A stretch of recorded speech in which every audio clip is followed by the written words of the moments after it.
No spin zone. The factor begins in 90 seconds.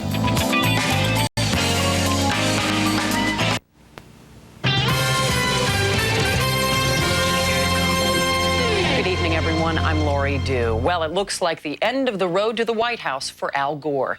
Aides say the vice president is set to concede about an hour from now. In a televised speech, the vice president is expected to ask the nation to unite behind George W. Bush. He's also expected to explain why he fought so hard for 5 weeks to win the presidency. Aides say he will probably call Bush on the phone to concede before going on the air. Bush is scheduled to speak after Gore finishes. The Bush team is not expected to get the $5 million in federal transition money until after Gore concedes. All this follows yesterday's 5-4 decision by the U.S. Supreme Court. The High Court said there just isn't enough time left to do a fair recount in Florida, saying, quote, upon due consideration of the difficulties identified to this point, it is obvious that the recount cannot be conducted in compliance with the requirements of equal protection and due process without substantial additional work. Be sure to stay tuned to the Fox News Channel all night for live coverage of Mr. Gore's speech. That is set for 9 p.m. Eastern. Bush's speech will start at 10 p.m. Eastern time, and of course we'll carry it right here on Fox News Channel. I'll be back at the bottom of the hour with another update. Now stay tuned for the O'Reilly Factor. Tonight, Bill, we'll have continuing coverage on tonight's big speeches by Gore and Bush. That's coming up right now, so keep it right here on Fox News Channel.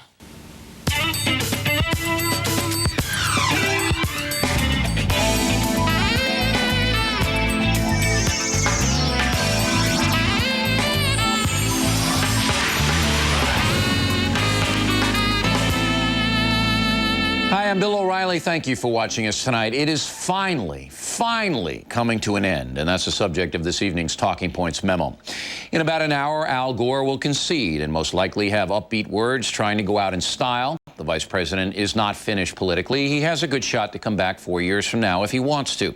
Governor Bush will speak an hour later, and he'll be gracious, as he should be. But the most important people in this whole chaotic picture are you, everyday Americans. The Supreme Court ruled 7-2 that your vote is so important that giving more attention to someone else's vote is simply not fair. If your vote was counted by a machine, then holding somebody else's vote up in the air to check for some dimple or something is simply not equitable. That, of course, was the right ruling, and thank God the Supreme Court made it. Justices Stevens and Ginsburg, who dissented, are so far out there, it's frightening in my opinion. You should remember their names. This country simply cannot tolerate chaos. It is bad for business, and what's bad for business hurts you. Too many of us depend on the system for our well-being. If the system fractures, we're all in trouble. Remember, the average working American has less than $1,200 in savings. So Governor Bush has to hit the ground running and restore faith in the system. In tomorrow's Talking Points memo, I will detail exactly the things Mr. Bush has to get done and get them done fast. But for tonight, I think we all should be relieved America's greatness lies in people who differ, accepting each other's points of view. Most of us do that, but a few remain bitter towards those who don't say things the way they do. The big plus here is that Americans got a really good civics lesson, and millions of you know a lot more about your government than you did. Bad things did happen in this election, and Talking Points hopes those things will be corrected. We definitely need the best voting machines money can buy everywhere. Points will also be keeping a closer eye on the Supreme Court and on the new Republican administration. Both bodies need to put the American people first, in my opinion. In the end, what happened in Florida happened for a reason. Let's capitalize on that. And that's the memo now for the top story tonight. How fair was this election anyway? Joining us now from Washington is constitutional law professor Mark Hager, who teaches at American University. Was the Supreme Court ruling fair, Professor, in your opinion? Well, not in my opinion. The 7 justices have a big problem with the recount being performed with differing standards. And the best sense I can make of that is that if 2 voters have got dimpled ballots that represent their votes, and one of them gets their vote counted in one county, and the other does not get their vote counted, his or her vote counted in another county, then there's an equal protection problem, because similarly situated people, one got their vote counted, his or her vote counted, and the other didn't. Justice Ginsburg's response to that in dissent was, if not getting your vote counted, your legal vote counted, is a problem, why is having more votes not counted better than having fewer votes not counted? Well, I think I can answer that question. I think she's got a good point there. You know, well, you know, I think that she's about as out there as you can possibly get as far as on the left is concerned. What's wrong with that? Here's my problem with it, and I think this is a ruling that was not just a Florida ruling, but a ruling for everyone in the United States. If my vote here in New York is counted by a machine, then I don't want somebody's vote in Palm Beach, Broward, or Dade County being looked at by a partisan. Now, in the beginning, I was kind of with you, Professor. I was kind of saying, you know, we should really look at all of these votes and ascertain who won the election. But then I studied and read the Newsweek coverage and the New York Times coverage of Broward County, where every hour on the hour, Professor, the standards changed. And the standards were changing by partisan Democrats. Right then and there, I knew the Supreme Court would rule the way they did, and I said that on this broadcast. Two of the justices think that the recount should be done with some sort of uniform but that's baloney. Standards. And that's baloney. That's baloney with a capital B. Those two justices are as left-wing as you can get. Then are you saying, Bill, that there should never be a manual recount? Yes, there can be a manual recount. If there's a problem with the machine count, and some people's votes do not get counted, Professor, the only alternative is to have a manual Professor, recount. There's no other way. Well, wait is there a hold it, Professor. There? Yes, there is. Professor, hold it. Hold it. It's just you and me in your living room. We're talking now. There wasn't a problem with the machine recount. The machines didn't break down. They spit out ballots that weren't properly filled out. And they did that from Alaska to Key West. They did that everywhere. And under Florida law, Bill, when that happens and it's a close election, you are supposed to do a manual recount. Wrong. That's what Florida law says. Wrong. Only, Professor. The fundamental thing here would be to follow the rules as they existed. Professor, that's not what Florida law says, and you know it. Judge Sauls ruled, and the Supreme Court ruled in Judge Sauls' favor that unless there was demonstrable fraud or machine breakdown, that is not the standard. And you could look, it makes sense. That's what his ruling was. That's not what Sauls said, and that's not what the Florida Supreme Court said. That's what they said. If there is the standard is, if there are rejected ballots that didn't get counted by the machine, and there's enough of them to put the outcome of the election into doubt, there's got to be a manual recount. But they didn't prove that. They didn't prove that it was going to be in doubt, and they didn't prove that there were enough of them to make any kind of difference one way or the other. You have an election that's within 1,000 votes, and you have some 10,000 votes that clearly have not been counted. What other proof could you ask for? But that had been counted, Professor. They'd been counted by a machine. No, those votes had not been counted. That's the point. No, the machine votes were counted. There were no votes in those sacks votes had been counted. that didn't go through the machine. The votes that hadn't been counted were the votes that the machines had not counted. I think you're dead wrong on this. That's what the revote was directed at. The Supreme Court and Judge Sauls ruled in my favor. Ginsburg and Stevens ruled in your favor. We won. Now let's move ahead. Do you believe in the Florida Supreme Court and on the U.S. Supreme Court that politics played a role in the decision-making? It's pretty hard to say that politics played no role. Everybody pretty much did what you might have predicted if you had made predictions based on sort of partisan loyalties. I think it's and there's an atmosphere of cynicism that sort of taints all the players in this whole drama. I think it's very unfortunate that the Supreme Court unnecessarily stepped into that shower of cynicism when it had very good grounds for staying out of it and avoiding it. Well, they could have, but then they would have allowed. Very unfortunate. They would have allowed the Florida Supreme Court, which is the most politicized court I've ever seen in my 27 years of reporting, and the only guy that really didn't was the president of the Florida Supreme Court, who issued that blistering dissent. And he predicted right that this would never, ever hold up. But, you know, the bottom line, I'm going to give you the last word. Because he agreed with you, I think. Bill. Well, no, but he didn't agree with me the first time around, if you remember. The first time around, he didn't agree with me. But then when the Supreme Court asked them to define the law on which they made their initial decision to overrule Judge Sauls, they couldn't do it, Professor. And that's why I think you're dead wrong. They couldn't I can understand do it. I can understand selecting as the hero in the piece somebody who ran contrary to partisan predictions, and I understand that point, and I won't quarrel with it. That doesn't mean that he had the right analysis just because he happened to depart from the being partisan right is line. in the eye of the beholder, but I will tell you that I'm very confident that the American people got the proper ruling, because I don't want some guy holding a ballot up and trying to ascertain, especially some guy with a rooting interest. Hey, Professor, we appreciate your time very much, and of course, we'll let the audience make up their own mind. Thank you. And up next, talking with you, Bill. One of the finest liberal minds in the country will be here. We'll talk with former Labor Secretary Robert Reich, and then to balance, Newt Gingrich, also warming up in the bullpen. We'll be right back.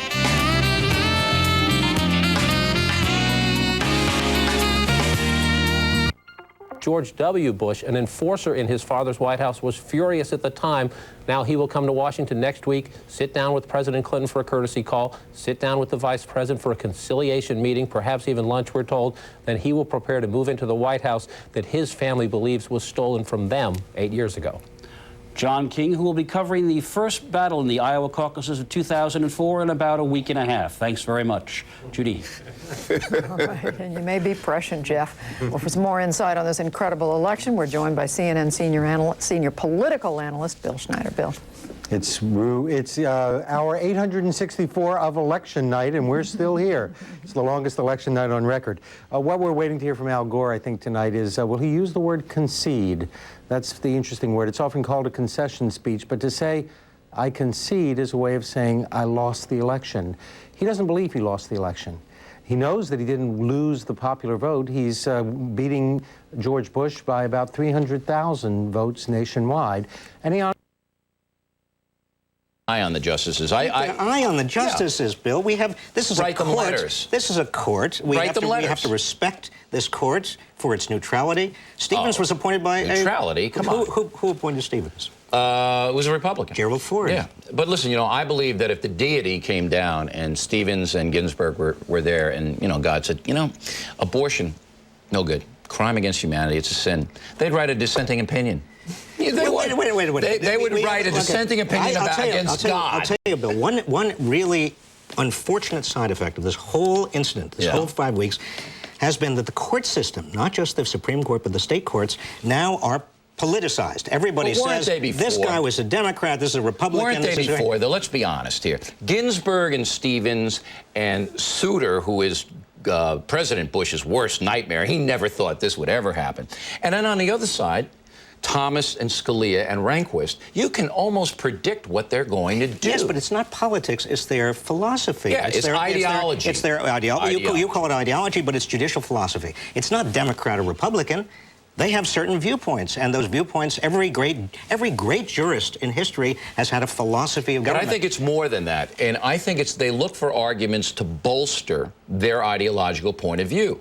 See, when I see somebody like Ginsburg, I know automatically if a Republican is involved, Ginsburg's going to rule against them. Wait a minute. Let's take Stevens, who is a Republican appointee. Do you think Stevens actually said to himself, I would like Al Gore to be president? Yeah, let me try to find a way to make I do Al believe Gore they had a rooting president. interest. And I know you don't, but and you can't prove it. But I knew that Scalia and Thomas and Rehnquist were going to rule one way, and Ginsburg and Stevens were going to rule another. Now, as you put it in the paper, I'm a moron. I'm a dope. I wouldn't say that. I would never say that. Come on. You said that. Yeah. I don't say that. I have a great respect for you. If I can predict on this particular issue, you're wrong. All right. If I can predict what these people are going to do, and I'm a dope, then what does that mean? It means it's obvious. No, but there's a difference between politicize in terms of partisan politics, Republican, Democrat, and having judicial philosophies. No, now, Stevens is a Republican appointee. He has evolved a judicial philosophy that you might say is Democrat. I say is slightly all right, liberal, let's take it down to the Florida Supreme Court. Now, surely you would concede that that is a political unit down there, surely. Well, they were appointed by Democrats. And they're all Democrats. But they were not, that opinion down there was But didn't you read Newsweek magazine? That opinion was 4-3. I know, but didn't you read Newsweek magazine when they linked all 4 justices who voted for the hand recount into the most partisan Democratic, every one of them? Bill, this is what I worry about the last 5 weeks. Some people say great civics lessons. baloney civics lesson. I mean, people now don't believe that our institutions of government are functioning in the way they should. They don't believe that the Supreme Court is neutral in any way. I don't believe that. Trying to find neutral principles. They believe that every state court is basically corrupt and political. They think that they think the whole system is rigged. Do you believe that the system is rigged? I don't believe that the system is rigged, but I do believe that, and you know why I believe it? Because I do it sometimes, and I try to fight against it. I have a core belief. You have a core belief. I look for things to back up my core belief. I know you do. Rather than being skeptical and considering the other side. But I fight against it. Yeah, but I don't believe these court justices do. I think they try to look at the law and find a way to enhance their preconceived notion. But don't you understand? Look, there's a difference between skepticism and cynicism. I think it's very healthy for the public to be skeptical about government. People ought to be critical and skeptical. But when skepticism tips into cynicism, that is the great enemy of democracy. I agree with that, but I think people have to be realistic. And right now, what we saw in Florida, in my opinion, and on the Supreme Court, were partisan, some of them, not all of them, at work. We'll have more with Secretary Rice in a moment. And then Newt Gingrich, Lanny Davis, and Juan Williams. Hey, who could want any more? Right back.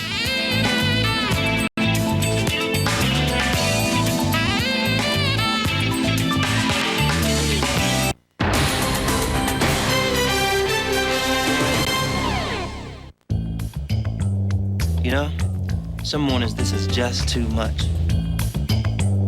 Especially when it's cold and nasty outside. But you're my pal. You're always there for me, unlike some people. And I'm not gonna let you die.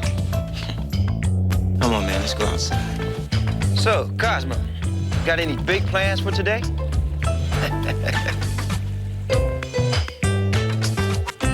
There you go. If making money were simple, we'd all be millionaires. Let's face it, money decisions are tough decisions. You need to know what's going on here and how it will affect your finances, your future, and your family. We cover the markets in plain English so that when the bell rings, you can understand what happened and decide what's right for you. We bring Wall Street to Main Street so maybe you can live on Easy Street. Power. You want to make the right choices. We give you the power to decide for yourself. Power. 24 hours, 7 days a week. Nobody gives you more original live programming. The power of news to keep you up to date. Shows that go in depth. Issues in context. Topics that matter to you. The power of Fox News Channel. News and information, fair and balanced. The most powerful name in news. Fox News Channel. We report, you decide. Remember him? He was such a jerk. A complete jerk, but so cute. So wrong. Yeah, but everybody told you. I know, but I didn't want to hear it. You listen to me. That's different. I trust you. When you tell me something, I know it's the truth. Well, in that case, trust me. That was one ugly dress.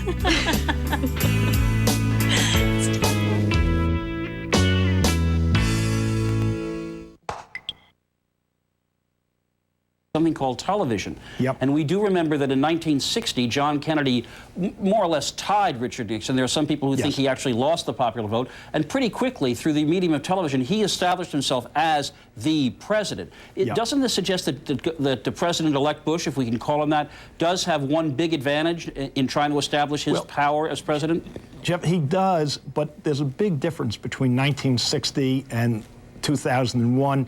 In 1961, John Kennedy faced an international crisis. There was all this discussion of the missile gap, the threat from the Soviet Union, Castro in Cuba, and foreign affairs is a unifying issue. It's something you can rally the country around. And George W. Bush doesn't have anything like that. And so even with television, although I think you're quite right, indeed, my guess is that tonight, from everything I'm hearing, this will be a masterful performance. He's going to speak in the well of the Texas lower house. He's going to be introduced by a Democratic Speaker of the lower house. It's very shrewd politics, and it's going to be orchestrated on television in a very effective way, and that will help him, I think, launch his presidency. But there's a difference between this and 1961. For sure. But one of the things that happened when John Kennedy was elected by this very narrow margin was the day after he was elected, his first two appointments were reappointing J. Edgar Hoover as head of the FBI and Allen Dulles as head of the CIA as a way of saying continuity, unity, and also probably a way of saying I don't have the mandate to change this even if I wanted to. Does that suggest that what we've heard about already, the idea that President-elect Bush will have to reach into the Democratic Party for some of the people in his White House staff is now a political necessity? Yeah. Well, I think he might have done some of this anyway. Recount of all disputed ballots in Florida, and here is the standard we want to use. And they had a shot then. And went to court with that, they would have had a shot. Yeah, they would have had a shot. But you know, the other unfairness was that we botched the election by calling it for Gore before the Panhandle polls were closed. Sure. And they did research that showed about... And then calling it for Bush. Yeah, well, that was in the morning. But the research that they did showed about 15% of people who would have voted in the Panhandle didn't vote because they thought it was over. So doesn't it all balance out? No, it doesn't balance out. We don't. First of all, we don't know it balances out, whether it does. But there are an awful lot of people, particularly in Miami-Dade and also in Palm Beach County, who feel with some justification that their votes were not counted. There are a lot of African Americans who say those voting machines in our area didn't work, or we were intimidated. That's bogus. Well, 90% of the votes in Duval County went through. Wait, Bill, there needs to be a clearing of the air. There needs to be an investigation. Oh, I don't mind that. There needs to be a civil rights investigation. There needs to be a clearing of the air, because right now a lot of people are furious. I'm for every investigation. I want new voting machines. But when 90% of the votes go through, the machine doesn't know whether you're black, white, whether you're a penguin, or what you are. So I'm not buying any of that. Bill, the first thing George W. This is my suggestion. Now, you tell me if you agree with this. First piece of legislation George W. Bush pushes is an election reform legislation in which you get uniform, if you want machines, first-class machines around the country. You have standards that those machines have to meet. You've got you make sure that you have an electoral college. In fact, you get rid of the electoral college. No, don't get rid of the electoral college. Why not? All right, now that's a good. I'm for the machines, by the way. I think we should have the best, most modern machines. You're for a uniform standard around the country. Absolutely. Good machines. The electoral college. What is so good about the electoral? All right, here you go. And this is because Hillary Clinton is the big booster. She doesn't want it because she never get elected president with the electoral college. If you don't have the electoral college, you can buy the election. You can buy it. And this is how. If there's a third party that rises up and siphons off enough votes, as Nader did to kick it over to George W. Bush this time, you can campaign in maybe 7 areas and buy those votes, the union votes, the minority votes, whatever you want. Promise those people the moon. We're going to give you everything. That will put you over the top in the popular vote. Just New York, Los Angeles. Do you realize that George... Wait, I don't understand what you're saying. The Electoral College is a relic of the 19th century. Yeah, and it's a good relic. But wait a minute, people are offended by the fact that the popular vote was won by Al Gore. You are not the people. And here's why I'm not the people? With due respect, you're a lot of the people, but you're not all the people. All right. George W. Bush did not win the popular vote. And a lot of people say, no, wait a minute, he should not be president. Here's an interesting fact that you can take back. Quite apart from all of the Florida Here's an interesting fact that you can take back to Boston and impress your classes with, and they'll like you even more. If you take New York City out of the equation, George W. Bush did win the popular vote because he lost here by more than 325,000 votes. And you would like to disenfranchise New York City? No. What is this? What I'm telling you is you can buy votes by promising voting blocks a huge entitlement program, which is what you could do with any popular vote. How about throwing into this election reform scheme that we're talking about also campaign finance reform? I like that, but you're dodging my question. You know as well as I do that you could promise certain groups and put together a coalition of groups and win the presidency. Well, but whether they're voting or electoral college, you can still promise certain. And in fact, George W. Bush promised a lot of people a lot of things. He didn't promise me anything. Oh, a tax cut. That's what he promised. Well, all right. That's a big thing. Always good to see you, Mr. Secretary. Thanks very much. We'll be back with Newt Gingrich, Lanny Davis, a whole lot more, and please stay tuned.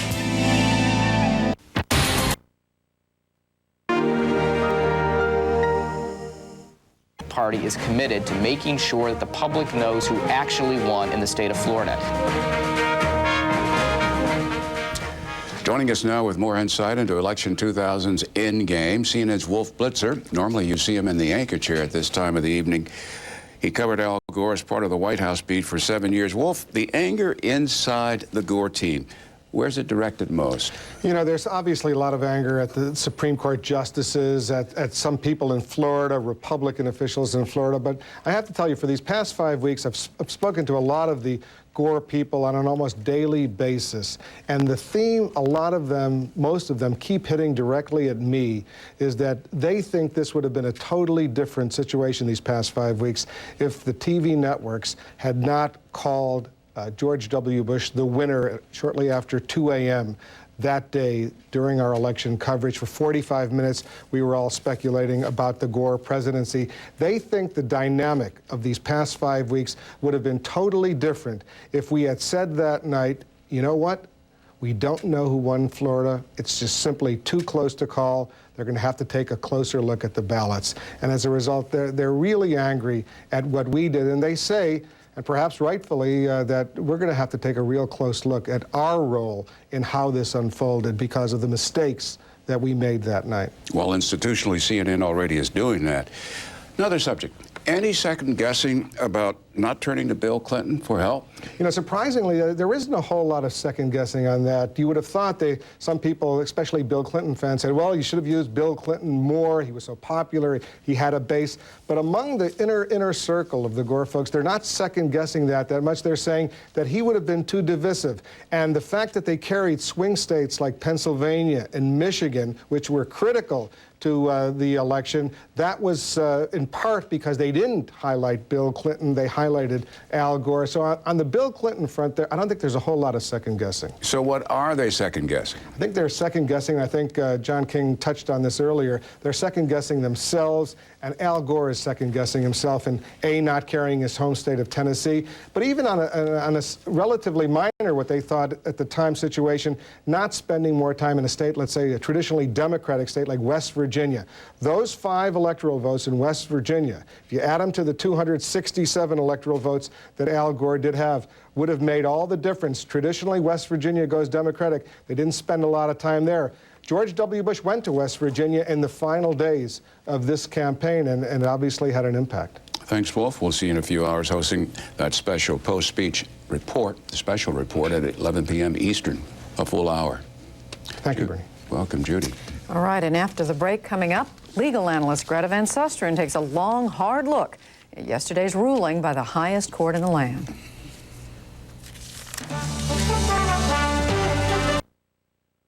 On the airwaves today. And if the opposite were true, you'd get bitterness on the right. Because people, as I said in the Talking Points memo, most Americans aren't like that. Most Americans respect people, but some are just so intense about their ideology. Now, were there any good arguments that you heard today that you hadn't heard before that people made that said, hey, this thing wasn't fair, it was rigged, or whatever?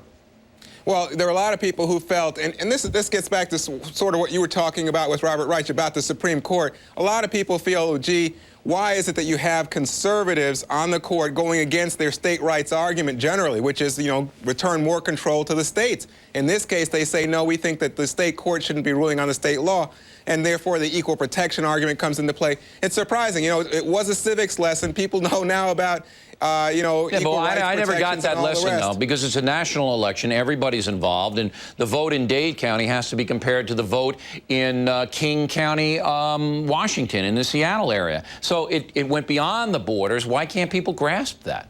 Well, what people say is, quite simply, look, that's the way the law has been forever in Florida. How come nobody objected before? Now you have a close election. Everybody's up in arms, and it works against the interests of the Democrats. But that's the way the cookie crumbles, wouldn't you say? Oh, yeah. I mean, I don't have too much sympathy for the people who are crying in their beer tonight, basically because I'm looking out for the folks. And I think that if people cast a vote and it's counted by a machine, and the machine doesn't break down in Florida, unlike Secretary Reich and the professor at the top of the broadcast, I see no need, if the machine didn't break down, to recount a vote that was improperly cast. I see no need. Well, as long as the machine didn't break down. Now, there are arguments about people being intimidated from going in, or that certain machines in certain areas were less updated. They got to prove that. Antique nobody's proven that. And there's been one single report by an objective reporter that said that. That's all ideological. What they have said is that there are optical scanners in some areas, in the more affluent areas of the state, and those punch ballot systems in the other areas, and you have longer lines and more spoiled ballots with the old system. Excuses walk. Any Bush bashing on NPR today? Not at all. You know, and that's the good news. No. People were not attacking Bush. I think people felt generally that their problem was with the system here, and in specific, a lot of anger at the Supreme Court. Okay, so that's interesting. No Bush bashing. How about the Jesse Jackson? If Bush wins, he does so because of Nazi tactics. That come up? No, you know, there were people who used language like that, people who were very shrill. Lots of people who were, you know, we had one segment where we were talking about what can George W. Bush do to reach out to Democrats and what can Democrats do to heal at this point. But I got to tell you, people weren't really in the mood for it. There was so much anger, and there were some people who were using language like that, Nazi tactics like that, but not specifically about Bush himself. No, to the contrary, he's almost an afterthought now. And I think looking forward, I'm hoping that people are going to be willing to get behind him and lend him some support. Oh, they will. I mean, people will calm down. But Bush has got to perform. I mean, and number one on a hit parade is the economy. We got to get the growth going again, or people are really steamed. Last question. When I was on your program a couple of months ago, I mean, some people came after me like crazy. I mean, they went... You know what? You know what people say to me? They say they've never seen such an intelligent, rational Bill O'Reilly. And I said, that's because on NPR, we give you time to talk. You don't have to scream at anybody. I never scream at anybody, Juan. I just have that profundo bass. And the other thing was that you intimidated me so much that stop it. I just couldn't be that feisty on NPR. And I had to talk like this. All things are being considered, Juan, you know. Oh, you're such a gentleman. But people don't know that. They see you here, they don't know the real Bill O'Reilly. And but it's good they don't. We had David Keene from the Conservative Union on today. We had Rich Bond, the former chair of the Republican Party, and they both said they think that Bush has to do a good job, has to perform in order to win over those Democrats. He's got. Thanks, Juan. When we come back, thank you, Bill. Newt Gingrich and Lanny Davis.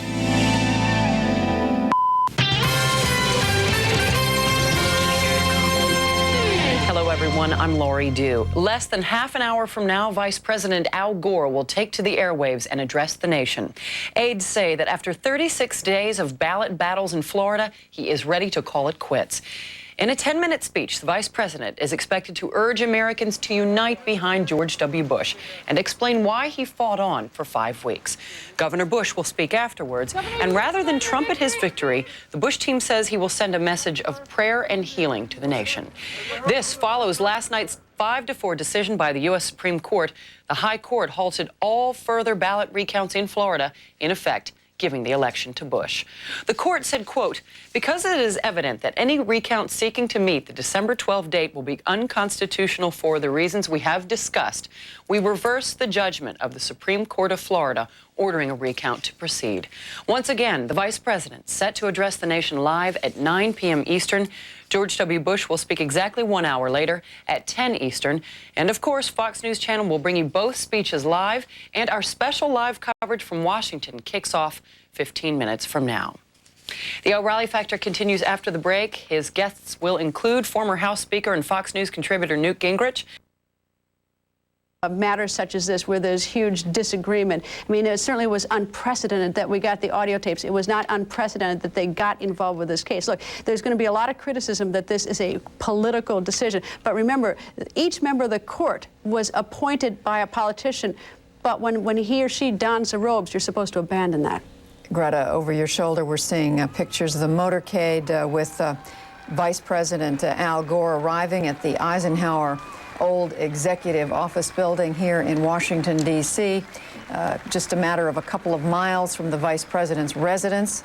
Sounds like there are some supporters, maybe government employees out there who are maybe work for the Vice President, cheering as his motorcade pulls into that building, which sits immediately adjacent to the White House. This also happens to be the building where the Vice President has his office. He has sort of a token office in the White House where he presumably spends time, but his main work, we're told, is done.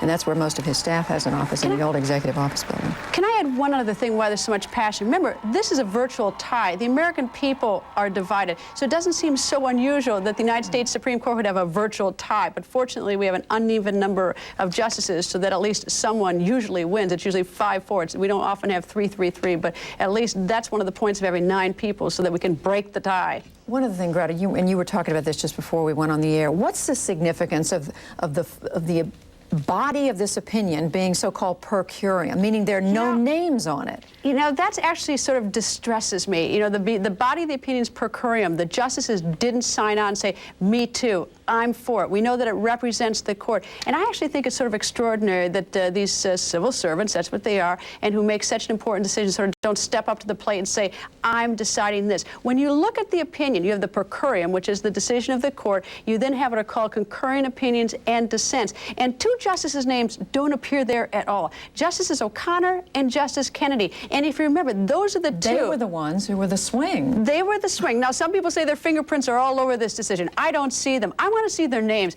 I want to see who voted, how, when, and where. And actually, that surprises me that the court seems to have sort of, I use the term hidden. I think a lot of people disagree with me, but I think step up to the plate and be accounted for in such an important decision. Get rid of that per curiam. Sign on. All right, Greta Van Susteren, thanks very much. We appreciate it. We'll see you a little later. Bernie. And still ahead on this special edition of The World Today, questioning the legitimacy of this election. Some Florida voters say they were disenfranchised, and that made the difference. What they plan to do about it, next.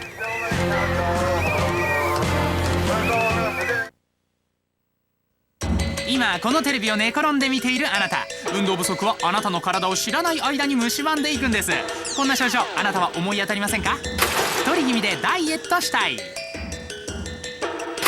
あちこちのコリや痛みが取れない、イライラして夜眠れない、これらは全て現代病の一つ。そんな悩みは金魚運動で全て解決。テレビを見ながら楽々シェイプアップできちゃう究極の秘密兵器、それがこの医療用具金魚運動売れっ子。1日たったの15分、コンパクトボディに足を乗せるだけで寝たまま楽々有酸素運動ができる売れっ子にかかれば慢性的な運動不足は。 When you have people who were appointed in the Reagan and Bush and Nixon administrations, they probably have a little more sympathy, I think, just in terms of background and ideology for the Bush position. I think conversely, if they've been appointed by Bill Clinton, they probably have some more sympathy towards the vice president. But I think as a general rule, the Supreme Court justices really do try to rise above that, and they really do have this sense of history. Every justice I've ever talked to in the Supreme Court has really had this sense that they're a part of history, they know it, it's a unique responsibility, and they try to live up to it, even though, granted, they are human. That's what everybody says, but I knew Ginsburg and Stevens were going to rule against George W. Bush. I mean, I would have bet my house on it. Well, that's a position I once took, and luckily you didn't take me up on it. That's right. So, I think there are circumstances where, this time you would have won that bet.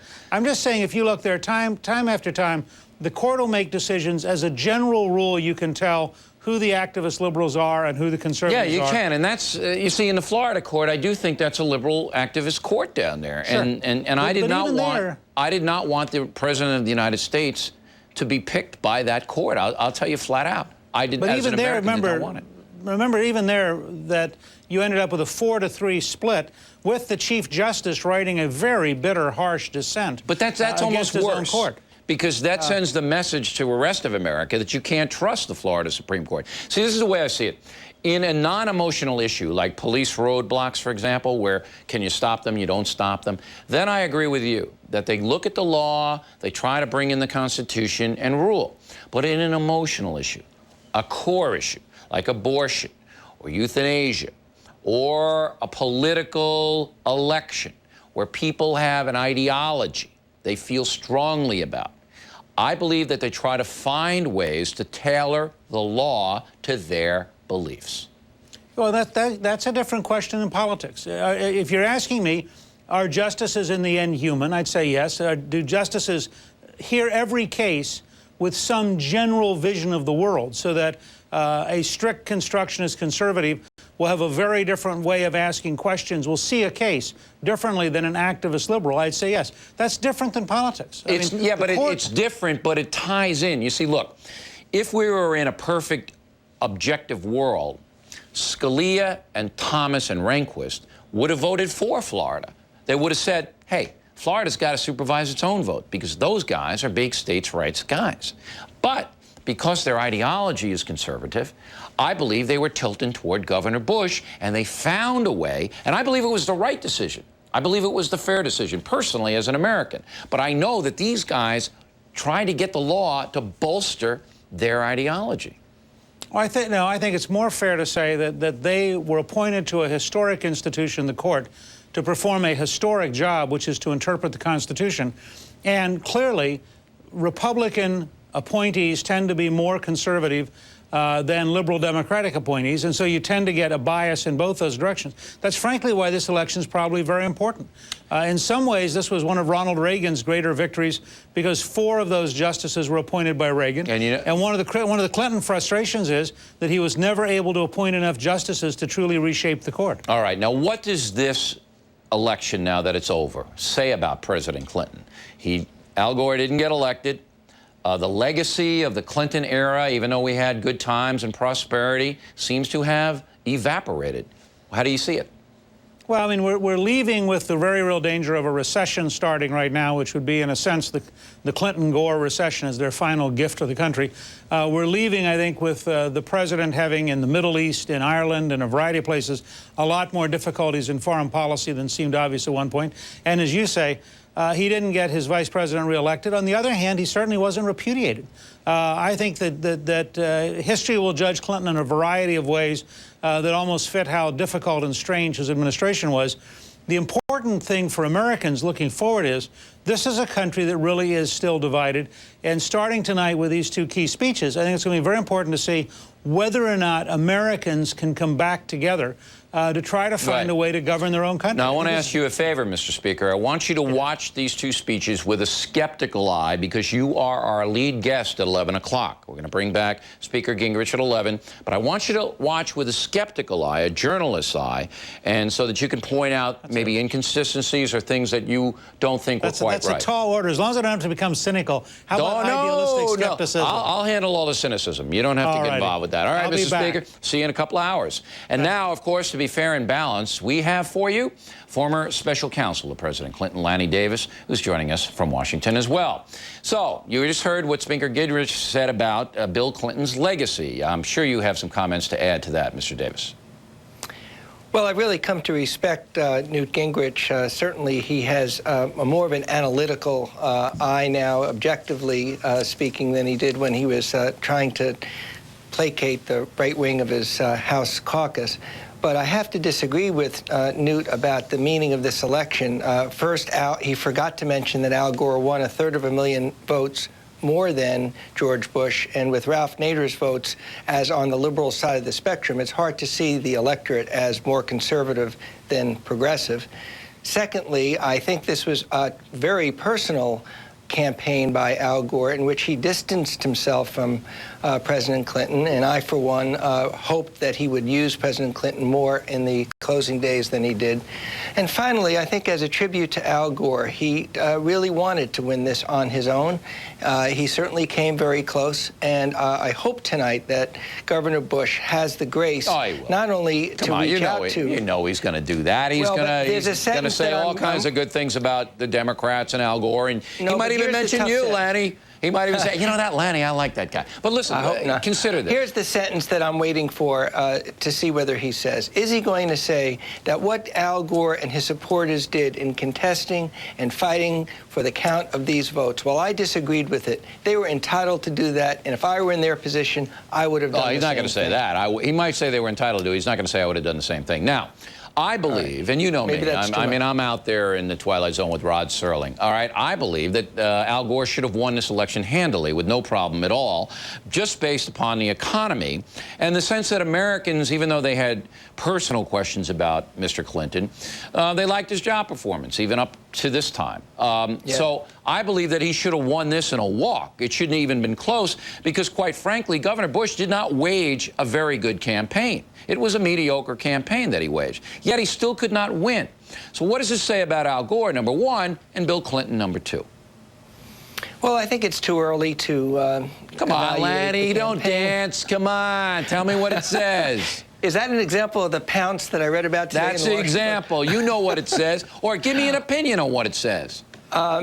I think there's going to be a lot of second-guessing of what we could have done better. We really should have won this campaign, given the progress and prosperity that Bill Clinton and Al Gore. I think probably the biggest thing we didn't do was sell the country about Al Gore's pivotal role in the White House when I was there, seeing how critical he was on the decisions that led to the prosperity. A lot of people didn't make the connection between the high favorable ratings they gave to the performance of the Clinton-Gore White House and Al Gore playing a role in that prosperity. Surely, Mr. That was a failure. Yeah, but surely Mr. Gore had the television time, he had the money, he had the debate situation to get that point across. Why could he not get it across? Well, he was trying to do two things at once. He was trying to be his own man and stake out a future-oriented campaign, while at the same time he should have taken, I think, more credit and linked himself more directly to the peace and prosperity that he and Bill Clinton were responsible for. But let's remember that at the end of the day, he did win more votes, Bill. He lost by a very narrow margin. And in this type of divided country, we have a divided Senate. I think that Al Gore and George W. Bush's division reflected the rest of the division of the country, which you see in the House and the Senate. Now, as a professional broadcaster, I'm going to give you two reasons why neither one of these men distinguished themselves. And remember, less than 20% of Americans who voted for Al Gore or George Bush did so with enthusiasm, according to the exit polls. They weren't dancing to the polls to get to their guy. They were pretty much voting against the other guy. George W. Bush did not have the intellectual confidence to come across to the American people and define himself. That was his problem. Al Gore has absolutely no connection to the working man in this country, none whatsoever. He's a child of privilege, and he couldn't make a connection. I'm going to be in the rare position of defending both Al Gore and George W. Bush, who, as you know, I consider him a very decent and honorable man who... Yeah, you went to school with George W. Bush. We were fraternity brothers, and I've said from day one that don't underestimate this guy. As president, he's going to surprise people by his ability to reach out to Democrats. He did that in Texas, and I've been saying all along we make a mistake now, as well as in the past, to underestimate him. But I think both of these candidates did turn out, the largest turnout we've ever had. Both of them got their bases energized. I think the labor and the liberal vote turned out in large amounts for Al Gore. And I think the fight for the center turned out to be a 50-50 split. So if you look at it that way, both men fought very, very good campaigns against one another, and the margin was too close to call. I think they waged mediocre campaigns, but I do think both men are patriots, and I think they love their country. Lanny, thanks as always. We appreciate it. Thanks, Bill. We are going to leave you early now because Vice President Gore is speaking in a few moments, but we'll be back with a brand new program at 11 Eastern Time with reaction to Mr. Gore's speech and to Mr. Bush's remarks as well. Also at that time, we'll have the mail segment and most ridiculous item of the day. I'm Bill O'Reilly. Thank you for watching us tonight. Let's go now to Brit Hume in Washington. Brit, take it away. Bill, thank you very much. It is now just under 10 minutes from the time Vice President Gore is to address the nation from the Executive Office building just across from the White House. It is understood at this hour, according to Carl Cameron in Austin, that the Vice President has yet to call Governor Bush. He may be doing so now for all we know. He has arrived at the White House, and indeed, there were a number of Gore supporters who lined the, there you see the scene there as the Vice President's car, motorcade, pulls up along Pennsylvania Avenue. That is the front of the old Executive Office building, now known as the Eisenhower Executive Office building. And those, of course, are staff and other supporters of the Vice President giving him and Mrs. Gore a greeting as they arrive there. On this night, the Vice President, like the President, has a holiday party. There is a series of holiday parties held at the White House and at the Vice President's residence up at the Naval Observatory, about 3 or 4 miles away, and the Vice President kept his scheduled party tonight and went to the party. And as we watch the scene there with the Vice President arriving just a short time ago, let us go to Rita Cosby, who is up outside the Vice President's residence, and she was able, Rita, I gather, to talk to some of the people who were at that party and had an opportunity to speak to the Vice President. Rita, what did you hear? Indeed, I talked to a number of guests who were invited to the party. Bert, we're told that there were about 400 various guests here. Obviously, most of them supporters of the Vice President. Some of them were friends of supporters. But overall, about 400 people overall, a lot of Democratic workers and also people who've just been longtime friends of the Vice President. We spoke with about a dozen of them who have come out of the party. The party lasted from about 6 to 8 p.m. And they said, indeed, that this was a scheduled party that was scheduled months ago. And they were quite surprised that it was still going on today, but quite happy that it was Kristol going on so they could show some moral support for the vice president. Now, they said that, first off, Tipper Gore came out, and she said, I want to introduce to you someone who I'm very, very proud of, and brought in her husband and brought in the vice president. Everybody apparently stood up and cheered and was clapping. It was under one of these big heated tents on the front lawn of the Naval Observatory.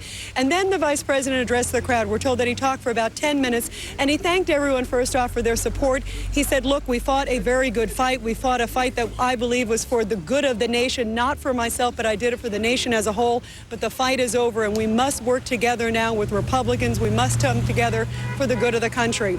We're told that the vice president himself is described as being calm and composed when he was talking to the crowd, but that a lot of people who were in the crowd were very, very emotional during his speech, a lot of tears and a lot of hugs. And then afterwards, he went around shaking hands and thanked everyone for coming out tonight. And then shortly after that, he departed here just about a half hour ago over to the location where he will be giving his concession speech. Also, Brit, we were talking about him calling the governor, and we are told that he was planning on calling the governor probably en route over to the old executive office building, so he may have already done that at this time. All right, Rita, thank you very much indeed. We will await word from Austin as to whether that call has been received. Anything you can find out about it, of course, would be of interest. Now, I'm joined here in the studio as we await the Vice President's remarks now, some 6.5 minutes or so away, by Fred Barnes, the executive editor of the Weekly Standard, Mort Kondracke, the executive editor of Roll Call, and our good friend Tony Snow, Fox News correspondent and the host of Fox News Sunday. Tony, you have been a political speechwriter in one brief departure from journalism in your career. What is the order that the Vice President must fill tonight? Well, the first thing is, obviously, don't try to bring up the political points. I thought I had more votes. We thought we won the election. The clock ran out on us if they only counted all the votes. Those things are past. What Al Gore has to do right now is defend the institutions of Washington. He grew up in this town. His father was a senator. What he has to do is to summon in some way, shape, or form his sense that he wants to preserve the integrity of the presidency, and therefore he's going to be gracious in acknowledging George W. Bush as the victor. I don't expect him to say I lost. I don't expect him to use such words as concede. Nevertheless, I think it is likely that George W. Bush, Al Gore, in the course of making his remarks, is going to try to be as gracious as possible, but also to say, look, I fought for the American people, and I guarantee you I will fight for what I believe in, and I have every confidence that, we'll hash these things out as we often do, and so on. What he cannot do is to ignore the fact that about half of all people who voted for him. So he has to reach out to them, but at the same time, he has to acknowledge that as far as he is concerned, unless we get faithless electors, that George W. Bush is going to be the next president. Mort? Of something to the effect that, of course, those of us who fought on our side are disappointed with the outcome. However, we're one country. We will stand together. We have major purposes in common. We'll try to help the new president accomplish those things where we can agree. We're bound to disagree on some things. There will be political differences in the future, but in spirit, we're together. Gracious. Fred? Yeah, no, I think he ought to be gracious. I just wrote down some words and phrases I'd like to hear from him tonight, and I'm sure George W. Bush would as well. One is congratulations. Another is the word concede. I think he ought to concede. He ought to say he lost. Everybody knows he's lost. Why does he have to pretend like he didn't lose or he can't say those words? That'd be petty not to say it. One, honorably, he could say that about George W. Bush. He could call him a good man. And lastly, the one thing I'd like to hear him say, particularly to Jesse Jackson, is please desist. Stop it. Get out of the streets. I don't want protests on my behalf anymore. We're going to support Bush. Now, thank you, Fred. Let's get late word from Austin, if we can, about, first of all, whether Governor Bush, to the extent we can find out, has received a call from the Vice President, and what we might expect in about an hour and 5 minutes from Governor Bush himself. Carl? Hi, Britt. Well, as of about 35 seconds ago, still no phone call from the Vice President to George W. Bush. As for this evening's proceedings here in Austin, when the governor addresses the nation, there will be an audience of both Republicans and Democrats, an attempt to signify his intent to reach out across the partisan divide. And as an emphasis and a way to underscore their desire for a very specific tone, there's a sign outside the House chamber that reads, The tone of tonight's event should be respectful and dignified. Please be mindful that the entire nation is watching. Refrain from chants, whistling. No signs will be allowed. These rules will be strictly enforced. So the Bush campaign here in Austin, very aware of the perception that they have to tonight take a conciliatory tone and not appear to gloat in any way, Brett. Now, describe the setting, Carl, where this, we'll come back to you for further description of this later, but very briefly, just give us a sense of the setting in which Governor Bush will be speaking. This will take place in the House chamber of the state capitol in Texas, just across the street from the governor's mansion. Seated directly behind him during the course of the evening's speech will be the widow of the late Lieutenant Governor Bob Bullock, a Democrat who was a strong ally of Bush's here in Texas. In addition, the House Speaker, also a Democrat, Pete Laney, will introduce the governor, and his wife will be present. Also seated behind him will be his wife, and the Lieutenant Governor, a Republican, Lieutenant Governor Perry, and his wife. In the audience will be both Republicans and Democrats of the Texas state legislature and the senior Bush staff, many of whom we expect will be named to senior White House positions perhaps as soon as tomorrow. Carl, thanks very much. The latest word from the Associated Press, by the way, is that that phone call has been placed and that it was congratulatory in tone. And I know that the Vice President is expected to make some reference to that phone call in his remarks, which we await now in, just a couple minutes' time. So we expect the Vice President to speak for, approximately 10 minutes at the most. And his speech is intended, of course, to acknowledge that the election is over and to be a unifying set of remarks, generous to Governor Bush, conciliatory in tone, and so forth. Now, gentlemen, I wonder if it is consequential for the or how consequential it is for any future political hopes the Vice President may have that these remarks be well received. Tony? Well, Certainly if he comes across as peevish, it not only hurts him, it hurts the Democratic Party. He understands that he's now the custodian of the party. And right now at this moment, Al Gore, who has fought long and hard to try to get this thing resolved through the courts, has to concede. He has to yield to the will of the people and of the courts and simply say, Governor Bush, you're my president. I think if he does that, he gets out with his reputation intact, and maybe he does live to fight for another day. You know how remorseless this town is, Brit, about people who have lost elections. It's very tough to come back and run again. And Mort, the Democratic Party has been, of course, especially merciless to its presidential losers in recent elections. Well, but he came a lot closer than most of his other Democratic Party losers, and I think that he's got a claim on being the titular leader of the Democratic Party. And if this speech is a winner, is eloquent and is sensitive and is generous, that his reputation will be enhanced. Yeah, no, I think that's... Very briefly, Fred. Yeah, well, I think he needs to be gracious, and my expectation is he will be. All right. In just a moment here, we're going to pause and allow the Fox Broadcast Network to join us for a special report, including the speech.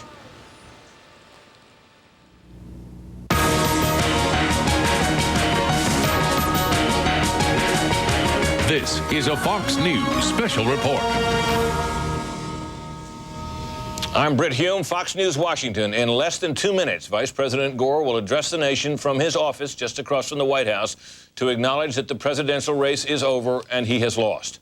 For a sense of what the Vice President will say and how, we're joined now from the White House by Fox News White House correspondent Wendell Goler. Good evening, Wendell. Good evening, Brit. The Vice President will call on the nation to get behind George W. Bush and on Bush to work with Democrats in a spirit of bipartisanship as he gives up the ultimate goal of a life devoted to politics. The roughly 10-minute speech, we're told, was written by Gore himself. It will be delivered from his office in the Eisenhower office building, the room with the wreath on it over my shoulder. Standing beside him will be running mate Joe Lieberman. Just a few minutes ago, Gore called Texas Governor George W. Bush to congratulate him. The second time he's made such a call, but unlike election night, there'll be no taking back this one. Brit? Now, I take it, Wendell, that while Joe Lieberman will be there with him, and had earlier there'd been some thought that he might have something to say, I take it, Wendell, he will not. There was a thought that Lieberman would introduce the Vice President. He will not do that. Mr. Gore will be the only one to speak tonight. Brit? All right, Wendell, thank you very much. So we expect the Vice President from this office there in the old Executive Office building just across from the White House to speak in just a couple of moments. There you see a live shot of the chamber in which he will speak. And any second now, he should be coming into the room to make his remarks, and here he is now.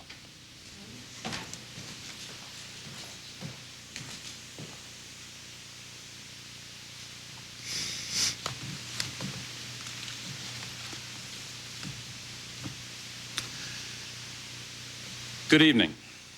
Just moments ago, I spoke with George W. Bush and congratulated him on becoming the 43rd President of the United States. And I promised him that I wouldn't call him back this time. I offered to meet with him as soon as possible so that we can start to heal the divisions of the campaign and the contest through which we've just passed. Almost a century and a half ago, Senator Stephen Douglas told Abraham Lincoln, who had just defeated him for the presidency, "Partisan feeling must yield to patriotism." I'm with you, Mr. President, and God bless you. Well, in that same spirit, I say to President-elect Bush that what remains of partisan rancor must now be put aside, and may God bless his stewardship of this country. Neither he nor I anticipated this long and difficult road. Certainly neither of us wanted it to happen. Yet it came, and now it has ended, resolved as it must be resolved through the honored institutions of our democracy. Over the library of one of our great law schools is inscribed the motto, "Not under man, but under God and law." That's the ruling principle of American freedom, the source of our democratic liberties. I've tried to make it my guide throughout this contest, as it has guided America's deliberations of all the complex issues of the past 5 weeks. Now the U.S. Supreme Court has spoken. Let there be no doubt. While I strongly disagree with the court's decision, I accept it. I accept the finality of this outcome, which will be ratified next Monday in the Electoral College. And tonight, for the sake of our unity as a people and the strength of our democracy, I offer my concession. I also accept my responsibility, which I will discharge unconditionally, to honor the new president-elect and do everything possible to help him bring Americans together in fulfillment of the great vision that our Declaration of Independence defines and that our Constitution affirms and defends. Let me say how grateful I am to all those who supported me and supported the cause for which we have fought. Tipper and I feel a deep gratitude to Joe and Hadassah Lieberman, who brought passion and high purpose to our partnership and opened new doors, not just for our campaign, but for our country. This has been an extraordinary election, but in one of God's unforeseen paths, this belatedly broken impasse can point us all to a new common ground, for its very closeness can serve to remind us that we are one people with a shared history and a shared destiny. Indeed, that history gives us many examples of contests as hotly debated, as fiercely fought, with their own challenges to the popular will. Other disputes have dragged on for weeks before reaching resolution. And each time, both the victor and the vanquished have accepted the result peacefully and in a spirit of reconciliation. So let it be with us. I know that many of my supporters are disappointed. I am too. But our disappointment must be overcome by our love of country. And I say to our fellow members of the world community, let no one see this contest as a sign of American weakness. The strength of American democracy is shown most clearly through the difficulties it can overcome. Some have expressed concern that the unusual nature of this election might hamper the next president in the conduct of his office. I do not believe it need be so. President-elect Bush inherits a nation whose citizens will be ready to assist him in the conduct of his large responsibilities. I personally will be at his disposal, and I call on all Americans. I particularly urge all who stood with us to unite behind our next president. This is America. Just as we fight hard when the stakes are high, we close ranks and come together when the contest is done. And while there will be time enough to debate our continuing differences, now is the time to recognize that that which unites us is greater than that which divides us. While we yet hold and do not yield our opposing beliefs, there is a higher duty than the one we owe to political party. This is America, and we put country before party. We will stand together behind our new president. As for what I'll do next, I don't know the answer to that one yet. Like many of you, I'm looking forward to spending the holidays with family and old friends. I know I'll spend time in Tennessee and mend some fences, literally and figuratively. Some have asked whether I have any regrets, and I do have one regret, that I didn't get the chance to stay and fight for the American people over the next 4 years, especially for those who need burdens lifted and barriers removed, especially for those who feel their voices have not been heard. I heard you, and I will not forget. I've seen America in this campaign, and I like what I see. It's worth fighting for, and that's a fight I'll never stop. As for the battle that ends tonight, I do believe, as my father once said, that no matter how hard the loss, defeat may serve as well as victory to shake the soul and let the glory out.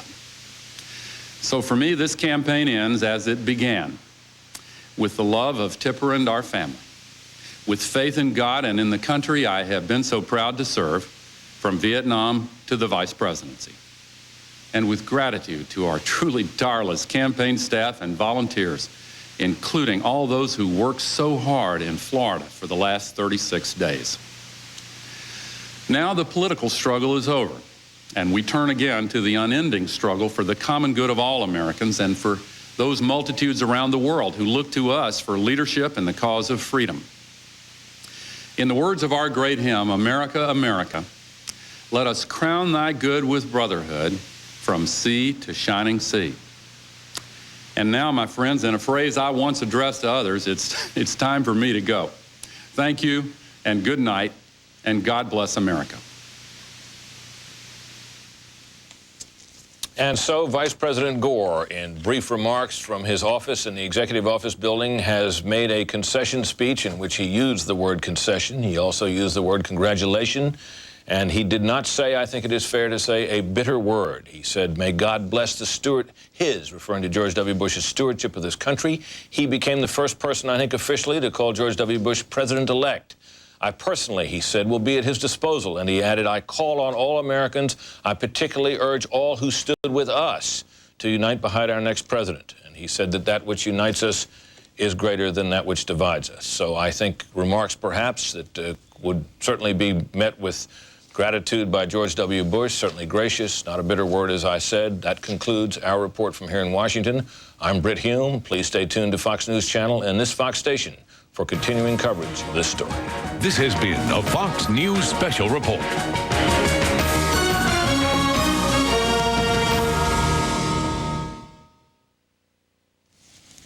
And we're back with continuing coverage and analysis here on the Fox News Channel. We learned from Austin that Governor Bush, having received the congratulatory phone call that Vice President Gore indicated that he made just before making his concession speech, he described his conversation with Al Gore as brief, gracious, and congratulatory. And the governor is quoted as saying, thank you. I look forward to seeing you next Tuesday. I am honored that you would receive me. I'm looking forward to working with you to heal the nation.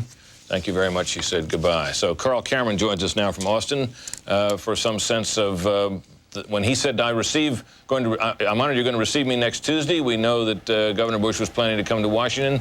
I take it there will be a meeting. Yes, in fact, the governor now plans to leave Austin Sunday and spend the evening overnight in Washington Sunday night, spend the day on Monday meeting with congressional leaders of both parties, visits on Capitol Hill with congressional leadership as well as certain select committee chairpersons. He will then spend another night in Washington Monday evening, and on Tuesday, in addition to some meetings with additional Republican and Democratic leaders, will meet with Vice President Gore.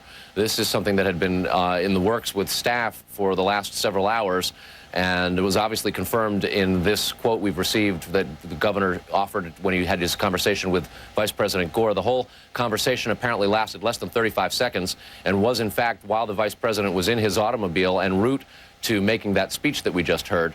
The governor will be returning to Austin Tuesday evening, whereupon we're led to believe that he will begin the process of announcing and selecting cabinet secretaries.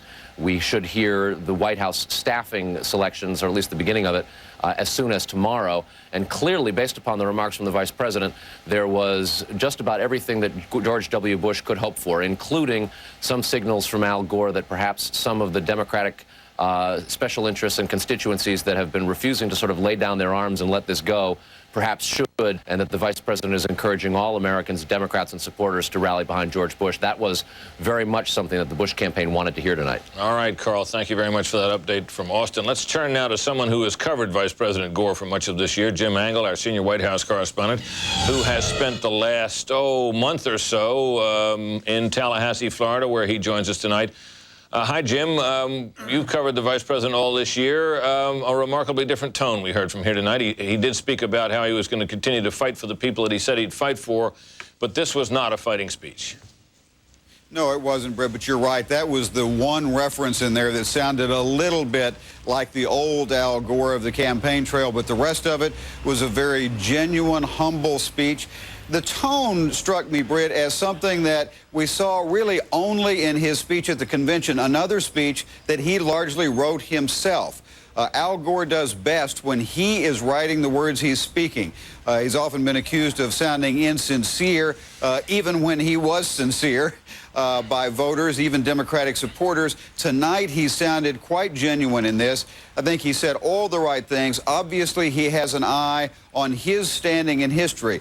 His advisors and he knew that his lasting impression with the voters would be what he said tonight, that he would be remembered no matter what he may do in the future, that he would be remembered for these remarks tonight, ending one of the longest and most bitter fights for the presidency in American history.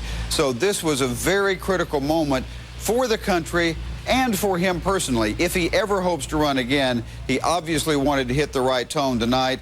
He did everything he could to try to call off the dogs, if you will, and what we've seen here, a lot of very deeply bitter people over what has happened in the election. He seemed to suggest that they stop that. We will see what Democratic groups do now that he's spoken. Brett. All right, Jim Angle, thank you very much. We'll check in with you later as things go forward here. Another speech yet to go. To those of you here in the studio with me, Tony, first of all, you're a speechwriter. How well written this speech? It's terrific. I think it's the best speech Gore's given all year for a whole series of things. He rose to the moment. It was affectionate about the American people. It talked lovingly the institutions here in Washington. He tried humor a few times, self-effacing. I'm going home to Tennessee to mend fences literally and figuratively. He, he was very gracious to George W. Bush. As you said, he wouldn't be calling him back this time. Yeah, I mean, that was, it's a weird thing when you have a speech without an audience that can laugh, but that was the second line in the whole speech. Right. So the very first thing was a little bit self-effacing. Well, what about the tableau here with the family off to the side? That looked a little weird. It was like switching off to the choir loft while somebody was preaching. I know they tried to give that, but the fact is that had to be a very difficult speech to give. It was very emotional. But Gore smiled. If you looked at the way he presented himself, I mean, there's been a lot of talk about how he's sort of gotten Ronald Reagan's head gestures down. He got the smile down too. I mean, this was almost beatific. A very nice smile. He has a tendency sometimes to rush through his presentation. While it was a little speedy, it was not one of these things where he's trying to get through the next word. This was a guy who seemed to be at ease with himself, at ease with his predicament, and willing to help. And I'll tell you what, it sets a high bar for George W. Bush. John Breaux, not long ago on Fox News Sunday, Democratic senator from Louisiana, said that the most important speech this year was going to be the one that the loser gave. I think he was right in that. And I also think that Al Gore has done an enormous service for George W. Bush and also for the American people. We've been through this cheesy, protracted, agonizing, illegal wrangle, and he's finally said, it's concluded. We have a president-elect. And notice that he has also already invited George W. Bush to meet the day after the Electoral College meets. Nobody's taking any chances. But he is going to have George W. Bush over the vice president's mansion. Fred, what's your take on this? Well, I kind of agree with Tony. If it were a movie, I think you'd say 4 stars, nice tone, good performance, not too long, never drags. That was good. And, before the speech, I had a criteria of things that I thought he ought to do in the speech. he basically did all of them. You know, he used the word concession. He did say congratulations. He certainly the thrust of the speech was that George Bush had won honorably, and he did call off the Democratic protesters in the speech, I think, pretty specifically. All in all, a great speech. Yeah, another touch of humor was the reference to his old campaign line, "It is time for them to go." Right. "It is now time for me to go," he said. But he didn't. He certainly did not close any doors. Did not resign from politics. He didn't say he was walking off the national stage. Exactly. I mean, he said that the country is worth fighting for, and you know, I'm still here to be in the fight. And I think I agree with Tony and Fred. It was a good speech. We are blessed tonight by the presence of a couple of other analysts and contributors. Bill Kristol, editor and publisher of the Weekly Standard, is with us, and so is Laura Ingram, who is a lawyer, political analyst in her own right, former Supreme Court clerk. Bill, first to you. Your sense about this speech and we talked about this earlier this evening, and whether this it is difficult to be a Democrat and lose a presidential election and come back. Does this give him any kind of a launch, however brief? Yeah, I was disappointed in the speech, Brett. I was hoping for a Nixonian performance. You know, you won't have Al Gore to kick around anymore. And instead, we got an eloquent and gracious and appropriate speech. I do think it sets a high bar for Governor Bush. It helps, you know, look, a lot of people, me included, would blame Al Gore to some degree for putting us through the preceding 36 days. I think he's probably erased a lot of that blame among those who weren't with him. And for those who were with him, I think he's probably made them feel pretty proud to have stood with him for this last month. We were talking in here earlier, and Tony was quoting John Breaux, the Democratic senator from Louisiana, as saying that the most important speech when all this was over would be the one given by the loser. Do you agree with that, or are we now looking ahead to what will turn out to be the most important speech? Yeah, you know, the most important speech is always the one that's about to come, not the one that we've seen. Well, particularly if you're trying to get people to stay and watch it, right? Exactly. 10 o'clock, crucial moment in American history. That's right. Right here on Fox News Channel. Exactly. You can't see it anywhere else on your TV. I think Bush's speech is pretty important. I mean, Gore has, in a way, set the stage. I think if Governor Bush can give a gracious speech, but look both strong and humble, which isn't the easiest thing to do at the same time, and then follow it up with 5 or 6 days of bipartisanship and outreach, and you could be off to a pretty strong start. I should say, Bill, while we're talking here, that we're looking at a live picture of the scene outside the old Executive Office building. We're expecting that Vice President Gore will depart there shortly and head back to his residence up in Northwest Washington. And let me, while we're keeping an eye on that, let's bring in Laura for thoughts that she may have on this speech and its political consequences. Laura? Well, Britt, he was patriotic, and he didn't get snippy about it, which was just like a wonderful combination. This was the best speech that I've ever heard Al Gore give. He sounded comfortable. He wasn't condescending. He wasn't preachy. He didn't seem snooty. He seemed like a natural, normal person. And, you know, how odd it is that this is the time that we see Al Gore the man. And I think one of the great lines, it was Peggy Noonan-esque, actually. One of the great lines he said was... Peggy Noonan, of course, being the most famous, apart from her current work, for her work as a speechwriter for Ronald Reagan and later for George Bush the father. Exactly. Where Al Gore said, defeat shaketh the soul, but lets the glory out. And I think, you know, letting the glory out for Al Gore might be some recognition about how to handle himself in the future, how to appeal more to those swing voters who he didn't really have that real solid bond with that he needed. And I think he, you know, knew that he needed to be this gracious, graceful winner in order to have any chance, even if it's very slight, of a run for the presidency in 2004. So I think it was an amazing performance. All right. Thank you, Laura. We'll be back to you shortly. Let's go now back to Austin, Texas for the first cut of reaction we might find from the Bush camp about all this. Carl? Hi, Britt, and it is very much reflective of what you and the panel have already said. Bush campaign aides, as they now make their way to the Capitol to hear the governor in just about 40 minutes, described the vice president's speech as gracious and said that they and the governor are obviously quite pleased. And one quipped, and the vice president certainly set the bar for the governor's speech tonight. In other words, a recognition that it was a good speech in their view, and now the onus is on I guess President-elect Bush, or soon-to-be President-elect Bush. No, I think that now that Vice President Gore called him that, Carl, and I think that makes it official, and we can all start calling him that. We've been having this debate about whether or not he's President-elect until such time as the Electoral College actually acts upon it. But as a matter of fact, Carl, it has been sort of journalistic custom, which is probably not worth very much in any official terms, but it gives us some way of going about things, to call somebody President-elect when the other guy concedes. And normally that happens on election night, and you become President-elect in the eyes of reporters the next morning. We've now waited 36 days to be able to say that about George W. Bush, and I suppose that we can start saying that now. And now the Bush campaign is saying that the President-elect has a high bar to meet because of how they recognize Al Gore did a pretty good job. All right, Carl, thanks very much. We continue to keep an eye on the scene there outside the what we always call the old Executive Office building. It has since been named now for former President Dwight Eisenhower, and it is the Eisenhower Executive Office building. Hand clapping audible as we keep an eye on that picture. Tony Snow. Bar is now set high. It has been decreed from two places, from this very table and from Bush aides in Austin, Texas, that the governor must rise above. If you're thinking from his perspective, how do you match or top this? I think the first thing you do is you thank Vice President Gore immediately. You have some sort of acknowledgement that there's been a gracious speech. You then also acknowledge the other obvious thing, which is this has been one grueling race for everybody involved. And then he proceeds to do outreach to Democrats, to blacks, to Hispanics, to whites, to the American people. Keep in mind that George W. Bush's mantra throughout this campaign, not only that he was a compassionate conservative, but he was a uniter, not a divider. He has to start paying off that slogan immediately. Bill Kristol talked before about doing a series of events to bring people in and create a feel-good sense around the country, and I think that's exactly what George W. Bush has to do. What he does not want to do is what he did the night he was certified as the victor in Florida, which is to give a dreary little speech filled with policy factoids. We don't really need to hear tonight about prescription drug benefits.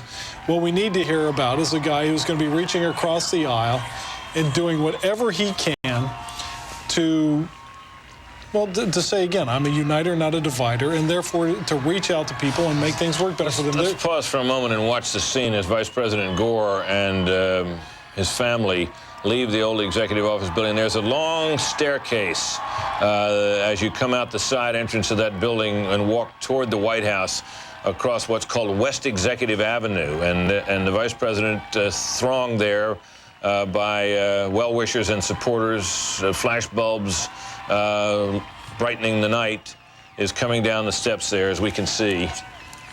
And we're looking at the cameras are set up on the White House lawn, which is just across the street, and we are peering, as you can see, through the trees there at that scene, that tableau of unity. You see the Vice President patting his heart in an expression of gratitude for the cheers and applause that he is receiving as he leaves.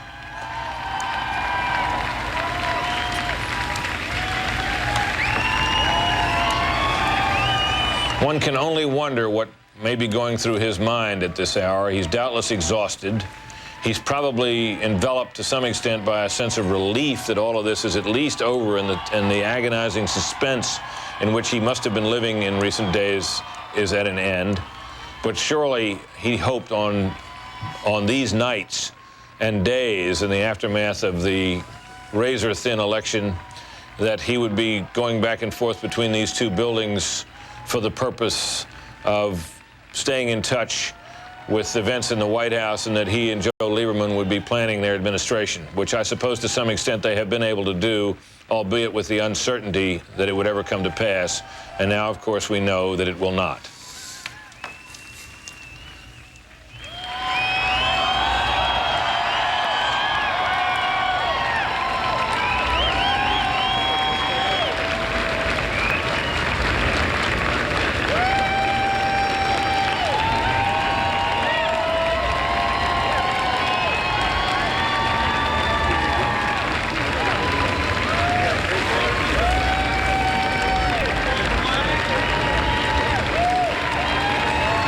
There have been some rumors of discontent between the Vice President and Joe Lieberman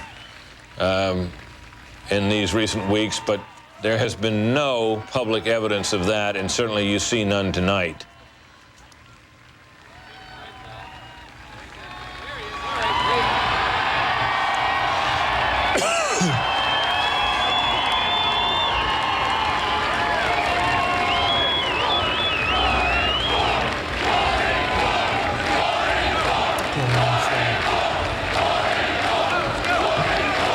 Thanks to Tony Snow, whose ears are better than I am, I've been able to recognize at least that what we're hearing, and you see the rain coming down there. It is a nasty, very cold night in Washington. There are predictions of rain and sleet and perhaps snow. Gore in 4. So he begins at least with a cadre of people who are interested in that. You see Bill Daley hurrying past to get out of the cold and the rain.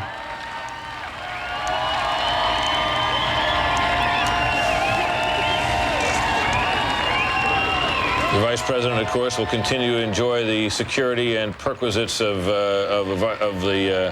his office for another month or so, and then he will be protected by a smaller security detail. His entourage will be smaller, but after you have served as President or Vice President of the United States, life is never quite the same as when you were an ordinary citizen.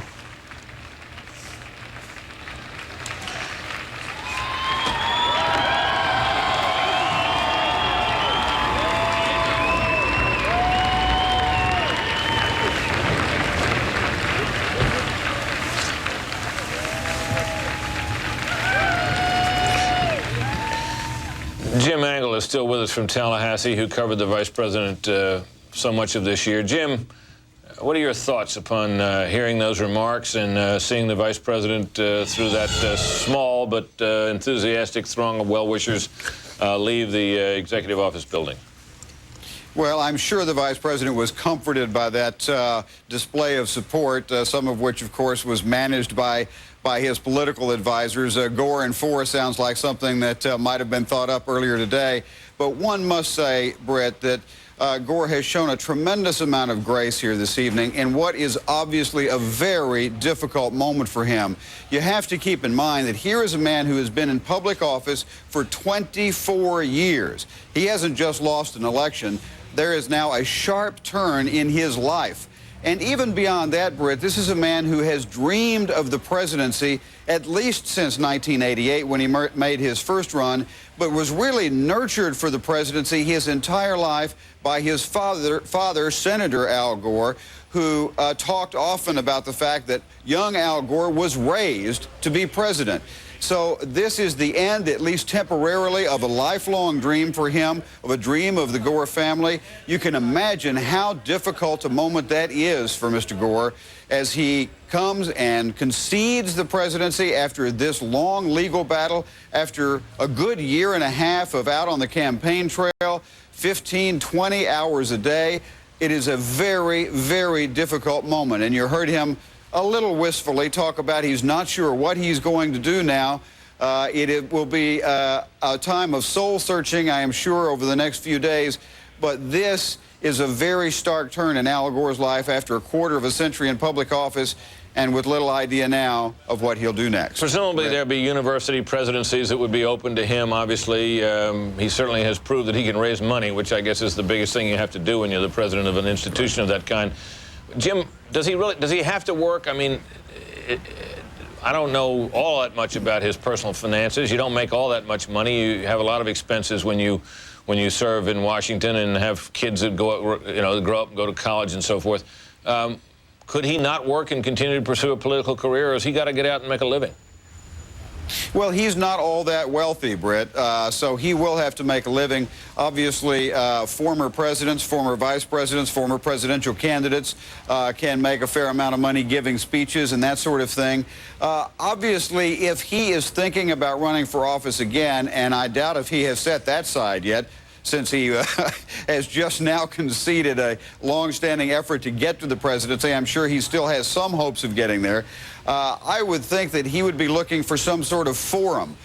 He's got to make a living for sure, but The other thing is he's got to figure out a way to have some sort of forum to run from for the next 4 years, to keep his name in the public eye, to say the things that he wants to say. He's talked at times about wanting to be a writer again after working as a newspaper reporter just after he returned from Vietnam. So that might be in the offing. He's obviously written quite a bit on the environment, so that is also a possibility. But he obviously, if you want to run for office again, and I'm sure he hasn't set that aside yet, he needs to have some place to run from. So that will obviously figure in his calculations about what he does next. Yeah, one assumes that he may reestablish a base in Tennessee, and I suppose it might be, except for some years after college, the first time in his life he really has lived there, because, of course, as we all know, Jim, for most of his boyhood was spent at what is now the Ritz-Carlton Hotel in Washington. It was then known as the Fairfax Hotel, and, of course, he went to the same private school that a lot of other people, including John Kerry and Senator John Warner and Senator Evan Bayh of Indiana went. Jim, we thank you for that. We'll be coming back to you before long. In the meantime, however, we need to pay some bills. Oh, there you see a live picture, or what purports to be a live picture anyway, of Dick Cheney. Excuse me, that is a tape playback. I thought it couldn't be live. I wonder what on earth he was watching, unless, of course, he was watching me talk to Jim Angle, which, of course, was such a scintillating conversation. I can see why he would be giving it his full attention. But that is what it looked like as you watch Dick Cheney listen. Now, Dick Cheney it has often been complained of Dick Cheney that he's not a particularly interesting speaker. But I suppose we'll have to comment here about how good a listener he is. My own sense of it is that he's a good listener. Oh, there you see the Vice President speaking. Unconditional to honor the new president-elect and do everything possible to help him bring Americans together in fulfillment of the great vision that our... All right. Dick Cheney listening. Vice President Gore talking. Very little escapes our notice here at Fox News Channel. We have to take a break. We'll be right back. Stay tuned.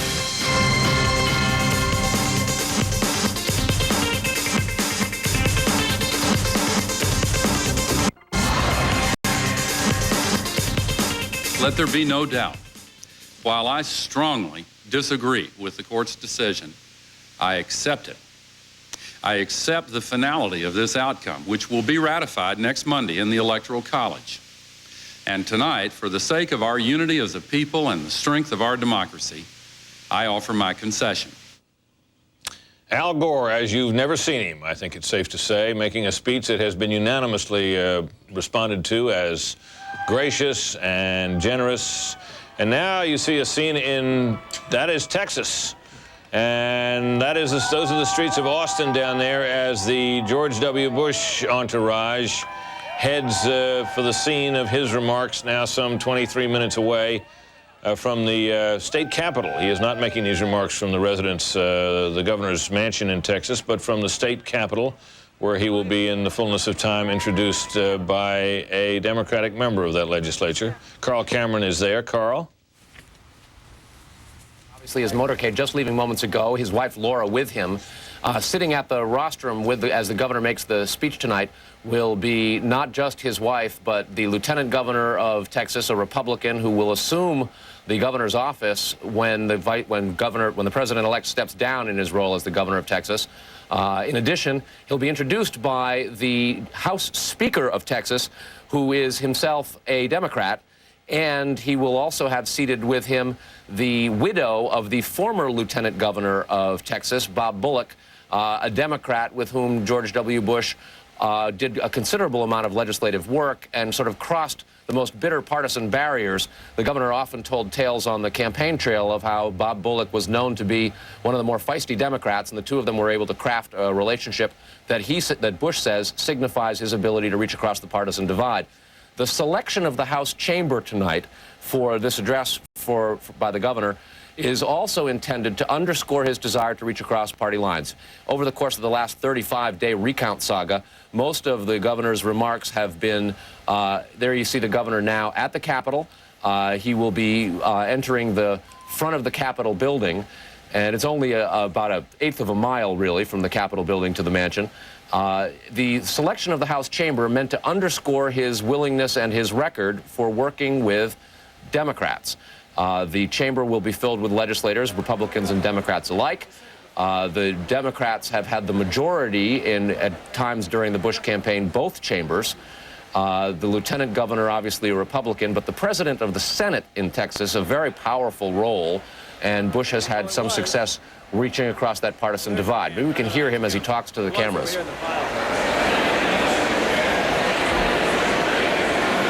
No, apparently not.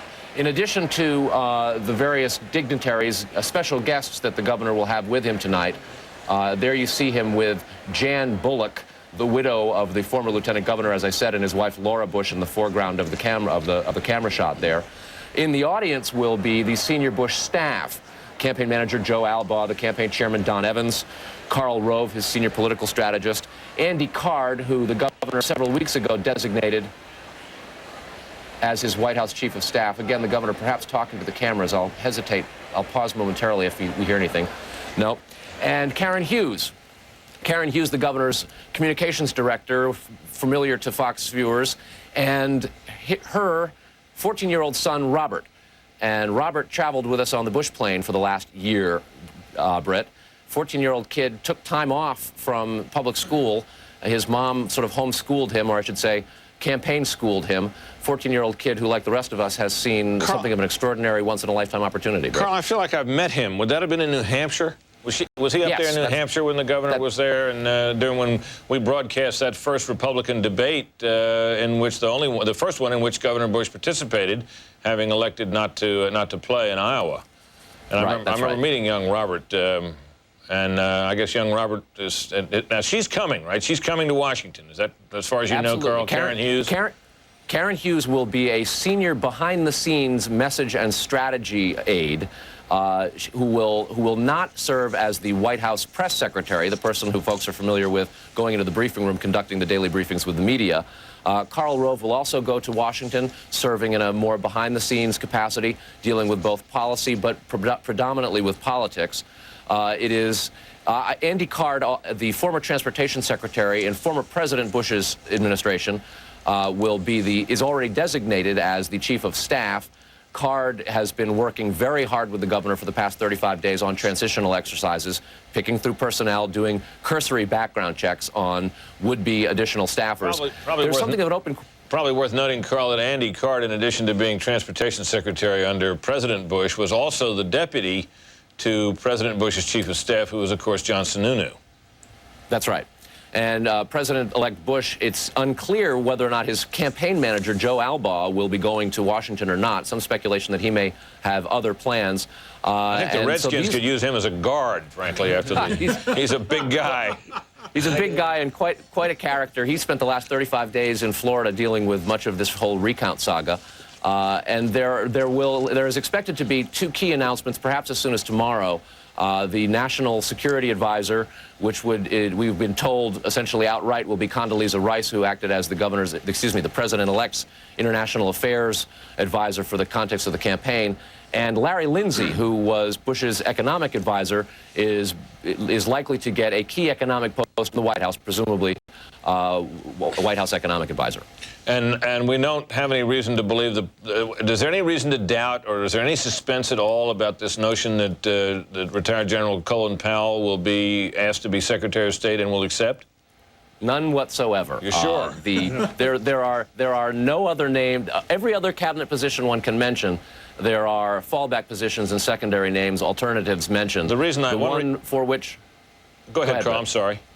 Well, the one position for which there are no alternatives and that the Bush campaign makes no bones about saying is essentially a done deal is Colin Powell. Well, one reason I asked that, of course, is that I well remember the morning after election night in 1988 when George Bush walked into a briefing with reporters in the morning in I believe, as I recall, it was the very same room in the George Brown Convention Center in Houston where his victory speech had been made the night before, and announced he had James Baker at his side, and he announced that Mr. Baker would be his nominee for Secretary of State. Mr. Baker, of course, having been a longtime friend and political ally President Bush's, and of course had been, in addition, a loyal servant of Ronald Reagan as his chief of staff during the Reagan years, and of course who has been a very major figure during this last 36 days, pulling together the team of lawyers and others who held off the Gore attempt to recount his way to victory. So.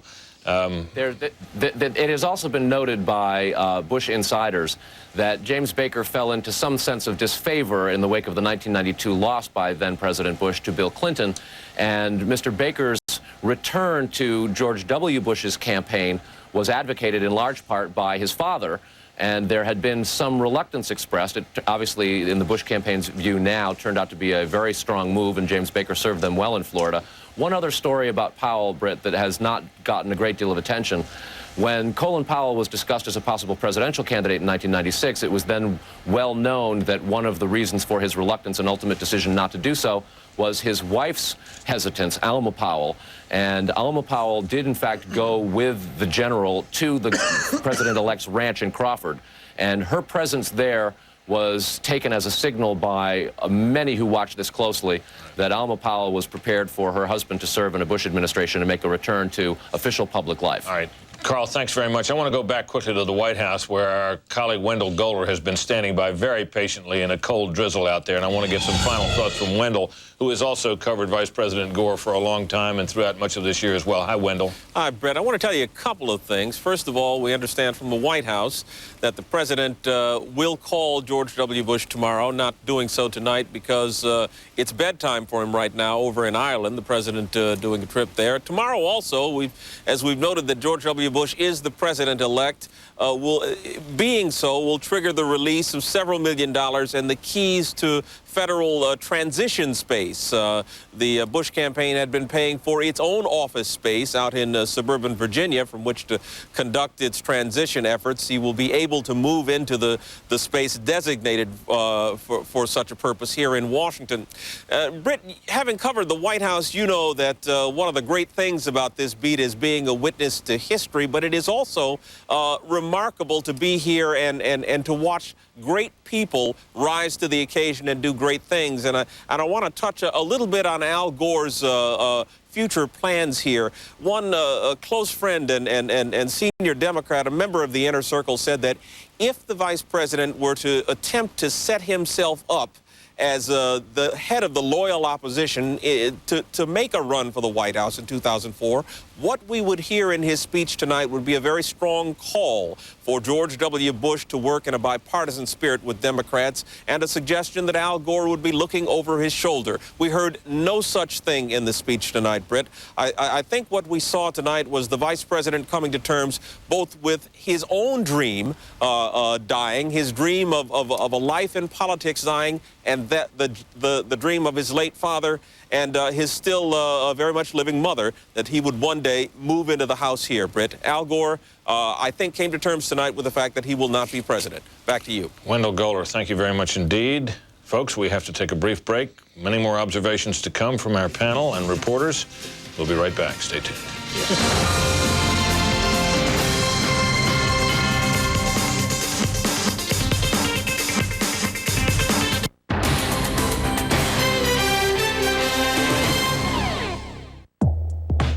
You got the tickets?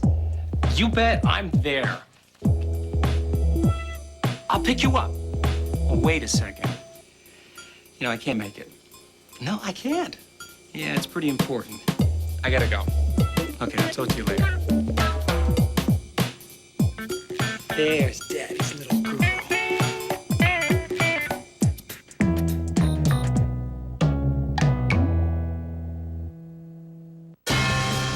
Decide 2000, exclusively on the Fox News Channel.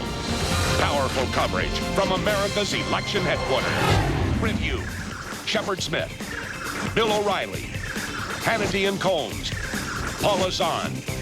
Fair and balanced reporting from America's election team, giving you the power to decide. You decide 2000 from the most powerful name in news, Fox News Channel. We report, you decide. Power. 24 hours, 7 days. The most powerful name in news brings you the world. Fox News Channel, the power to bring you the people and places. From mega markets to emerging nations. Reports that make a difference. Power to cover the events that shape the planet. The global forces changing your life. The power of Fox News Channel. News and information, fair and balanced. The most powerful name in news, Fox News Channel. We report, you decide. Fox presents 邪悪な魔力と戦うために選ばれた一人の戦士フォックスが放つニュータイプのエンターテイメントキュートでクールなスーパーヒロインお待たせバフィー恋する十字架彼女は高校生彼女は恋する少女彼女はヴァンパイアスレイヤー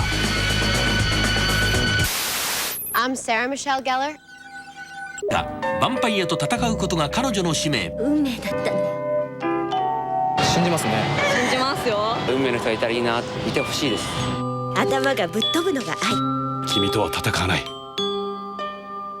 切ない恋の行方は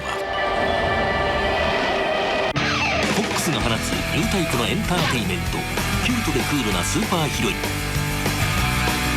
バフィー恋する十字架毎週木曜夜10時宿命の対決か運命の恋か Only on Fox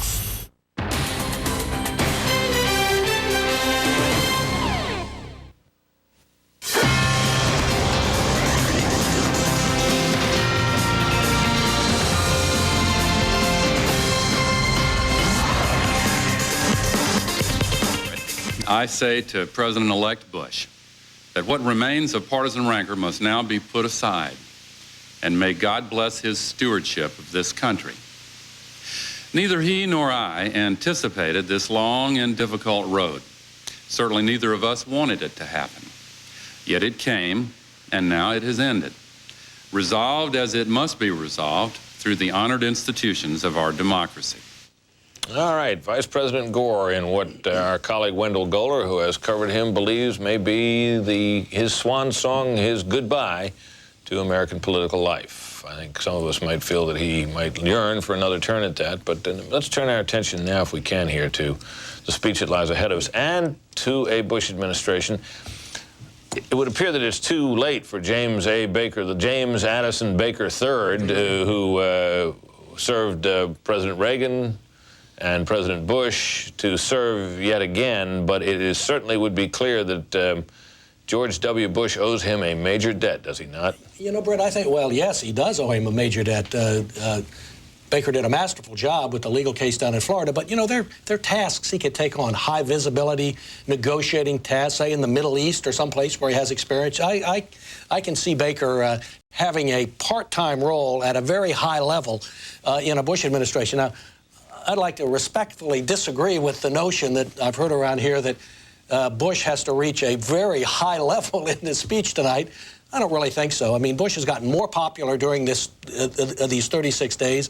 There's a national sigh of relief now that I think means that he will get more popular. He's going to have the megaphone now from now on. I think he just needs to be genial and likable and express his personality, solicitous toward Gore's supporter, and go on from there. I think this is going to be a period of very good feelings for him. You know, some people have said that his honeymoon as president-elect and as president would be shorter than Darva Congress. I think it's going to be pretty long. But this is a great opportunity. I mean, the whole nation is watching. Next to his inaugural address, this is the major speech of the moment. And he did blow it the first time he had a chance to make a victory statement. This is his chance to recoup. And there are things that he certainly has got to do. He's got to thank Al Gore for his concession and thank him for his service and thank him and find the virtues in Al Gore's courage and all that. What about it? Would it be sensible? Would it make sense for him to find, not tonight perhaps, but in the near term, some diplomatic initiative, some envoy role or envoy, if we go Well, less you know, huffy about it, for Al Gore to do on, I mean... Well, he asked him to be his Northern Ireland negotiator. Frankly, with the situation... Here's an impossible job. Go do it. The situation in the Middle East being what it is, I dare say that the Israelis particularly would not like James Baker to be back as the Middle East envoy. But in any event, the other things that he could do, I mean, he could say, the great purposes facing the country are those that Al Gore and I share, to educate children who aren't getting a good education, secure the retirement of seniors, not be wonky, not spell out, you know, specific Social Security or Medicare reform plans, but especially say things that will reach out to African Americans, who of all people at this point are the most feel the most left out. And after all, George Bush did say during this campaign that he intended to reach out to people who felt left behind. So he needs to reach out, even as early as tonight, toward a group of people who, despite his overtures to them throughout the campaign, gave him less support than they've given any Republican nominee since Barry Goldwater. Absolutely. Well, why would that be, Tony? Well, I agree. First, I was going to say diplomatic post, just as long as it's not ambassador to Chad. Yeah, that's right. But no, I think that's absolutely right. The Republican Party still is seen by many people, including white suburban voters, as a white guy's party. And George W. Bush understands that the secret of his success, not merely with minorities, but also with suburban white voters, is to show some success at reaching out to blacks.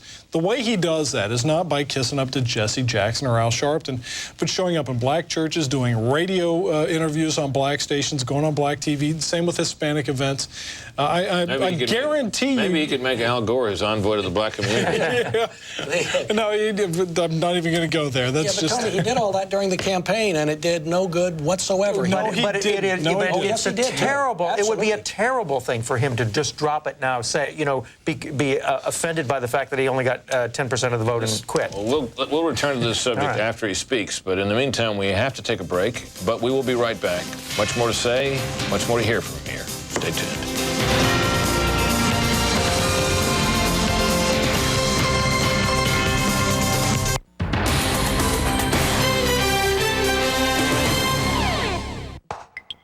Opinions. I have them, you have them. In fact, on any given subject, there are as many opinions as seats in this theater.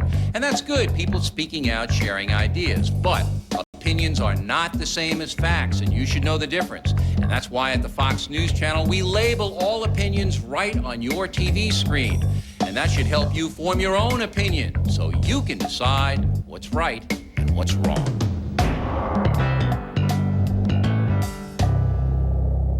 Mother Nature takes her toll, raging against the elements. Fox News Channel is there, bringing you the updates. From the eye of the storms to the aftermath of destruction, make Fox News Channel your only source for complete and up-to-the-minute reports.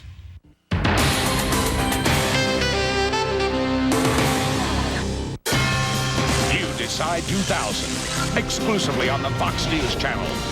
Powerful coverage from America's election headquarters. John Scott, Bridget Quinn, David Asman, Linda Vester, Shepard Smith, Neil Cavuto. Fair and balanced reporting from America's election team, giving you the power to decide. You Decide 2000, from the most powerful name in news, Fox News Channel. We report, you decide. You know, some mornings this is just too much. Especially when it's cold and nasty outside. But you're my pal. You're always there for me, unlike some people. And I'm not gonna let you down. Come on, man, let's go outside. So, Cosmo, got any big plans for today?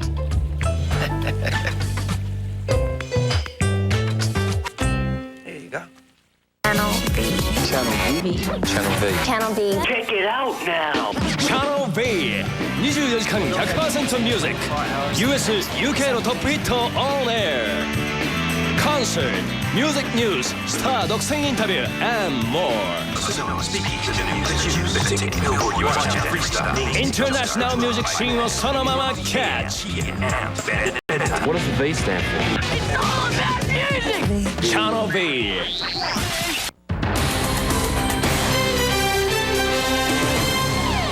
Night behind our next president. Our next president, of course, President-elect Bush, as Vice President Gore was the first to call him this night. We're about 2.5 minutes away from hearing what President-elect Bush has to say in his first remarks now that that title has been conferred upon him.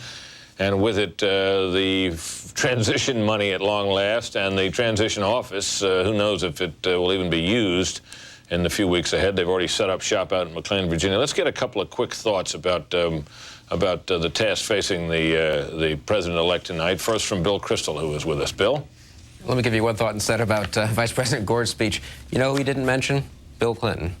Very he never odd. does, you know. Well, no, but it's consistent, and I'm not criticizing him for this. It's been consistent with his whole campaign. It's somewhat striking, however. He has just completed 8 years as Vice President of the United States. One might have thought he would have thanked Bill Clinton and said how proud he was to have worked with him. He went out very much as his own man, which is the way he ran the campaign. I don't criticize him for that. Maybe that's more appropriate when you're conceding a presidential election. Still, he gave the address from the vice president's office in the old executive office building. And I do think all of us admired Gore's speech. He'll get universally good reviews. There's one man watching it, I bet, who might have been slightly peeved, and that was Bill Clinton, who, after all, gave him this chance and who was not acknowledged at all in this farewell, at least for now, to public life by the vice president. Yeah, a policy that the vice president adopted some time back before the convention, really, and never wavered from. Laura Ingram, a thought from you about about the task facing George W. Bush. Well, we've already talked a lot about the need to reach out, and I think we all know that George Bush is going to reach out and try to bridge the divide in the country and say, I'm the president of all the people. I know half of you didn't want me to be president, but I'm going to do my best. But, Brit, I think one thing that George Bush has to do is he has to recognize the constituency of people who did elect him, which is the conservatives. That means get through partial birth abortion, tax cuts, and other things early on in the presidency, and he's going to have to acknowledge them. All right, Laura Ingram, thank you very much. We'll see how well he did that with you afterwards. In a moment here now, we're going to take a brief pause so that our Fox Broadcast Network stations can join us for a special report on this speech.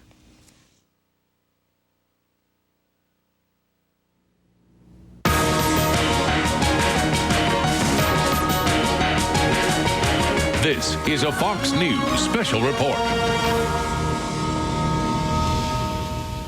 I'm Brit Hume, Fox News Washington. In just a few moments, Texas Governor and now President-elect George W. Bush is to address the nation from the state capitol in Austin. In the brief time before Mr. Bush's remarks, let us check in with Fox News correspondent Carl Cameron, who's in Austin. Carl?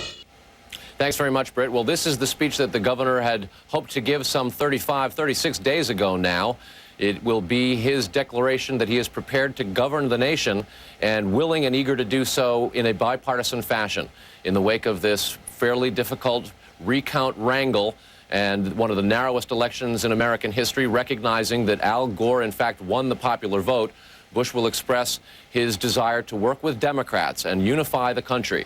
A short time ago, he entered the Texas State Capitol building where he described Vice President Al Gore's earlier concession speech as gracious, very gracious, quoting the president-elect now. This is a speech wherein he will say that it is time for both the public and the politicians to let this difficult time in American history be in the past and to move forward on a variety of issues. Bush will emphasize that the agenda that he campaigned on will continue to be what he has referred to as his compassionate conservative agenda, and that he will look for common ground with Democrats. Brett? Thank you, Carl. The president-elect will be introduced by the Speaker of the House, a Democrat, Pete Laney, and he'll make the speech there in the State House chamber. And it should begin right now.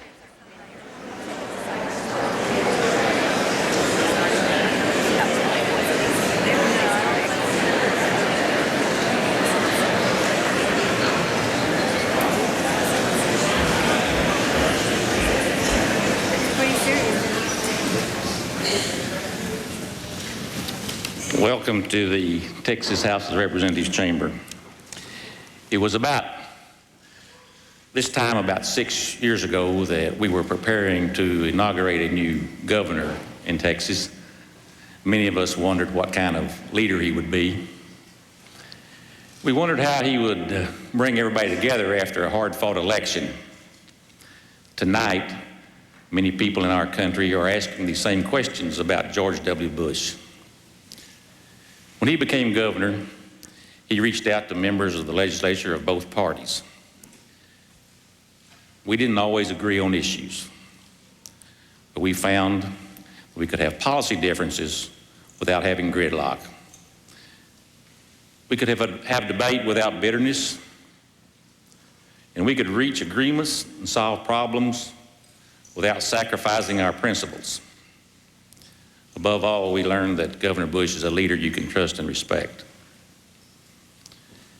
It is my honor to introduce to you a man who has earned my trust and respect, the Governor of Texas, my friend, the President-elect of the United States, the Honorable George W. Bush.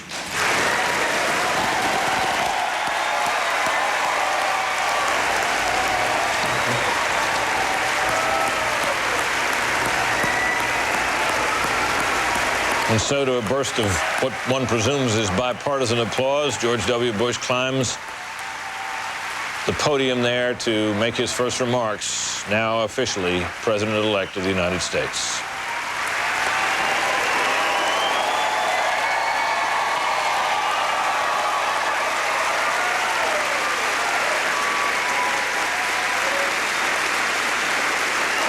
Thank you all.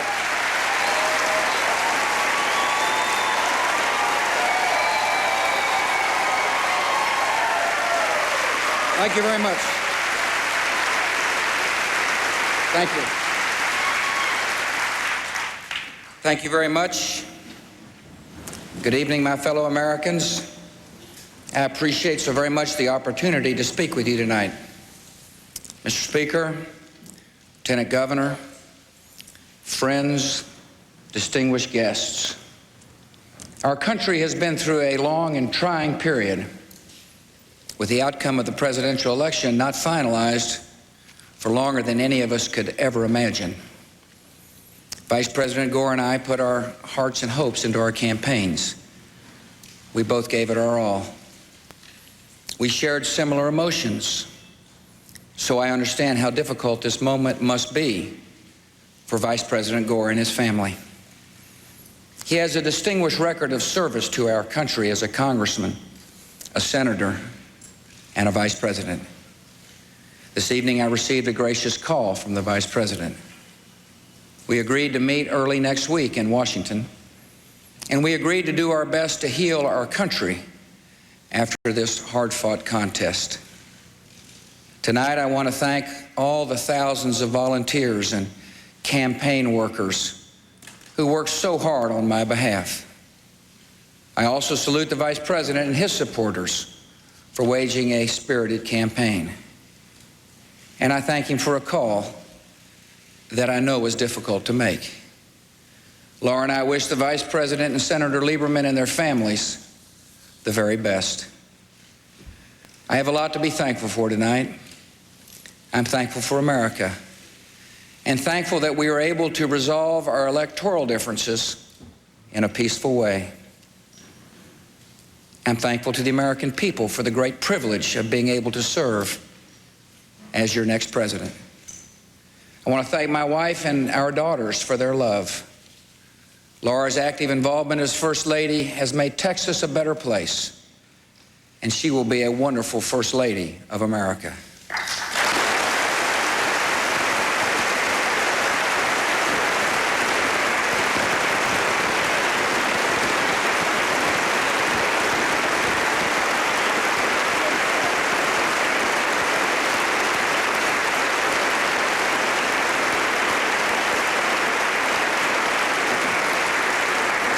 I am proud to have Dick Cheney by my side, and America will be proud to have him as our next vice president.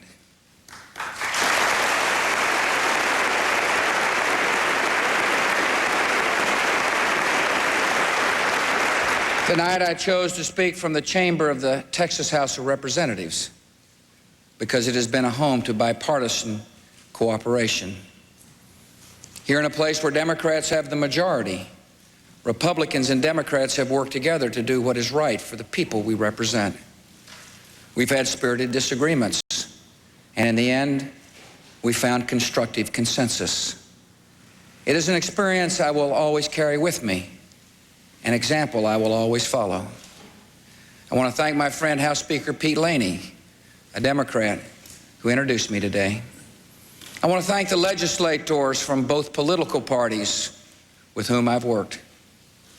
Across the hall in our Texas Capitol is the state Senate. And I cannot help but think of our mutual friend, the former Democrat Lieutenant Governor Bob Bullock. His love for Texas and his ability to work in a bipartisan way continue to be a model for all of us.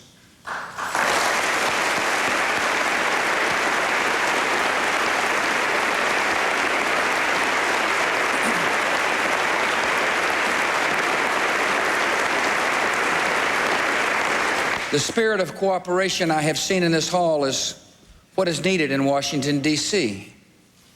It is the challenge of our moment. After a difficult election, we must put politics behind us and work together to make the promise of America available for every one of our citizens. I'm optimistic that we can change the tone in Washington, D.C. I believe things happen for a reason. And I hope the long wait of the last 5 weeks will heighten a desire to move beyond the bitterness and partisanship of the recent past. Our nation must rise above a house divided. Americans share hopes and goals and values far more important than any political disagreements. Republicans want the best for our nation, and so do Democrats. Our votes may differ, but not our hopes. I know America wants reconciliation and unity. I know Americans want progress, and we must seize this moment and deliver. Together, guided by a spirit of common sense, common courtesy, and common goals, we can unite and inspire the American citizens. Together, we will work to make all our public schools excellent, teaching every student of every background and every accent so that no child is left behind. Together we will save Social Security and renew its promise of a secure retirement for generations to come. Together we will strengthen Medicare and offer prescription drug coverage to all of our seniors. Together we will give Americans the broad, fair, and fiscally responsible tax relief they deserve. Together we will have a bipartisan foreign policy, true to our values and true to our friends. And we will have a military equal to every challenge and superior to every adversary. Together we will address some of society's deepest problems, one person at a time, by encouraging and empowering the good hearts and good works of the American people. This is the essence of compassionate conservatism, and it will be a foundation of my administration. These priorities are not merely Republican concerns or Democratic concerns. They are American responsibilities. During the fall campaign, we differed about the details of these proposals, but there was remarkable consensus about the important issues before us: excellent schools, retirement and health security, tax relief, a strong military, a more civil society. We have discussed our differences. Now it is time to find common ground and build consensus to make America a beacon of opportunity. I'm optimistic this can happen. Our future demands it, and our history proves it. 200 years ago, in the election of 1800, America faced another close presidential election. A tie in the Electoral College put the outcome into the hands of Congress. After 6 days of voting and 36 ballots, the House of Representatives elected Thomas Jefferson, the third president of the United States. That election brought the first transfer of power from one party to another in our new democracy. Shortly after the election, Jefferson, in a letter titled Reconciliation and Reform, wrote this: "The steady character of our countrymen is a rock to which we may safely moor.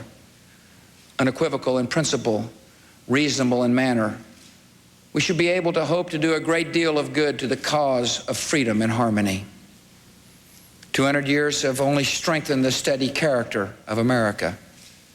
And so as we begin the work of healing our nation, tonight I call upon that character: respect for each other, respect for our differences, generosity of spirit, and a willingness to work hard and work together to solve any problem.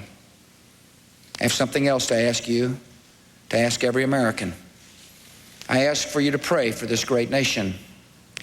I ask for your prayers for leaders from both parties. I thank you for your prayers for me and my family. And I ask you to pray for Vice President Gore and his family. I have faith that with God's help, we as a nation will move forward together as one nation, indivisible. And together we will create an America that is open, so every citizen has access to the American dream. An America that is educated, so every child has the keys to realize that dream.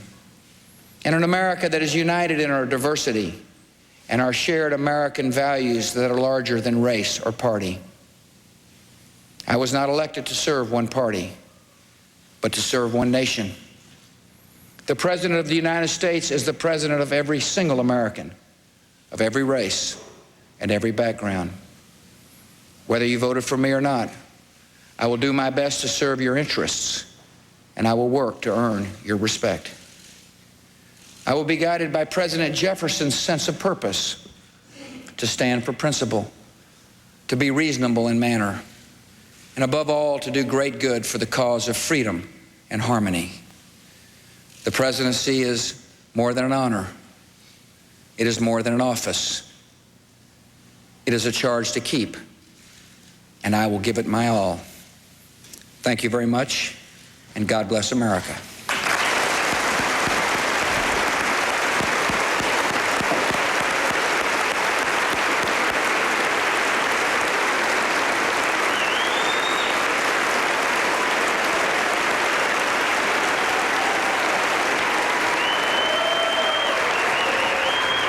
And so from the chamber of the Texas House of Representatives, introduced by the Democratic Speaker of that House, George W. Bush, now President-elect, has made his first public act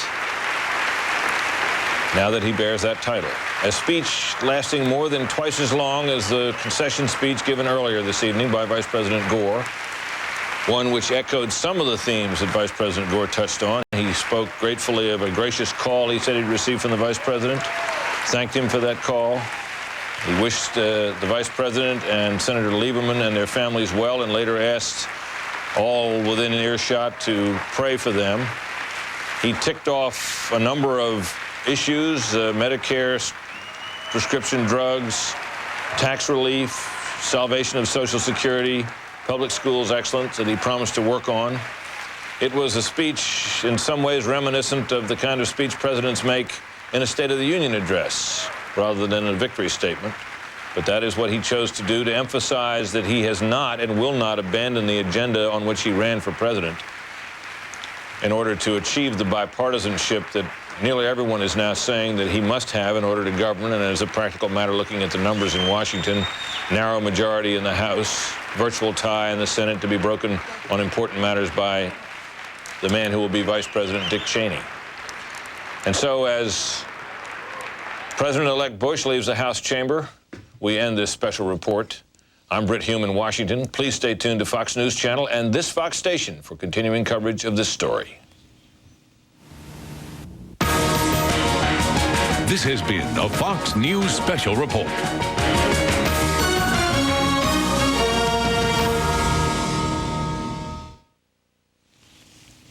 And we return to our post-speech coverage here on Fox News Channel.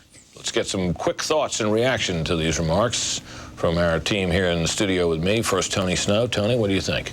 Well, they didn't take my advice. As you pointed out, this is kind of a mini State of the Union address. He did a couple of things he needed to do, being gracious to Vice President Gore, and I think you're right. What he's trying to do is to demonstrate he's a man of political substance. One of the peculiar things is there's a line in here about putting politics behind us. Well, he's in the most political office on earth. And you can't do that. What you have to do is to demonstrate that you're president of all the people, but it takes political skill skills to make good on the promises that you have made on the stump and to fulfill them in office. Somebody said once, you can't take the politics out of politics. This is, after all, he's now the politician-in-chief of this country. And I think one of the things that people have been concerned about, Laura Ingram mentioned it before this speech, is a sense that he's going to have a core, he's going to stick with it, and yes, he will work with Democrats, but there are going to be certain things on which he doesn't waver. That's the Ronald Reagan model. People forget Reagan pushed through a tax cut with heavy Democratic majorities in the House of Representatives. He did have a Republican Senate. George W. Bush faces similar kind of odds, but he has to do it by the force of his personality and the strength of his policies. And saying that you're not going to be political, that's kind of a posture designed to appease people who don't like this sort of what about the viciousness idea in of high doing this in places. the setting in which he did it? Vice President Gore makes this very succinct speech in this place. Which was more presidential? Well, this was very State of the Union-ish. It was in a legislative chamber, as a State of the Union message is. I would have thought that on the day that you are talking to the country, that you would talk to the country, that you would talk to the camera instead of talking to an audience that was around and talking to basically to a teleprompter and very little focusing straight ahead into the eyes of the right there. into the eyes of the. Well, I'm on a panel here and I'm talking to Brit. But that's the idea.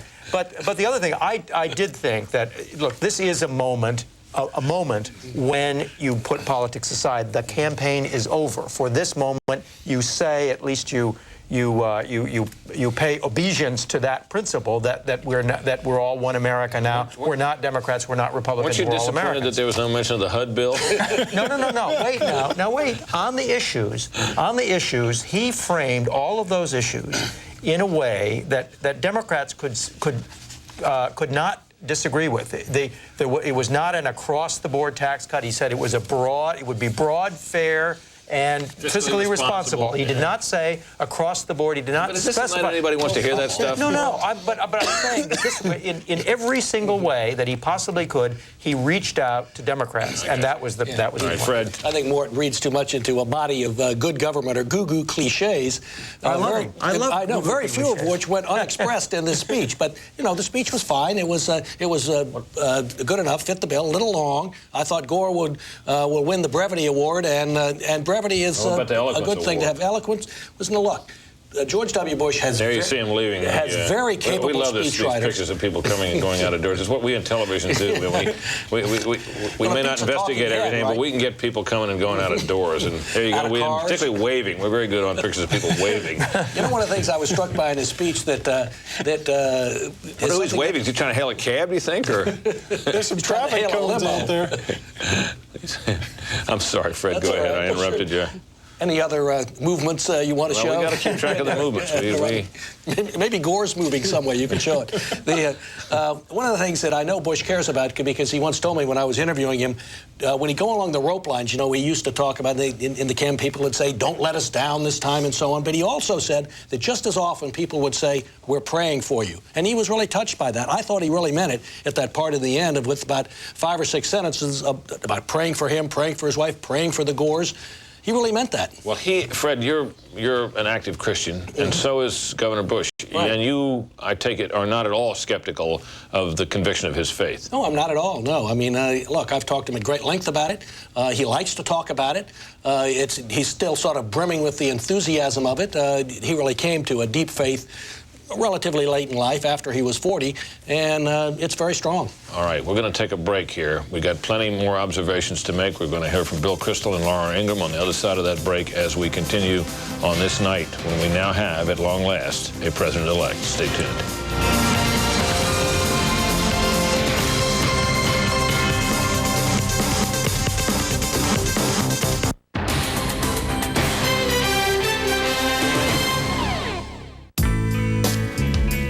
Remember him? He was such a jerk. A complete jerk, but so cute. So wrong. Yeah, but everybody told you. I know, but I didn't want to hear it. You listen to me. That's different. I trust you. When you tell me something, I know it's the truth. Well, in that case, trust me. That was one ugly dress.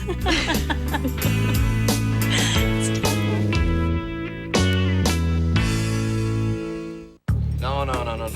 You know, we agree on just one thing. A good argument's the best way to get to the core of an issue. Wait a minute, I don't agree with that. A discussion's the best way. You have to explain, reason, justify your position. Everybody on TV is discussing things, Alan. That's boring. If you want to find out what people really think, you need a good argument. No, a discussion's An better. argument. A discussion. We can agree on this. It's your turn to pick up the check today. Well, I'll argue that one. Alan, let's see if we can discuss this. Power. 24 hours, 7 days. The most powerful name in news brings you the world. Fox News Channel, the power to bring you the people and places. From mega markets to emerging nations. Reports that make a difference. Power to cover the events that shape the planet. The global forces changing your life. The power of Fox News Channel. News and information, fair and balanced. The most powerful name in news, Fox News Channel. We report, you decide. Come first to Fox News for breaking news, exclusive stories that impact the world, unique, timely interviews that shape our nation. First on the scene with breaking news, continuous coverage from over 70 bureaus around the globe. We're the only ones here who still have live pictures out. Reporters, anchors, and correspondents that are first, fair, balanced. Powerful insight, powerful perspective, powerful news. Come first to Fox News for breaking news. Opinions. I have them, you have them. In fact, on any given subject, there are as many opinions as seats in this theater. And that's good, people speaking out, sharing ideas. But opinions are not the same as facts, and you should know the difference. And that's why at the Fox News Channel, we label all opinions right on your TV screen. And that should help you form your own opinion, so you can decide what's right and what's wrong. Channel B. Channel B. Channel B. Check it out now. Channel B 24時間 100% ミュージック US、UK のトップヒット on air Concede Music News スター独占インタビュー and more International Music Scene をそのまま catch What does the V stand for? Channel B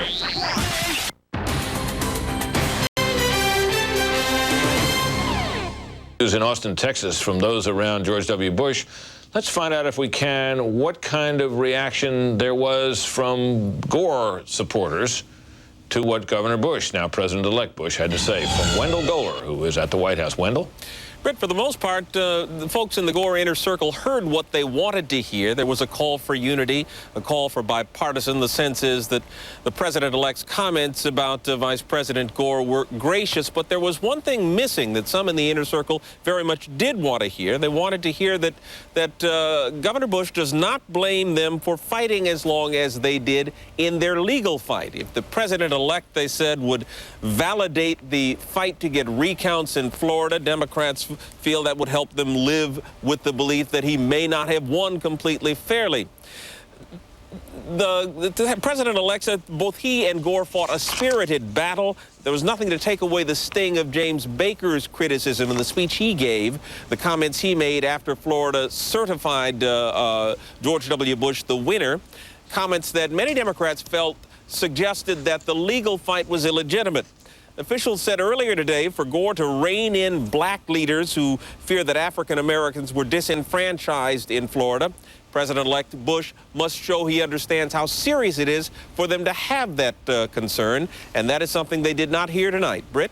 Wendell, why is it, do you suppose, that the Gore team is so eager to have George W. Bush validate their post-election battle to, after all, they fought these two sides against this, and the legitimacy of what Mr. Gore was doing was under challenge from the beginning. What difference would it make to Mr. Gore now if that were somehow validated? Is there some sensitivity that the public may consider Vice President Gore to have undertaken an enterprise that was improper? Well, the feeling is that it is a wound that must be healed, and there is a sense that it's a wound that Vice President Gore cannot heal. He, after all, was a part of the fight, and it's difficult for the vice president to tell black people especially, for whom this was a very serious issue, to tone down the fight. However, the thinking is that George W. Bush could do that by saying, I understand. and I am concerned as well. All right, Wendell, I got it. Thanks very much. Thanks for your reporting and insight on that. Let's turn now, if we can, for some further observations about these speeches to Bill Kristol and Laura Ingram. Laura, first to you, what is your sense of this speech? Was it the right length, the right tone, the right words? What? I've got to grade it. I hate grading things. It's so trite, but I'm going to grade it. Well, I'm going to grade it. It's like a B-. I thought the speech was basically kind of a bouillabaisse of old campaign slogans with a few really good lines at the end. I think the best line, which is what he should have started with, Brit, was when he said, "I was not elected to serve one party, but to serve the nation. The President of the United States is the President of every single American." I think that was a theme he really should have started with, instead of, going into this sort of, prescription drug, benefits and so forth, which we've heard during the whole campaign. Were you disappointed that the HUD bill wasn't mentioned? Yeah, I was actually very disappointed in that, and I think you always got to get the HUD bill in there. I was very disappointed that he didn't talk about the reauthorization of the Violence Against Women Act also. There's also that. No, I just think George Bush needed to seem more natural, more at ease, more confident, and frankly stronger than I think he appeared. I don't mean to be a naysayer, but I just think that it's not good when the loser appears stronger than the winner appears. And I think in this case, maybe it's just the style of delivery, maybe it's that they wanted it to be too touchy-feely, but I just don't think the speech really rose to the occasion of a victor after a long fought contest. Laura, thank you very much. Now, there has been considerable suspense among us here in this room to find out whether Bill Kristol will have liked this speech or not. I think the betting is that he will not, but we're all eager to find out. Bill? Well, Brit, it's good to follow Laura, since she's trumped me in naysaying.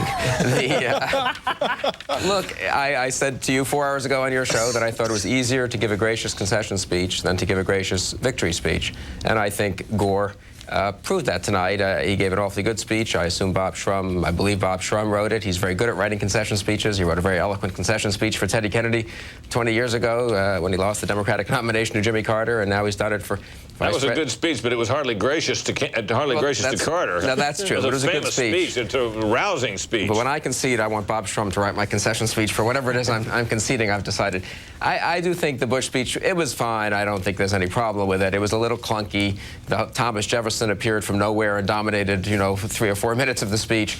And I do think, I don't know, it just didn't seem to have any really lift the way Gore's speech had some really lovely lines in it. I don't think any of Bush's lines had that character, and I think we could have done without the little Let's talk for a second, Bill, about the setting. I was intrigued by it. Obviously, it was a little unusual. Was it? Does the message from the setting perhaps matter as much as the words themselves? I mean, is that something Americans want to see? A man walking into a chamber, receiving the introduction of a member of the other party, and being cheered by an audience that one can assume was bipartisan. Does that communicate a message that may have been worth anything in all of this? Yeah, I think it may have been, and it had that State of the Union sense to it, which is presidential and which is fine. And I think the one message that did come through was bipartisanship. There's no question that Governor Bush or President-elect Bush is committed to that, and that was fine. I take Mort's point also, though, that in a way you sort of expect the speech to the nation on the occasion of this, after this extraordinary 5 weeks, to be a speech, as Gore's was, looking into the camera, speaking directly to the people. That's not required. Obviously, victory speeches are normally given to crowds of supporters in ballrooms, so there's or convention centers, so there's no reason that Bush couldn't have given his speech to a crowd of supporters and legislators. Well, it's probably worth recalling, Bill, that when he spoke to that Republican convention, he did not look from side to side, but in fact looked straight into the camera, and was criticized for having a sort of a mesmerized and wooden quality as he spoke. On this occasion, I think everyone probably noticed those glass lenses to the right and left of the speaker's platform there are obviously where one sees a speech. That's one way of presenting the product of a teleprompter. He was clearly using that. Occasionally he did look at the camera. Usually he wasn't talking when he did, but I suppose there's a case to be made that if speaking isn't your natural milieu, and it doesn't seem to be something that President-elect Bush particularly aspires to or cares much about, that you kind of darned if you do and darned if you don't. You know what I mean? Yeah, no, absolutely. And look, I think that actually, I think as a result of this speech being perhaps a little flat, and I think he did what he had to do, but I wonder if he won't want to give some interviews when he comes to Washington on Sunday night, Monday, Tuesday. I mean, he is more, I think, effective in a casual interview setting. I do think he will want to continue speaking to the American people. I don't think he'll want to make that his one and only sort of moment for the American people until Christmas. And so I think maybe if he comes here, has some interviews, appears relaxed, appears gracious. Of course, he'll be at the Vice President's residence. He'll visit, I guess, will he visit the White House? That's an interesting question. Yeah, another place the presidents-elect traditionally visit is the Supreme Court. No, Laura pointed that out to me, Brit, and she was there when she was clerking there when President Clinton came in 1992 and 93. And the President and Laura had a very nice conversation. But, you know, that's going to be a great moment. One thing I missed in this speech was a vow to nominate more Supreme Court justices like Justice Scalia and Justice Thomas, my favorite part of the Bush campaign. I think that would have been appropriate as he reached out tonight, don't you think, Brit? The next big battle is going to be the battle for assuming that Chief Justice Rehnquist decides to step down, the battle for the Chief Justice spot on the Supreme Court, and that's going to be the new nomination fight that I think we're going to see. And that, I mean, think about how interesting it is when President-elect Bush and Vice President-elect Cheney make their first courtesy visit to the Supreme Court. I mean, what's going to be the conversation with Justice Ginsburg and Justice Breyer and Justice Souter? I'd love to be a fly on the wall. I mean, I had the pleasure of meeting President-elect Clinton back in 1992 when he came to the Supreme Court. I bet he liked you. He actually, that is a very funny comment. You know, we bonded. We had this moment, just one moment. Oh, he's charming. He is charming, and there was no rope line though, so there was no problem there. But no, it's just going to be an interesting moment at the court, and I think if it doesn't happen next week, it will certainly happen in the first week of January. All right. But, that's going to be an interesting scene. All right, Laura, thanks very much. We got to take a brief break here. Plenty more to come. Be right back.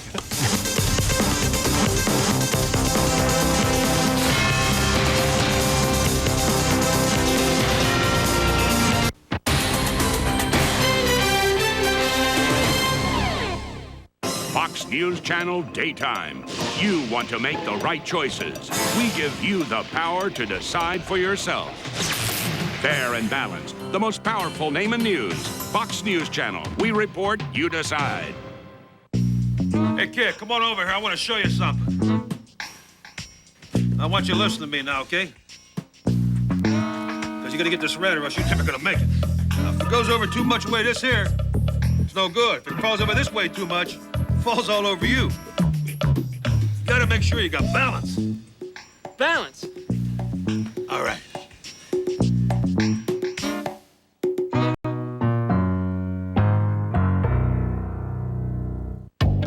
And Grandpa, that's the whole story. That's what happened. Okay. Katie, now you tell me what happened. Well, but Grandpa, I just told you. Well, it's only fair if we hear her side. What, you don't believe me? Oh, now wait a second. It's important to hear both sides of the story so that we can understand everything that happened. Grandpa, can I tell you my side? Oh, yes, go ahead. When I was playing, Greg just came over and pushed me. I wasn't doing anything. Okay, Greg, now what about... Fox presents 科学分析用語危険人物関与目撃証言消去だが真実はそこにある X ファイル on Fox さあスカリー行くぞ2人の FBI 捜査官が挑む世界の裏側の巨大な謎 I think that we've succeeded in doing that first and foremost. It's become a lot of other things, but I think it is a scary show. X ファイル全米のメジャーなテレビショーを連続受賞 The X-Files has really caught on because I think people around the world have to be scared. X ファイルその魅力は今も世界中にファンを生み出し続ける X ファイルよくできてますよねもっと続けて来週はどんな話なんだろう見ればハマるテレビ史上真実が知りたいかつてない答えを見つけて進化し続ける最高傑作真実はそこにある目撃者はあなた X ファイル毎週月曜夜10時 Only on Fox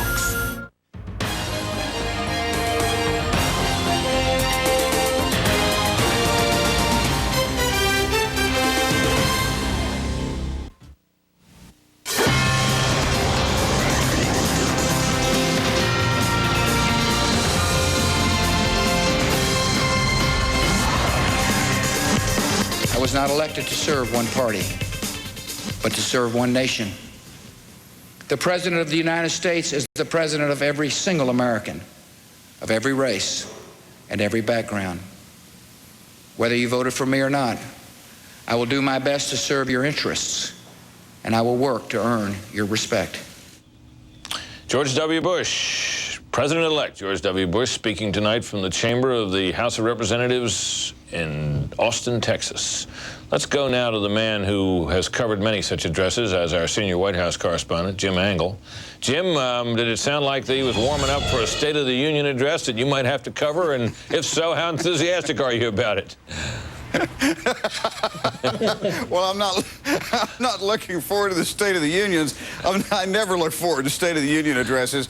But I think you guys are being a little hard on him. After all, I mean, look, the guy's just been elected. It's not like Gore, who's just riding off into the sunset and can say wonderful things and just turn and walk away. I thought that was just a little indication, just a little sample of what you're going to see on the inside, just a little message here that he is ready to govern, that he's got 4 or 5 issues. He didn't take that much time, so I think you guys might be being a little hard on him. But I thought what was interesting tonight is that in these 2 speeches, you have the 2 men over whom the country was absolutely divided, almost evenly divided, both calling for an end to that, an end to the bitterness, an end to partisanship for partisanship's sake, calling on the country to now unite and address the problems that need to be addressed. And I think what's really interesting about George W. Bush is that the campaign he ran, the idea of uniting, not dividing, of reaching across the aisles to work with Democrats, as it turns out, is exactly coincides with what is now required.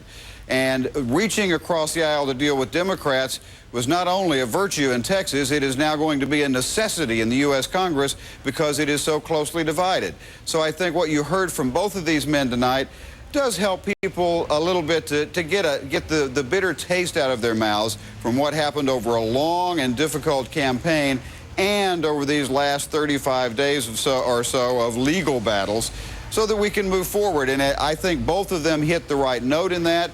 And I don't blame George W. Bush for mentioning a couple of issues here. The president-elect needs to start saying, hey, you know, I came here to do something, and it's still on my mind. I'm not just reveling in the moment now that I've finally won. You think he should have mentioned whether he might need a couple of supplemental appropriations bills? I don't think this is time to start talking about that. There will be plenty of time for continuing resolutions. He's got plenty of that ahead of him. Well, we'll look forward to your continuing coverage of such resolutions. Jim, thank you very much indeed, and thank you for your extraordinary efforts to sort out all of that, all those goings-on down in Tallahassee over the last 3 weeks. I don't know what we would have done without you. Now, let's talk a bit about outreach to Democrats. You had evidence tonight on display in the person not only of the Speaker of the Texas House, a Democrat, but in the widow of Bob Bullock, who had been the president of the Senate down there, also a Democrat, and a man who had been believed to be a pretty crusty partisan, not easily won over. He became won over. We ended up being a very close friend and partner in political enterprises of George W. Bush.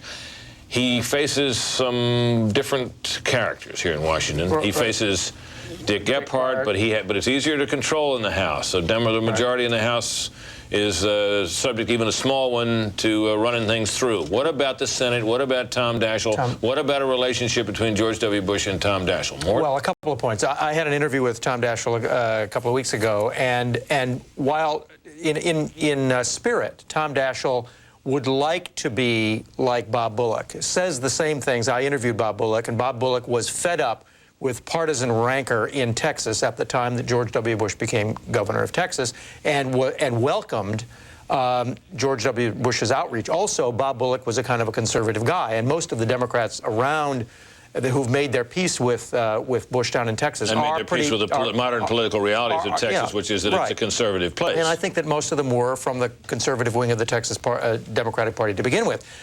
Here you have a situation with Tom Daschle saying, you know, for once in my life, I would like to have a cooperative bipartisan relationship with the president. I would like to have weekly meetings with the president.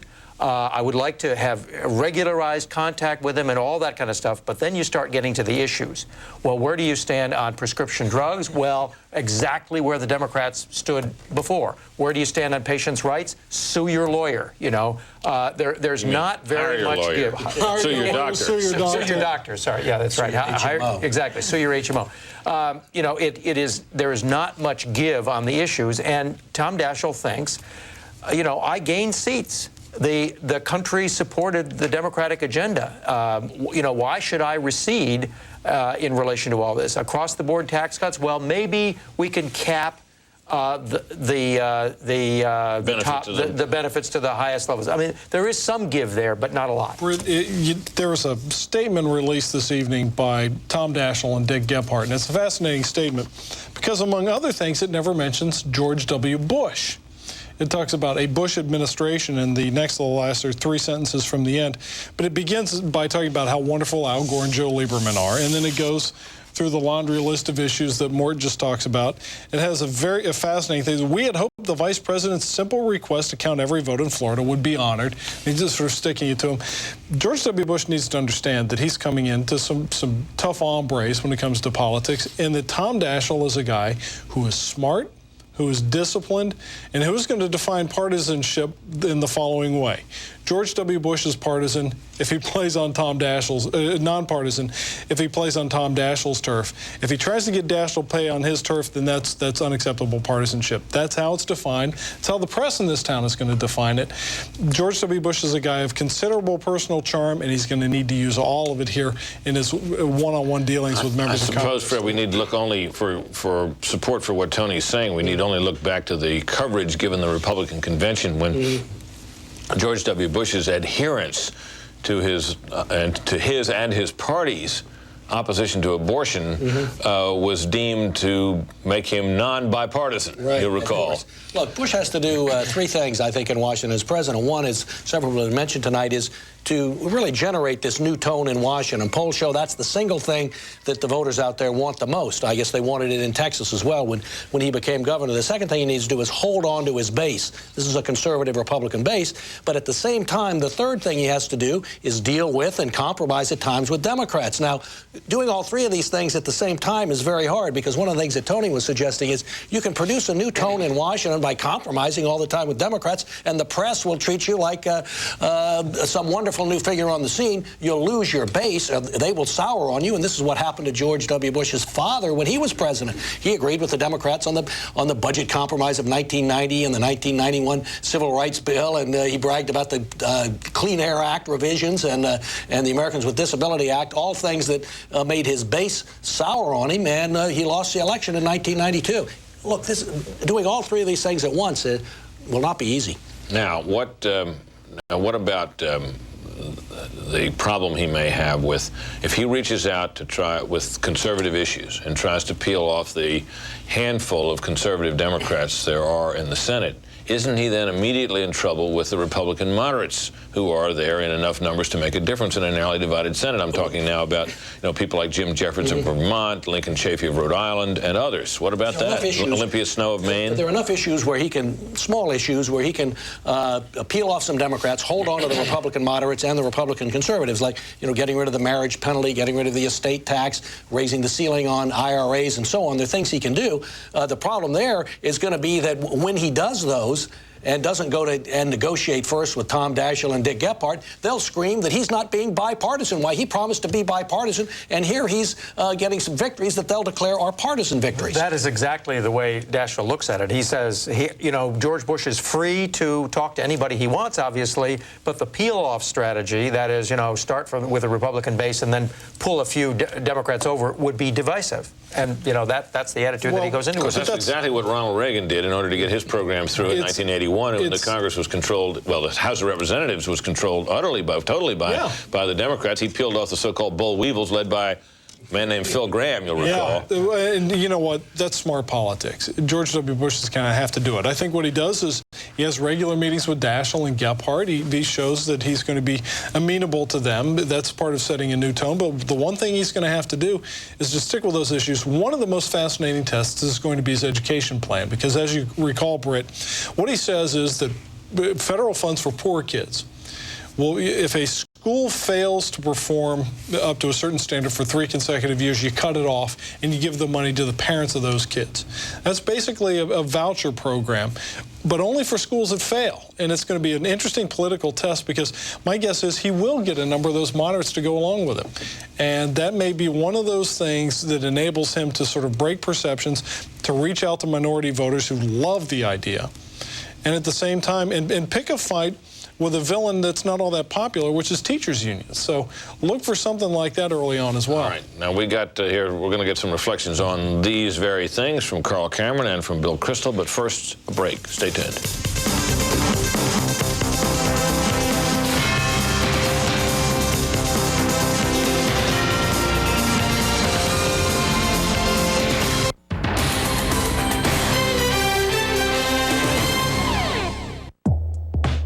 You got the tickets? You bet I'm there. I'll pick you up. Oh, wait a second. You know, I can't make it. No, I can't. Yeah, it's pretty important. I gotta go. Okay, I'll talk to you later. There's Daddy's little girl.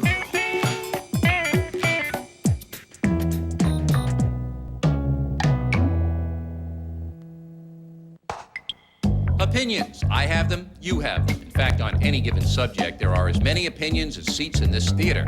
And that's good, people speaking out, sharing ideas. But opinions are not the same as facts, and you should know the difference. And that's why at the Fox News Channel, we label all opinions right on your TV screen. And that should help you form your own opinion, so you can decide what's right and what's wrong.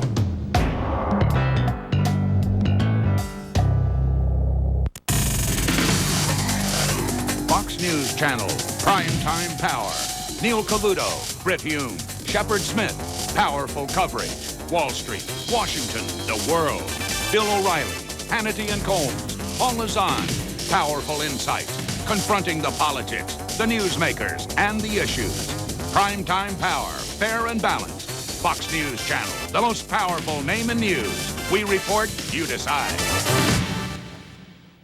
Fox presents 邪悪な魔力と戦うために選ばれた一人の戦士フォックスが放つニュータイプのエンターテイメント、キュートでクールなスーパーヒロインお待たせ。バフィー恋する十字架。彼女は高校生、彼女は恋する少女、彼女はヴァンパイアスレイヤー。 I'm Sarah Michelle Gellar。十字架、ヴァンパイアと戦うことが彼女の使命。運命だったのよ。信じますね。信じますよ。運命の人がいたらいいなって見てほしいです。頭がぶっ飛ぶのが愛。君とは戦わない。切ない恋の行方はフォックスが放つニュータイプのエンターテイメント、キュートでクールなスーパーヒロインバフィー恋する十字架、毎週木曜夜10時。宿命の対決か運命の恋か、 Only on Fox。George W. Bush spoke early and often about outreach to Democrats, and he made his speech this night in a setting where Democrats were present, introduced indeed by a Democrat. We've been talking here about the political atmosphere in Washington being dissimilar to the political atmosphere of Texas, which is basically a conservative state where Democrats even tend to be conservative. Let's get some thoughts on this matter now from Carl Cameron, who is in Austin and has been covering the governor's campaign. Carl, do you sense that the Bush team is realistic about the difficulties in achieving bipartisan cooperation in the current atmosphere and numbers balance in Washington? Oh, they recognize that it's going to be a huge hill to climb. I mean, it's important to note that Pete Laney, the House Speaker, a Democrat, described the governor as someone who could be trusted with a bipartisan record in Texas, and that was clearly something that the Bush campaign wanted to do with this. By my count in this speech tonight, Brit, the governor used either words or synonyms for bipartisanship 38 times, and some of the words like reconciliation 3 or 4 times. The selection of the House chamber there was not exclusively to illustrate his bipartisan outreach intentions. It was also a recognition that some of the speeches that the governor has given from the mansion in recent weeks, in which he looked directly into the camera to read from teleprompter, didn't go over too well. And there was a consensus among some of his staffers that putting him in front of an audience and allowing him to use a teleprompter wherein he could turn his head in this fashion might make him a little bit more user-friendly. Exactly. So that was something that there were ancillary benefits to that particular move. They do recognize that it's going to be very tough with the partisan split in the U.S. Senate, an even split, and a very narrow majority in the House. But they are also, contrary to some of what some of the folks in the panel were saying earlier in terms of perhaps starting out with baby steps or incrementalism and trying to get a few things going to build some momentum, a number of the Bush camp aides and some senior legislative staffers on Capitol Hill in both the House Speaker's office, Dennis Hastert's office, and Trent Lott's office have suggested in recent days that what the governor is hoping to do is something big, something dramatic, see if he can find bipartisan consensus in the first 100 days potentially, and get a big piece of legislation passed that would be a dramatic, bold stroke. That may not be something that's feasible under the current circumstances, but it should be noted that Dennis Hastert and Trent Lott did visit the governor here in Texas just a few weeks ago. One other note about the speech tonight. In covering this candidate, now president-elect, since June 12th of 1999, there has only been one other time that I can remember that he actually mentioned Thomas Jefferson. And that was, in fact, in the very first few visits he had to Iowa and New Hampshire when he did talk about Thomas Jefferson. And at the end of Thomas Jefferson is very popular in Iowa. and well, also obviously the Jefferson-Jackson dinners and Thomas Jefferson not known all that well in perhaps Republican politics. But the other thing is, he had referred to the presidency as a, quote, charge to keep. And the last time the governor mentioned charge to keep was again at the outset of his campaign. At the time, he had just put his book out entitled Charge to Keep, which was one of these sort of customary books that candidates now find necessary to do. Exactly, and that has not been something that he's mentioned at the outset. One last anecdote, Brit. 4 minutes before the speech began, at 4 minutes to 10 tonight, a van came careening onto the Capitol Hill grounds. Out of it jumped Karl Rove, the senior strategist, Ari Fleischer, the spokesman for the transition, Clay Johnson, who's the executive director of the Bush transition, racing into the Capitol building to get there before the speech started. They had to take a charter flight out of D.C. tonight and almost missed the governor's speech, or the president-elect's speech. Got in there perhaps a little bit of perspiration, but they made it. All right, Carl. Good on you for noting that. Get some sleep, buddy. We'll all try to do that. Talk to you tomorrow. Let's get some final thoughts now from Bill Kristol about this speech, the idea of Bush outreach, and what success, Bill, you think he'll have with that. I think he could have some success, Britt, but, you know, I was on a panel with James Carville a couple of weeks ago, and when you cut through all the blarney and hyperbole of James's presentation, he had one very important point. Successful presidents are often the object of affection, they're often the object of respect, but above all, they're feared. They're feared because they're feared by Congress if they can go to the American people over Congress's head and turn public opinion against Congress. Reagan did that, obviously, in 1981. Clinton did that with a government shutdown in 1995. I think, you know, Bush should be very nice to Daschle and Gephardt. He should certainly be gentlemanly. He should certainly work with conservative Democrats, especially, I think, on defense issues, on national missile defense. He's got a big opportunity with Jack Murtha, the very influential conservative Democrat in the House. He can work with Democrats on partial birth abortion. He can do lots of things and be pretty successful. At some point, he is going to have to make Democratic leaders on the Hill fear him. And to do that, he has to be able to speak directly to the American people and go over the head of Congress. All right, Bill, thank you very much, and thank you for being here. Fred, some final thoughts from you about all this. No, I agree. He needs something Bill has said elsewhere is he needs some successes, and he can get successes by getting together with Tom Daschle and perhaps agreeing on a patient's Bill of Rights. After all, the one he went along with in Texas is not that far from what Democrats want, but he has to have some victories.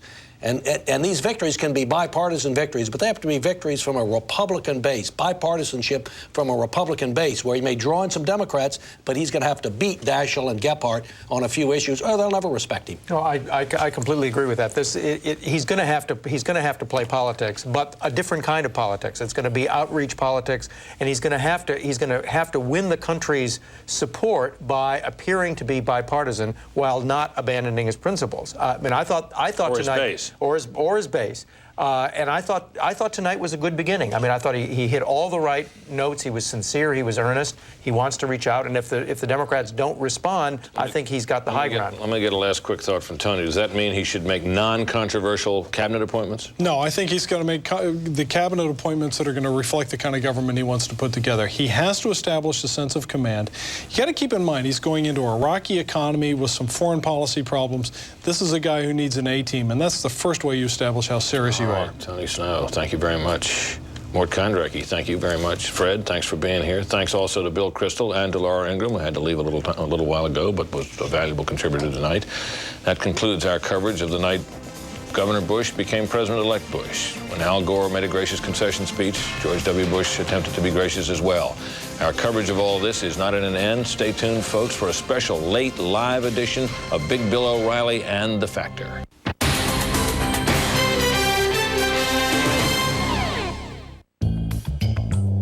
You know, some mornings this is just too much. Especially when it's cold and nasty outside. But you're my pal.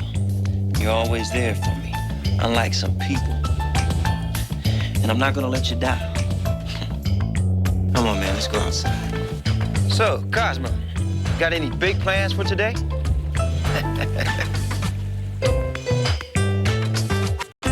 There you go. Mother Nature takes her toll, raging against the elements. Fox News Channel is there, bringing you the updates. From the eye of the storms to the aftermath of destruction, make Fox News Channel your only source for complete and up-to-the-minute reports. Channel V. Channel V. Channel V. Channel V. Check it out now. Channel V. 24時間 100% music. US, UK のトップヒット on air. Concert, music news, star 独占インタビュー and more. International music scene をそのまま catch. What does the V stand for? It's all about music. Channel V. And Grandpa, that's the whole story. That's what happened. Okay. Katie, now you tell me what happened. Well, but Grandpa, I just told you. Well, it's only fair if we hear her side. What, you don't believe me? Oh, now wait a second. It's important to hear both sides of the story so that we can understand everything that happened. Grandpa, can I tell you my side? Oh, yes, go ahead. When I was playing, Greg just came over and pushed me. I wasn't doing anything. Okay, Greg, now what about... You Decide 2000, exclusively on the Fox News Channel. Powerful coverage from America's election headquarters. John Scott, Bridget Quinn, David Asman, Linda Vester, Shepard Smith, Neil Cavuto. Fair and balanced reporting from America's election team, giving you the power to decide. You Decide 2000, from the most powerful name in news, Fox News Channel. We report, you decide.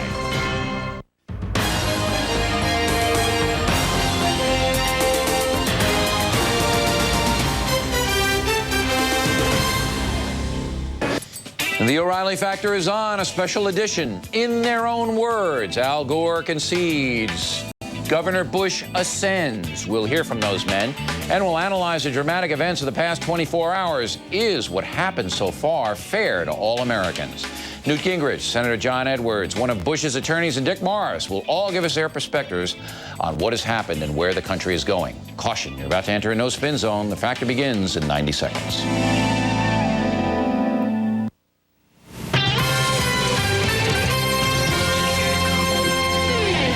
Live. I'm David Folk Thomas. The grueling fight for the presidency is over. Al Gore addressed the nation tonight, conceding to George W. Bush.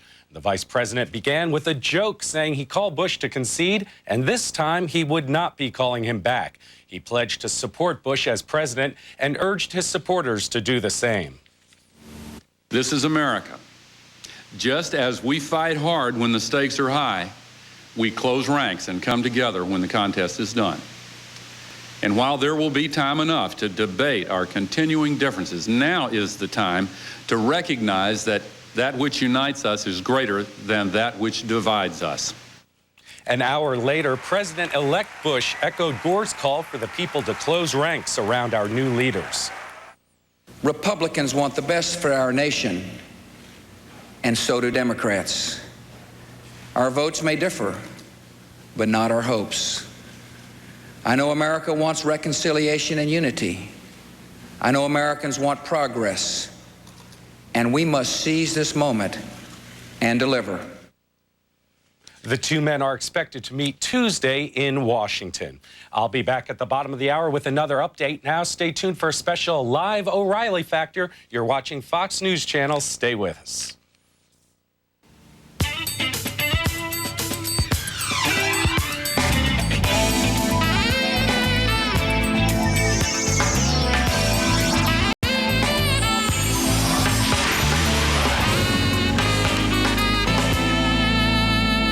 Now the U.S. Supreme Court has spoken. Let there be no doubt, while I strongly disagree with the court's decision, I accept it.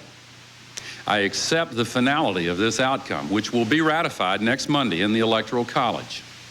And tonight, for the sake of our unity as a people and the strength of our democracy, I offer my concession. The presidency is more than an honor. It is more than an office. It is a charge to keep, and I will give it my all. Thank you very much, and God bless America. Hi, I'm Bill O'Reilly. Thank you for watching this special live edition of the O'Reilly Factor. This evening, we will have reaction to the dramatic events of the past 24 hours. Was what happened good for the country, or was it a travesty? We'll hear all sides, and we begin with former Speaker of the House, Newt Gingrich. And before we go any further, I have to, I feel like Jerry Lewis in the 19th hour of the telephone, Mr. Speaker. It's been a long 36 days, and especially the last two. So if I fumble around or sound moronic, please forgive me. Now, I thought in the battle of the two speeches, and I know they weren't a competition, that Al Gore came out ahead this evening. How did you see it? I think they had totally different jobs. This is Gore's last big speech for a long time. I think he did very well. I think it was the best speech of his career. It was a patriotic speech. It had personal touches to it, and I commend him for it. I think if you think you're tired, imagine how tired those families are that have been living through this for 36 hours, both the Gore and Lieberman families and the Bush and Cheney families. And I think Vice President Gore rose to the occasion. I commend him for it. But Governor Bush, President-elect Bush, as he now is, had a different job. I thought the stage setting of having the Democratic Speaker of the House in Texas in the Texas House, which I think must have made every Texan proud to see their governor saying goodbye as President-elect as he moved on. The Democratic Speaker's comments about the Bush 6 years as governor as a bipartisan experience. And then the essence of the speech, particularly, I think, citing Jefferson, who's the founder of the Democratic Party, and the theme of we together. I would say each man achieved what they had to do in very, very different ways. Gore is, I think, leaving the stage for the moment. I think he may well come back as a Democratic nominee, or certainly as the leading Democrat in the country.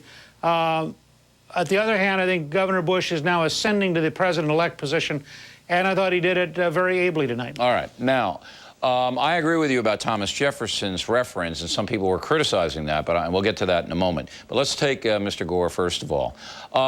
I thought that he looked very, very human, which was lacking in his campaigning. And I thought that that will be remembered by people. So he helped himself immeasurably if he wants to run in 2004, which I believe he will. I think he will come back and try again. Because remember, and you know this very well, people remember pretty much the last thing they see and hear, right? Well, I think Vice President Gore both looked very human, and I think it was, in that sense, the best speech of his career. But in addition, his words mattered. I think students of freedom around this planet will read the Gore speech for many generations, because he really defined what makes America so remarkable. We can have the most difficult, most tense election fight in our lifetime, and in the end, the leader of the opposition is a patriot first and a partisan second. And he joins together. Did he have to make the reference to he strongly disagrees with the Supreme Court decision? Oh, I think for a guy who's been through these 36 days, I wouldn't nitpick a single word. I think for his own self-respect and for all of his many supporters, He owed them something, All right, and he did I it agree. I gracefully. think that was for the Rob Reiners and Barbara Streisands of the world who were still a little teed off. Well, and also, frankly, for the thousands of young people who campaigned for Gore all across America. All right, I'll concede that. I wasn't offended by it. I just didn't know whether that was necessary or not. One thing that bothers me about both of these men is that they don't write their own material. And especially in a heartfelt speech like Al Gore's, it was written by, what, Bob Shrum? Is that the guy's name? Let me say, I don't know that that's true. You know, that was a report that it was written by somebody else. And we know that Governor Bush's speech was written by somebody else. Shouldn't politicians be writing their own stuff? Well, I mean, I never understood that. Every serious political leader I've ever met, in the end, edits and rewrites the speech. They delegate drafts. They sit down and talk with speechwriters.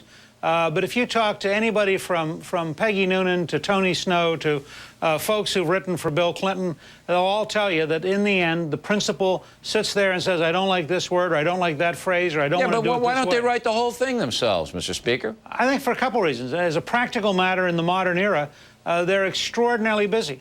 And I think that what's more important than their own words? No, I'm just telling you what I think happens, and what has happened, I think, to every president in modern times. And again, I think it's very important to understand this. These words tonight, as uttered by President-elect George W. Bush, are his words. They're the words he chose to use. They're the quotes he chose to use. He had every ability through the whole speech, all that process, to shape it, to rewrite it. But I think as a practical matter, senior executives at that level tend to delegate a lot of things, and I think probably should. I think they should write it. I think all you guys should be required to write your own stuff. But Bill, I don't want to be disrespectful because you're having a great year, and from Trent Lott on down through the Washington Post and all the news media, you're being watched. But let me just say to you, having been in a senior position, reporters and columnists and commentators who live by words don't have the other 27 meetings every day that a president-elect has to have. I know you guys are busy. In addition to the speech. And I don't say in every speech, but this one, I think they should have. You know, I write my stuff. I'm the only one who does, and I want to be honest about that because the anchormen don't write their own stuff, but they go over it. Now, you raise a very, very good point about Thomas Jefferson, but I have a different take on why Governor Bush included Thomas Jefferson in his speech, and we'll get to that with Speaker Gingrich in a moment. And then, what are the Democrats saying right now? North Carolina Senator John Edwards, almost a vice presidential nominee, will join us, and behind-the-scenes details from a lawyer deep inside the Bush camp. We'll be right back.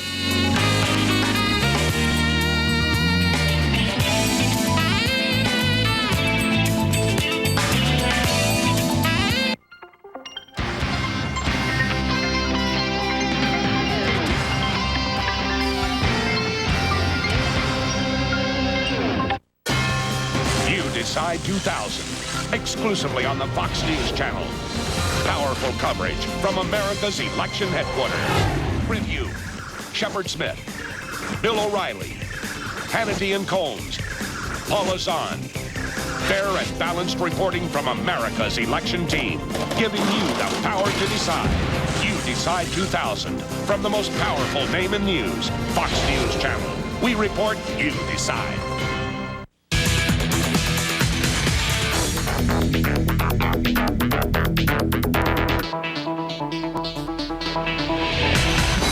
胸騒ぎの夜、フォックスが待っている、エンターテイメントが待っている。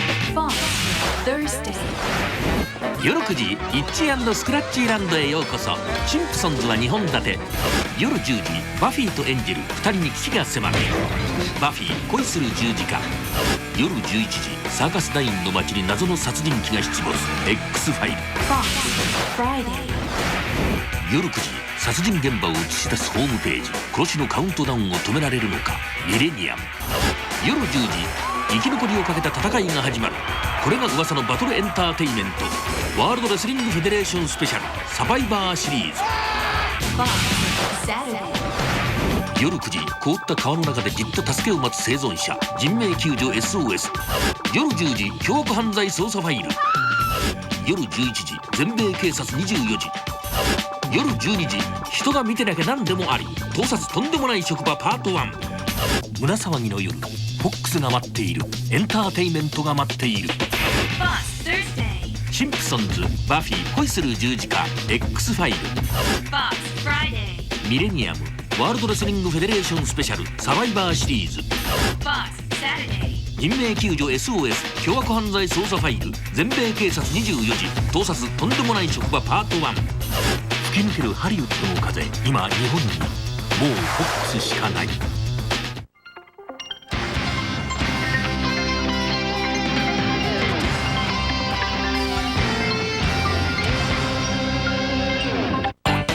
Continuing now with former Speaker of the House and current Fox News analyst Newt Gingrich from Washington, D.C. Now, I think that Governor Bush included the Thomas Jefferson reference because Jefferson turned out to be one of the greatest presidents of the United States. And in 1800, he was tied with Aaron Burr. In fact, Aaron Burr would have been president if not for Alexander Hamilton swinging his influence in the House of Representatives to give it to Thomas Jefferson. So the message I got from it was, look, I can be a great president, too. It doesn't matter if I squeaked in here. I can do great things. That's what I took away from it.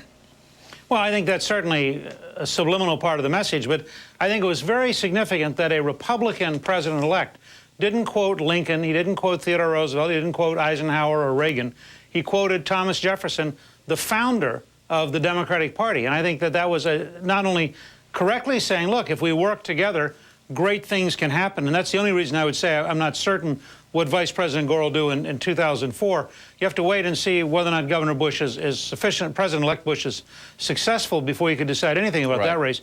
But I think you go back and look at a closely divided country on a number of occasions has been able to pull itself together and achieve things it never dreamed of. And I thought the theme of we together was exactly the right theme for President-elect Bush to be emphasizing over and over again. Yeah, but it was predictable. I mean, we all knew he was going to do that. Now, there are two things on the horizon I think may surprise everybody. Number one, there might be a recession, and that would be just devastating for Governor Bush, because he's walking into something that's not his fault. So his first meeting in Washington shouldn't be with Al Gore. He should go over to Greenspan's house and say, you know, there was a little scene in The Godfather. Leave the gun, take the cannolis. All right? You got to help us out here. You got to help us out with this interest rate cut, because you think he will? Oh, I think that the Federal Reserve almost certainly next week will move away from fighting inflation towards neutrality, and by January, February... They ought to cut a quarter. Because it's going to be bad, Mr. Speaker. It's going to be bad, and it's going to come on like a freight train. The second thing is, I believe that Governor Bush will pardon Bill Clinton when he's indicted by Robert Ray, the special counsel. Well, I think I happen to agree with you that the recession which Bush, President-elect Bush would inherit is a real challenge, and he's got to deal with it head on and also make clear that he's inheriting it. Right away. Yeah, you're right, but the people aren't going to... The second one to me is much too speculative. I don't know what's going to happen to former President Clinton when he becomes former president, and I think in the spirit of tonight, I wouldn't comment on it. I think the fact is that... But that would be a brilliant tactical move by Governor Bush, because... Well, it might be the right thing historically. I mean, I think, and this may be where you and I just disagree about how history's made. I think President-elect Bush means what he ended his speech with. This is a charge. This is a moral calling. This is far more than a job or an ambition or an ego trip. I think he sincerely, humbly means he would like to be president of all the American people. And I believe him. He's got to grow into that. I believe him, but I think that if Robert Ray indicts President Clinton, which the odds are it's 50-50. I believe that Governor Bush would pardon President Clinton, because that would take all the rancor away. And would be a brilliant, because what good does it do to indict President Clinton? It doesn't do any good. He's already paid, you know, his price in history for this thing. Bill, even if you're right, I just want to suggest to you the next 3 or 4 days are a time to figure out how we come together. And that has got to be an issue of such emotional power. First of all, most Americans don't even want to contemplate it. Most Americans don't even want to think about it. It's there, though. And at the Christmas season, I would hope that the Clintons can have a little less to worry about as he leaves the White House. No. Not a whole lot more. You know Robert Ray is there, and you know what's going on right now. It's a real challenge. You bet. That's there. But I just want to throw that out, because I think that would be a brilliant political move to bring the two parties together. But it might be the right thing to do. And I just want to emphasize this. I don't think you become historic in the sense that Jefferson did by just being clever. I think you become historic by doing what's historically necessary. And today, with an election that's 50-50 at every level for all practical purposes, this is a country that needs some leadership, and Vice President Gore gave it tonight, and President-elect Bush gave it tonight. And I would hope that every American, including, let me say, Jesse Jackson, every American ought to actually slow down, take a deep breath, and see whether or not we together could do some things over the next 6 or 8 months about the recession, about education, about the things that President-elect Bush talked about, which affects every American. All right. And that's a different tone for Washington. I wish President-elect Bush good Godspeed in bringing that tone to this city, starting with his meeting next week. And I believe he'll Vice try. President Gore. I believe he'll try very, very hard to do that. Mr. Speaker, as always, a pleasure to talk with you. Thank you. And next up, will the Democrats work with President Bush? We'll talk with North Carolina Senator John Edwards, and later on, Dick Morris will give us a piece of his mind. We hope you stay tuned.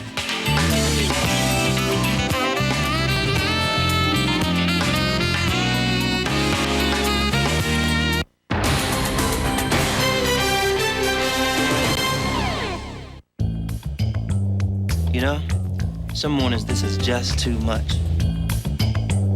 Especially when it's cold and nasty outside. But you're my pal. You're always there for me, unlike some people. And I'm not gonna let you down.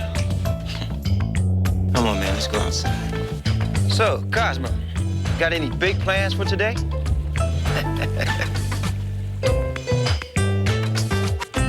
There you go. If making money were simple, we'd all be millionaires. Let's face it, money decisions are tough decisions. You need to know what's going on here and how it will affect your finances, your future, and your family. We cover the markets in plain English so that when the bell rings, you can understand what happened and decide what's right for you. We bring Wall Street to Main Street so maybe you can live on Easy Street.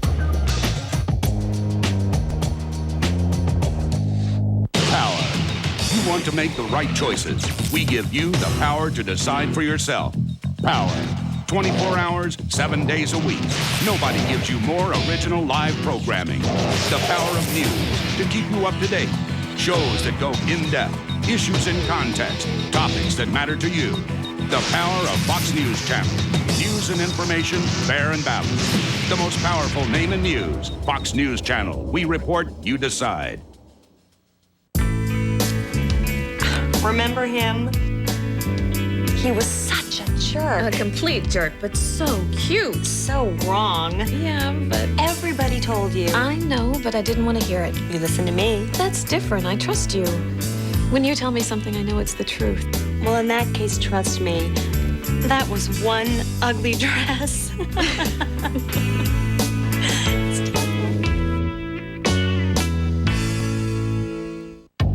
And Grandpa, that's the whole story. That's what happened. Okay. Katie, now you tell me what happened. Well, but Grandpa, I just told you. Well, it's only fair if we hear her side. What, you don't believe me? Oh, now wait a second. It's important to hear both sides of the story so that we can understand everything that happened. Grandpa, can I tell you my side? Oh, yes, go ahead. When I was playing, Greg just came over and pushed me. I wasn't doing anything. Okay, Greg, now what about... Channel B. Channel B. Channel B. Channel B. Check it out now. Channel B 24時間 100% ミュージック US UK のトップヒット on air Concede Music News スター独占インタビュー and more International music scene をそのまま catch What does the V stand for? It's all about music. Channel B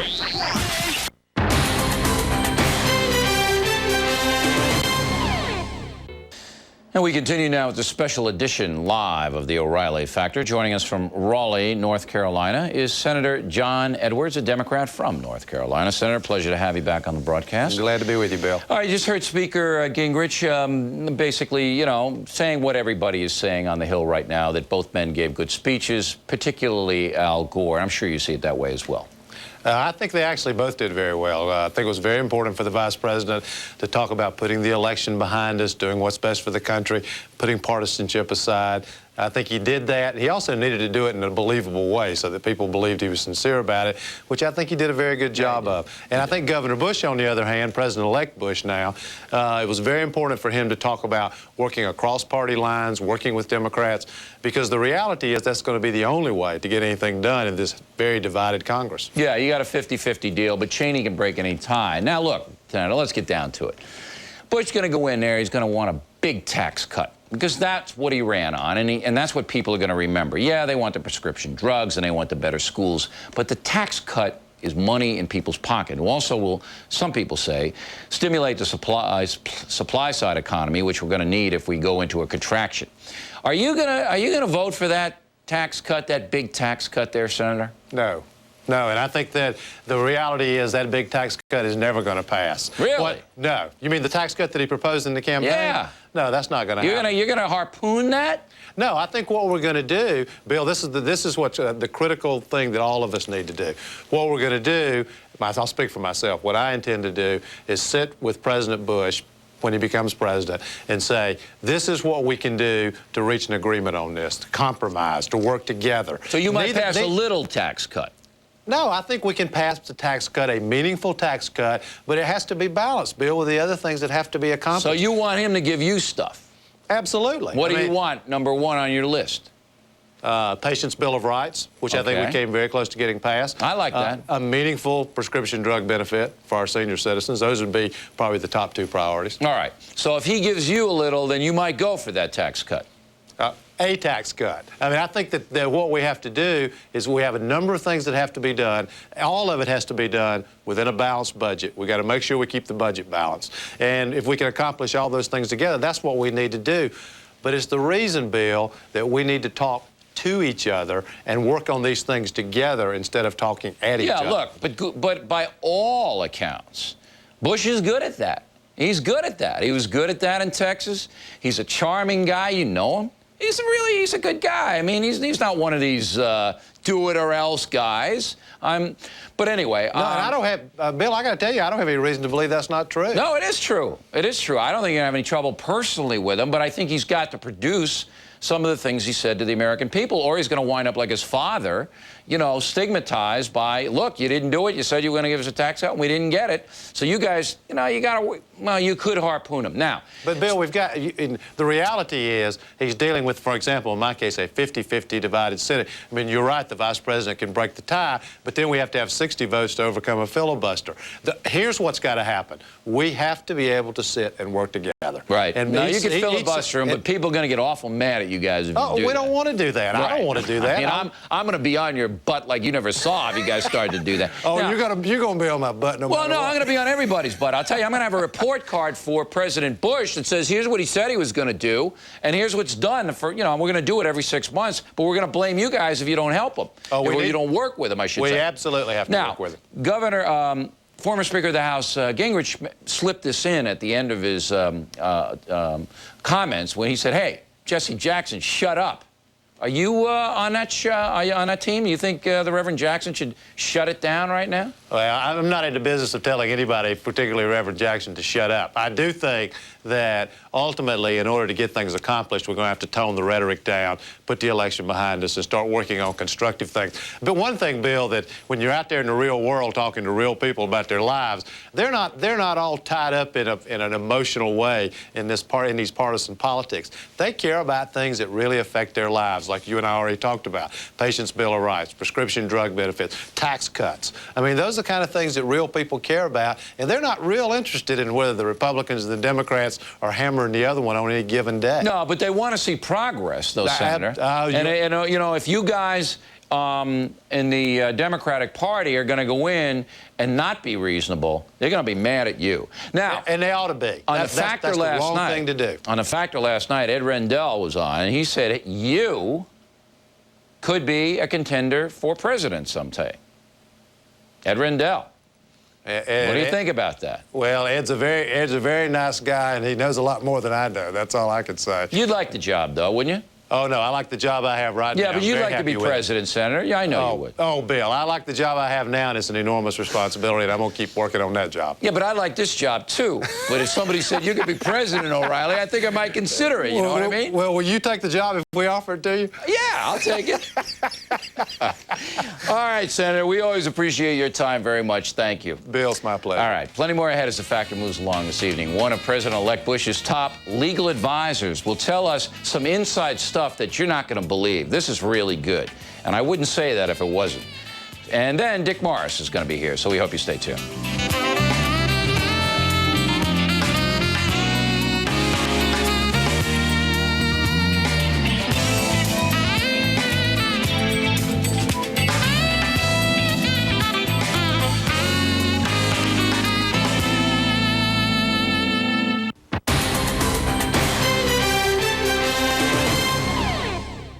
Fox News Channel Daytime.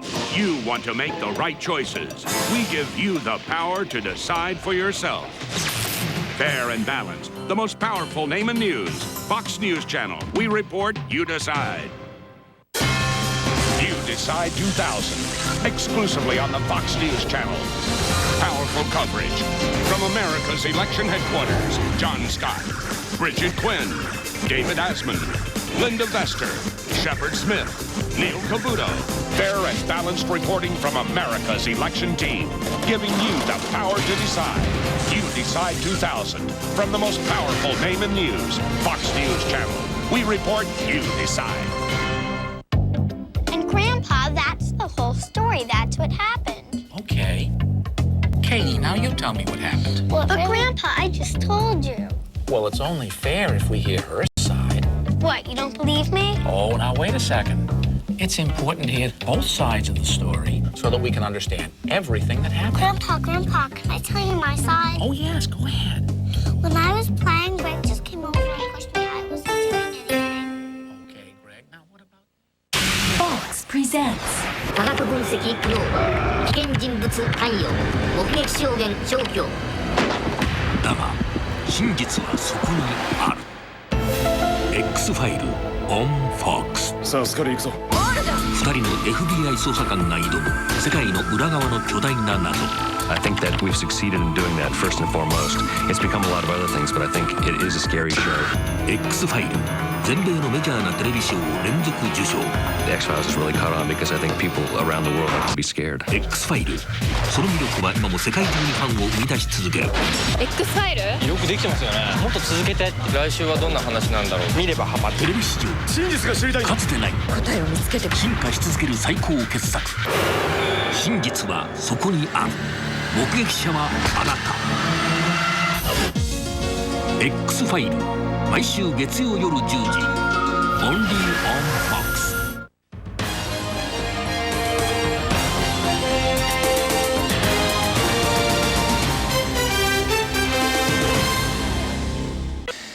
In the personal story segment tonight, one of President-elect Bush's top trial lawyers during the election chaos, he had a plan that would have given the Democrats what they wanted, a legal recount. But when he offered his idea up to Gore's attorneys and the Florida judge who ruled in favor of a recount, they all said thanks but no thanks. Phil Beck joins us now from Chicago. So, Counselor, tell us what your plan was. Well, it was a plan, there was no secret to the plan. It was a plan that we had first presented an outline form to the Florida Supreme Court. Our position was that under Florida law, there was no basis to have still another recount, but if they were going to do it, they should do it in a way that would ensure that it would be constitutional. And when they then sent the case to Judge Lewis, I was the one who stood up and outlined our proposal to Judge Lewis. I think it was Friday night, although the days have kind of blurred together for me. Basically, what I explained to Judge Lewis was that he was being asked to walk a constitutional tightrope and to walk very quickly on that tightrope, and that he should make sure that he followed procedures and instituted standards that would comport with the Constitution. All right, give me some examples, though. What did you want to do? How would the votes have been counted? Well, the very first thing that I emphasized to the judge was that he needed to develop what have been called substandards or criteria to put some flesh on the bones of this idea of what is the intent of the voter.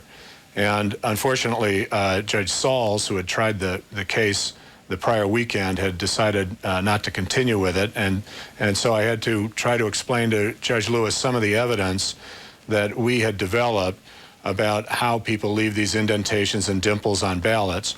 And it was our position that the standard ought to be, if somebody has complied with the instructions, fully dislodged those chads, or at least punctured through so that they would be hanging by two corners, that could fairly be said to be an indication of voter intent, but that the evidence showed that a mere indentation or dimple really couldn't be. Two prongs out, and the thing had to be hanging off it for you to count as a vote. And that would have been in every county in Florida, correct? Right, and that was basically the standard that had been in place in Well, why did they Beach reject before that? the election. Why were you said no? Why did they do that? Well, I don't know why they said no. I know that the Gore campaign had been against any kind of clear standard at that stage and wanted to have this kind of generalized intent of the voter. Our concern was that it couldn't pass constitutional muster because we'd have different people, even if they're acting in complete good faith. You have to have a uniform standard, and they still, to this moment, have not,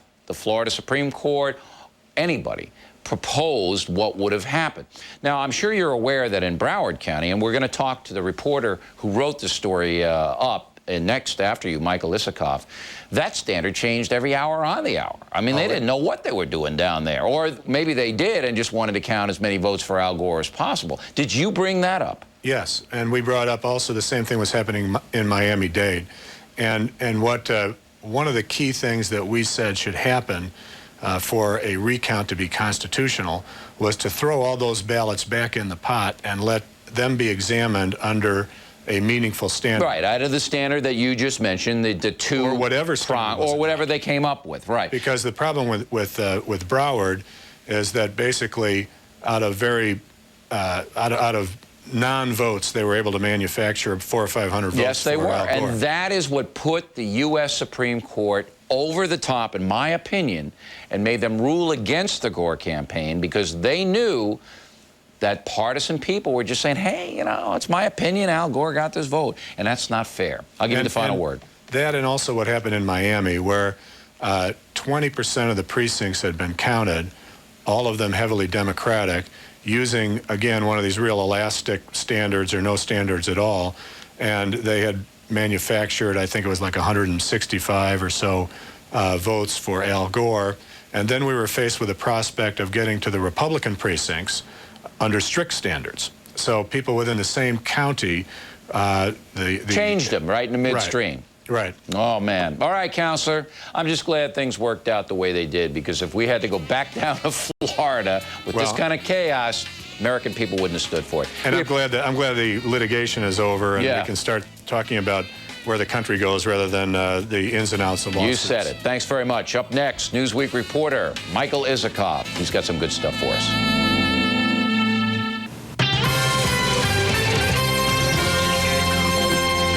Fox News Live, I'm David Folk Thomas. We've finally reached the end of the long road to the White House.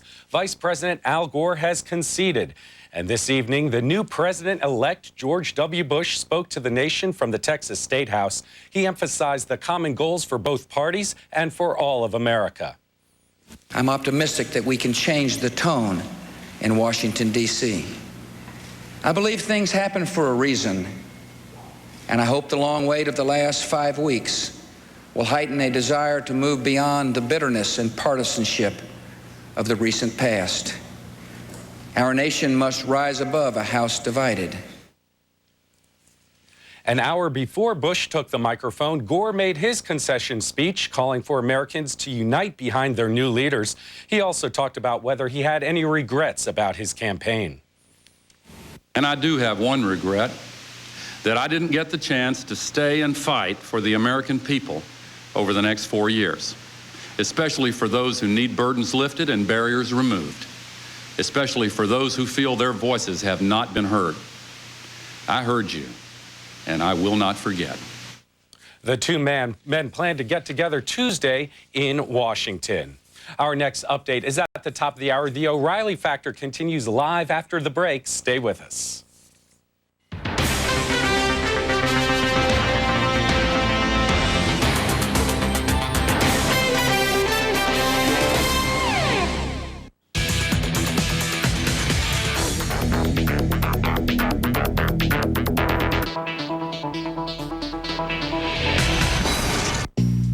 kid, come on over here. I want to show you something. I want you to listen to me now, okay? Because you got to get this right or else you're never going to make it. Now, if it goes over too much way this here, it's no good. If it falls over this way too much, it falls all over you. You got to make sure you got balance. Balance? All right.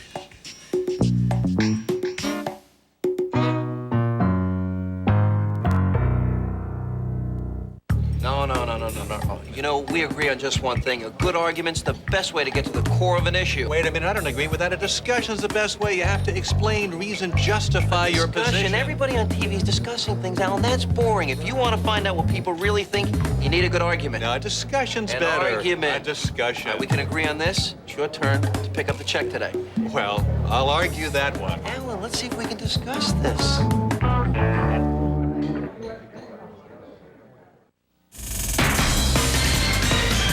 Fox News Channel, powerful all day.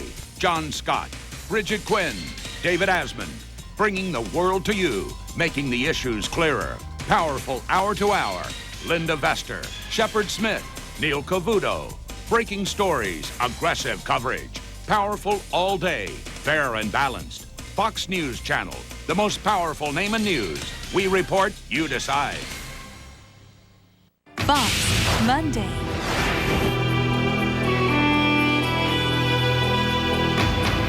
君を解放してやろう。不治の病に侵された人々。君を幸せの道に送り出してあげよう。その医者が彼らに与えるのは安らぎか。俺は自殺幇助なんかじゃない。それとも恐怖か。美しいだろう。ミレニアム。月曜夜11時。オンフォックス。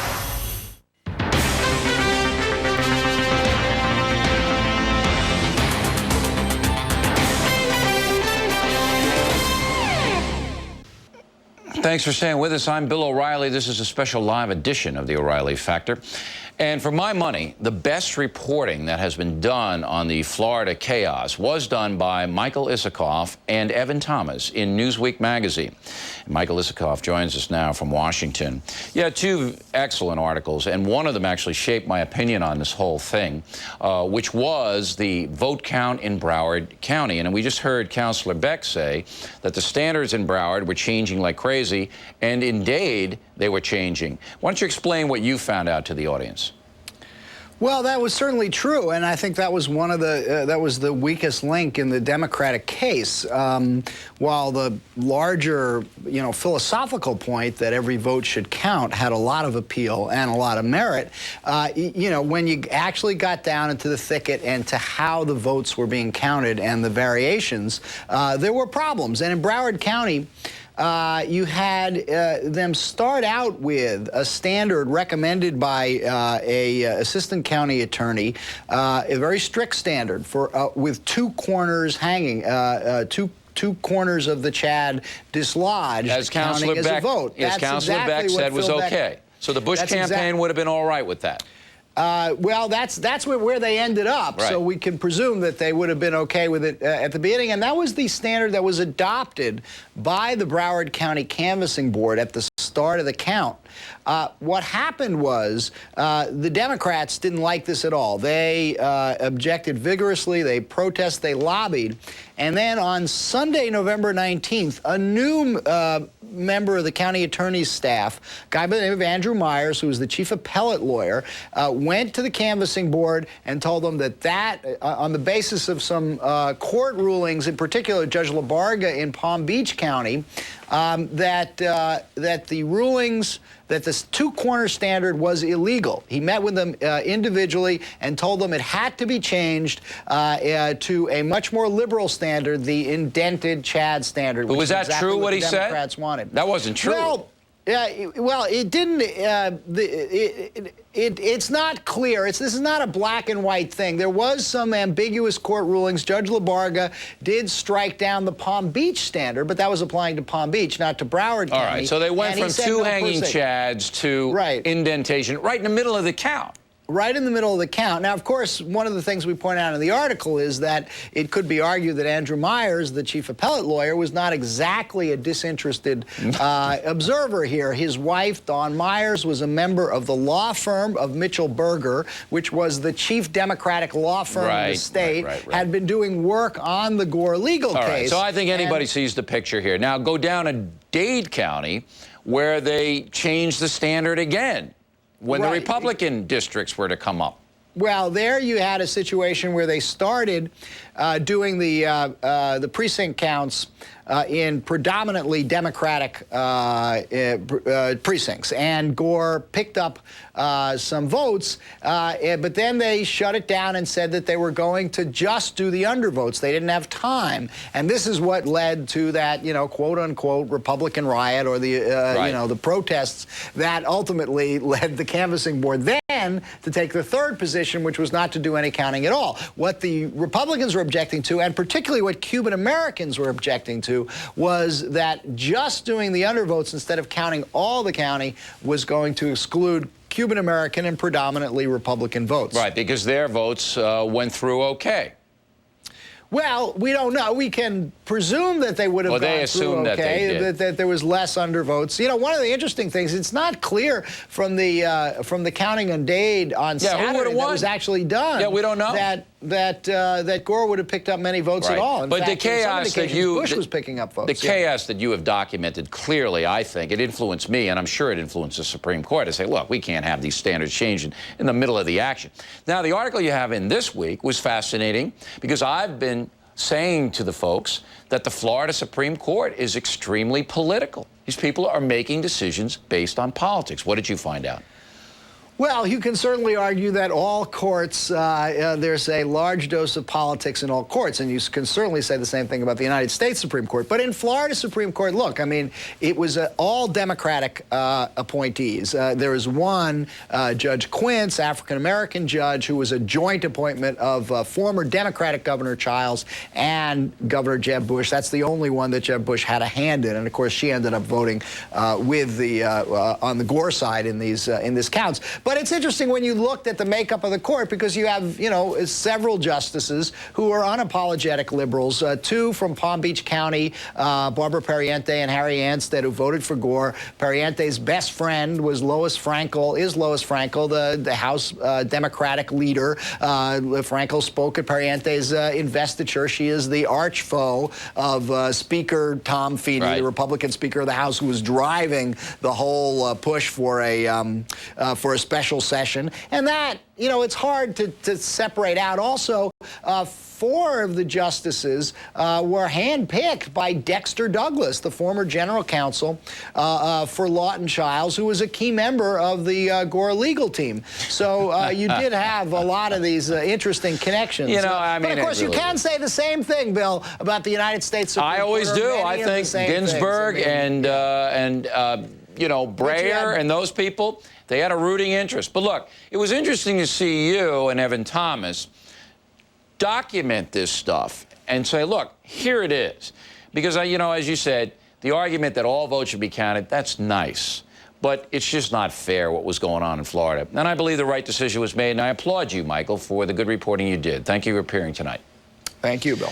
And next, straight ahead, Dick Morris, we're going to give him the last word on the evening, and he's got a bunch of things on his mind. So we will hear from Mr. Morris as The Factor continues, and we thank you very much for joining us this evening.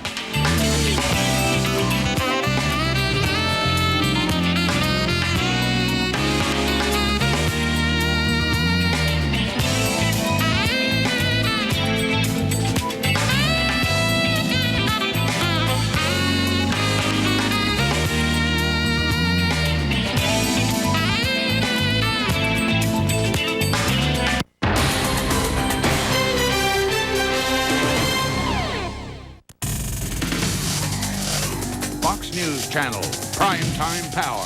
Neil Cavuto, Brit Hume, Shepard Smith. Powerful coverage. Wall Street, Washington, the world.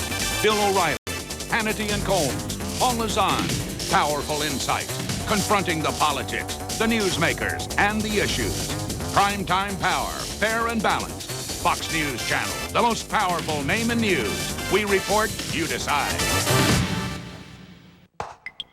Opinions. I have them, you have them. In fact, on any given subject, there are as many opinions as seats in this theater. And that's good, people speaking out, sharing ideas. But opinions are not the same as facts, and you should know the difference. And that's why at the Fox News Channel, we label all opinions right on your TV screen. And that should help you form your own opinion, so you can decide what's right and what's wrong.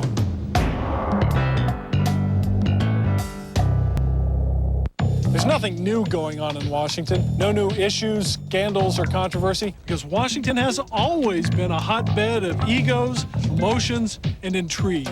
The only difference now is that the press and media are all over it, with more cameras and more reporters than ever before. But how can you be sure you're getting the whole story, fair and balanced? Well, watch the political fireworks here and catch the best show around.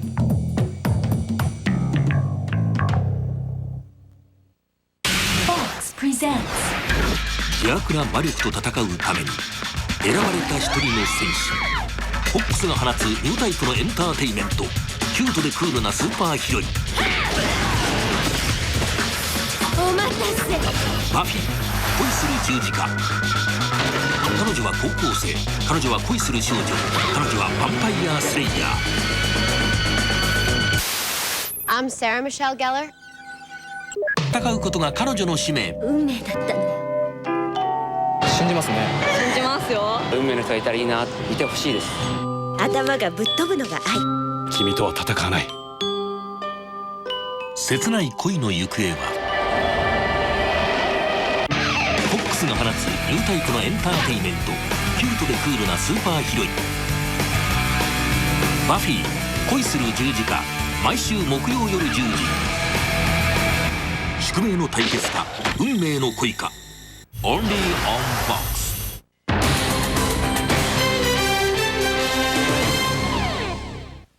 All right, we're going to wrap things up with Mr. Inside, Dick Morris. Here he is. Now, you know, we rely on you for the reality of what's going on. Everybody said, oh, we're going to work together. This is going to be swell. And you know, I thought I heard him singing Camelot in there, you know, and skipping, you know. Christmas carols. Yeah, what's going on? Well, this is the night of good feeling, and I hate to bring everybody down to reality, but don't believe anything you saw on TV tonight.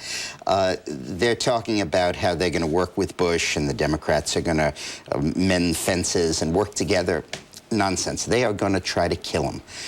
The partisanship that's going to go on in the next 4 years, and certainly for the next 4 or 5 months, is going to be unbelievable.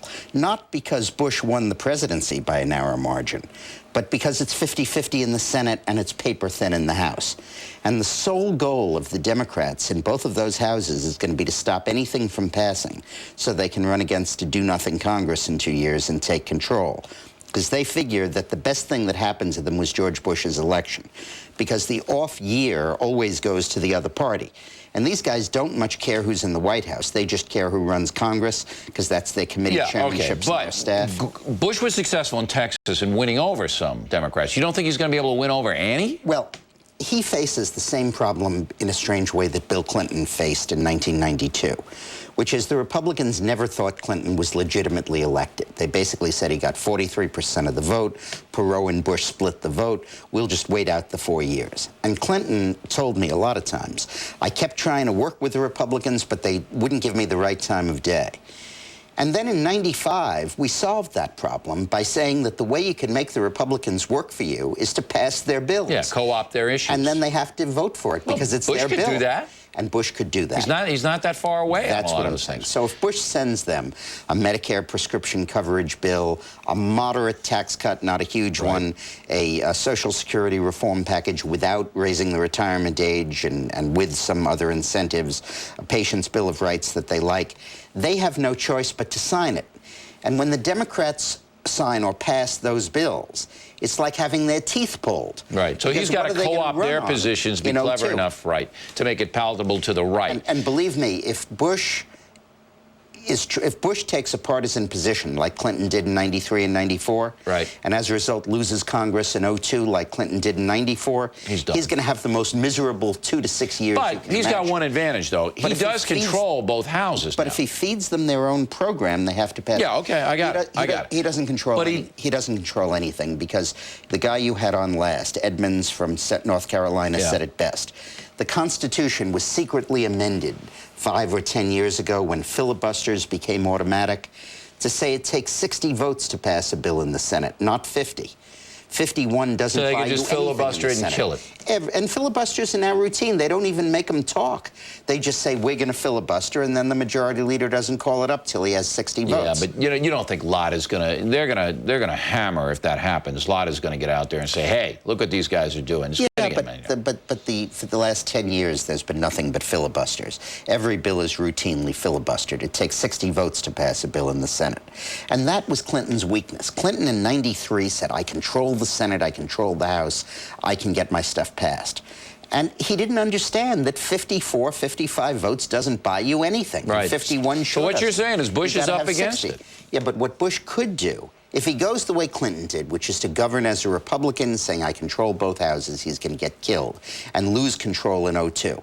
But if he governs like Clinton did in 95 and 96 and hands them Democratic bills to pass, let's not kid ourselves. This guy was elected as a Democrat, not as a Republican, by proposing Patients' Bill of Rights, prescription drugs, all that stuff. There wasn't a big difference. George Bush ran essentially as a moderate. But he does have to get the tax cut passed, because that's the big headline issue. There's enough money to give everybody what they need. But the Democrats could kill him on that. They could really just say, well, if he comes in for $1.5 billion tax cut, he's going to slit his own throat.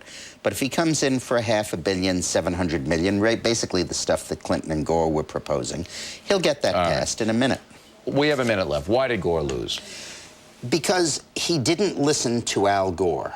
Gore didn't listen to himself. He listened to his advisors. He didn't listen to himself. This guy has 3 issues that have dominated his career. The environment. He was defeated by the Green Party. If he had been the Al Gore environmentalist, NATO would have gotten 0.5% of a vote. The internet, he never used the internet to win the campaign. Tobacco, you never heard the word mentioned in the whole campaign. Instead, he ran his campaign on a collection of details. My prescription drug benefit takes place in 90 days and yours takes 180 days. My Patients' Bill of Rights should have been a more general presentation. He should have been Al Gore. All right, he was tonight. He did pretty well. Well, he was, for the first time, he learned how to give a speech. It's nice to learn eventually. Dick Morris, always the inside guy, and The Factor will be right back.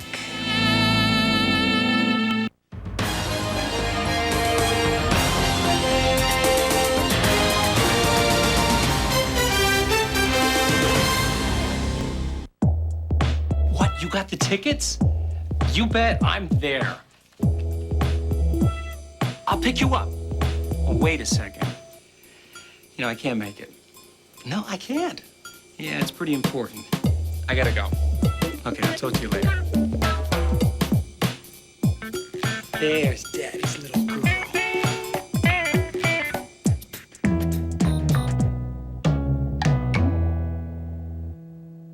Fox News Channel Daytime. The whole story in context. Facts presented fairly. The issues balanced, so you have the power to think for yourself.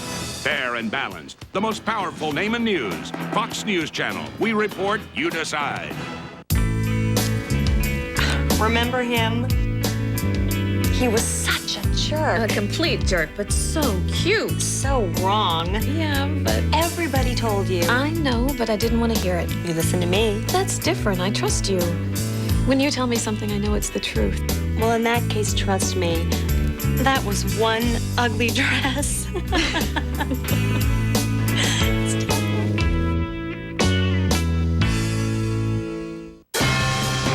Decide 2000, exclusively on the Fox News Channel. Powerful coverage from America's election headquarters. John Scott, Bridget Quinn, David Asman, Linda Vester, Shepard Smith, Neil Cavuto. Fair and balanced reporting from America's election team, giving you the power to decide. You Decide 2000, from the most powerful name in news, Fox News Channel. We report, you decide. Channel V. Channel V. Channel V. Channel V. Check it out now. Channel V 24時間 100% ミュージック US、UK のトップヒット on air Concert Music News スター独占インタビュー and more International Music Scene をそのまま catch What does the V stand for? It's all about music Channel V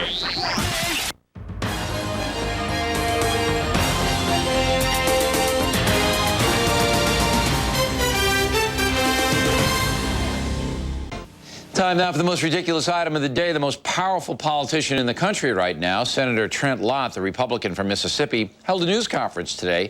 At that conference, some reporters were badgering him about what Congress will be like, whether it would be racked with partisanship. So here's what Trent Lott said. No. Bill O'Reilly would want me to say this is not a spin zone. This would be a spin-free zone. Look. Well, thank you, Senator, for the recognition. That's not at all ridiculous. And by the way, that was on all the networks. And finally tonight, the mail. More than 10,000 of you wrote in today, and we thank each of you. Sandy Barish, Kalamazoo, Michigan. Mr. O'Reilly, your mantra for the past few weeks has been a selective hand recount in Florida would be unfair to the rest of America. I'm very happy the Supreme Court agreed with you. Michelle Long, Blue Springs, Missouri. O'Reilly, you were right about the unfairness of selective hand recounts, and the Supreme Court agrees with you. Perhaps I should buy your book to see what else you're right about. Well, a number of people wrote similar letters, and I thank everybody who noticed that. Matthew Martin, Kansas City, Missouri. Mr. O'Reilly, just remember when you continue to use your program as a bully pulpit to promote the views of the Republican Party that you alienate yourself from the hardworking middle and lower classes from which you came. Well, first of all, I call him as I see him, Mr. Martin. We root for no political party here. And secondly, your thesis is fallacious. The working people of America can benefit from leaders of both political parties. It is the person in power, not the party, that makes the difference. B.J. Gilbert, San Antonio, Texas. What a night, Bill. First, you have the fortitude to challenge Jesse Jackson's ill-considered rhetoric that Governor Bush used Nazi tactics. Then you get the chairman of the DNC, Ed Rendell, to agree with you. Kyle Moore, Quincy, Illinois. Even though I'm a Republican, I think Ed Rendell is a straight shooter. Well, I agree with you, Mr. Moore. Mike Prime, Tigard, Oregon. O'Reilly, you keep throwing these Democrats in our face. Where are the Republicans? Balance? I don't think so. Jonathan Critt, Chicago, Illinois. Listening to Newt Gingrich criticize Jesse Jackson, I had to laugh. Mr. Gingrich was the king of overheated rhetoric. Jim Tandy, Waco, Texas. Bill, how could the two dissenting Supreme Court justices think that there were no constitutional problems under the Equal Protection Clause with the Florida hand recount? Well, because they had a rooting interest in the election, in my opinion, Mr. Tandy. Kathy Hamilton, Kerrville, Texas. O'Reilly, where do you get off speaking the truth on TV? You are disturbing our slumbering population. And Anna Harkey, Temecula, California. Bill, you aren't mean. You're in their face. There's a difference, you know? Well, thanks for pointing it out, Anna. Signed, first edition of the O'Reilly Factor. It's on its way to you. And if you would like to sound off, the email address is O'Reilly@FoxNews.com, O'Reilly@FoxNews.com. U.S. mail, please put a stamp on it, send it to The Factor, Fox News Channel, 1211 Avenue of the Americas, New York, 10036. And all together now all over the world, name and town on all correspondence. And then there's a website. People like this are a menace to decent society. I hope they're not talking about us, but they may be. Get online with The Factor. I just finished a column about the events of the day, the concession speech, so you might want to check that out on WorldNet Daily. And that is it for us today. As always, we thank you for watching. I'm Bill O'Reilly. Hope to see you again next time.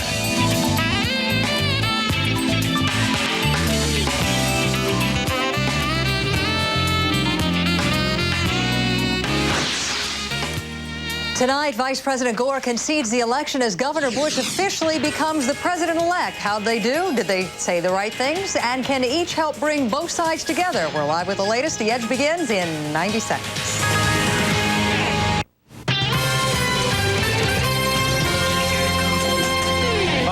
Live, I'm David Folk Thomas. America's post-election hangover may finally be over. Both the Bush and Gore camps are calling for healing. The vice president spoke to the nation first after calling the Texas governor to concede the election. Gore spoke of lessons learned in battle and defeat. I've seen America in this campaign, and I like what I see.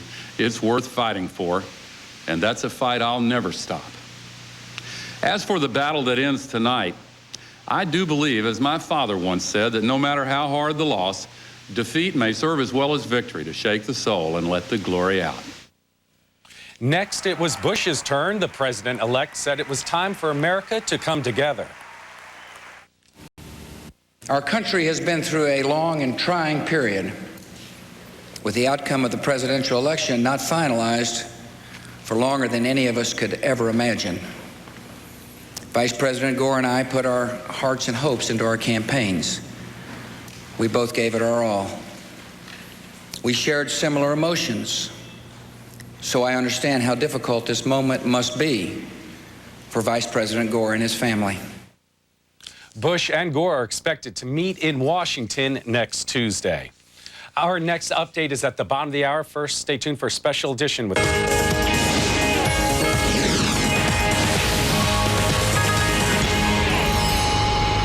Tonight, for the sake of our unity as a people and the strength of our democracy, I offer my concession.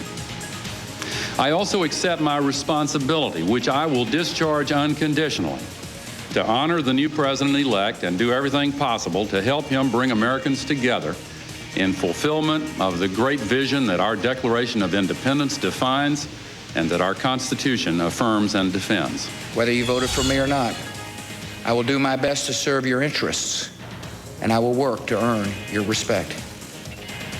I will be guided by President Jefferson's sense of purpose, to stand for principle, to be reasonable in manner, and above all, to do great good for the cause of freedom and harmony. The presidency is more than an honor. It is more than an office. It is a charge to keep, and I will give it my all. And good evening, everyone. Thank you very much for joining us here in the wee hours of the morning on The Edge tonight. I'm Paula Zahn. A little more than 2 hours ago, Vice President Gore conceded. The battle for the White House is over, and on January 20th, Governor George W. Bush will be sworn in as the 43rd President of the United States. In his speech to the nation, the Vice President said he strongly disagreed with the Supreme Court's decision to stop the manual recount in Florida, but that he accepts it and will help President-elect Bush bring the country together. The vice president also said that he will never stop fighting for Americans and pledged to stand behind President-elect Bush. In response, Mr. Bush called upon the country to, quote, put politics behind us and work together on Social Security, Medicare, and tax relief. He also said he received a gracious call from the vice president shortly before his concession speech. Now for the latest, let's head down to Austin, Texas, where Carl Cameron has been following the president-elect. Carl? What's cooking there tonight? Yeah, or this morning, I should say, New York time. Well, it's going to take a while for some of us who've been covering him all these months to stop calling him governor and start referring to him as president-elect. Something of a celebration, albeit conciliatory and certainly not gloating in Austin tonight.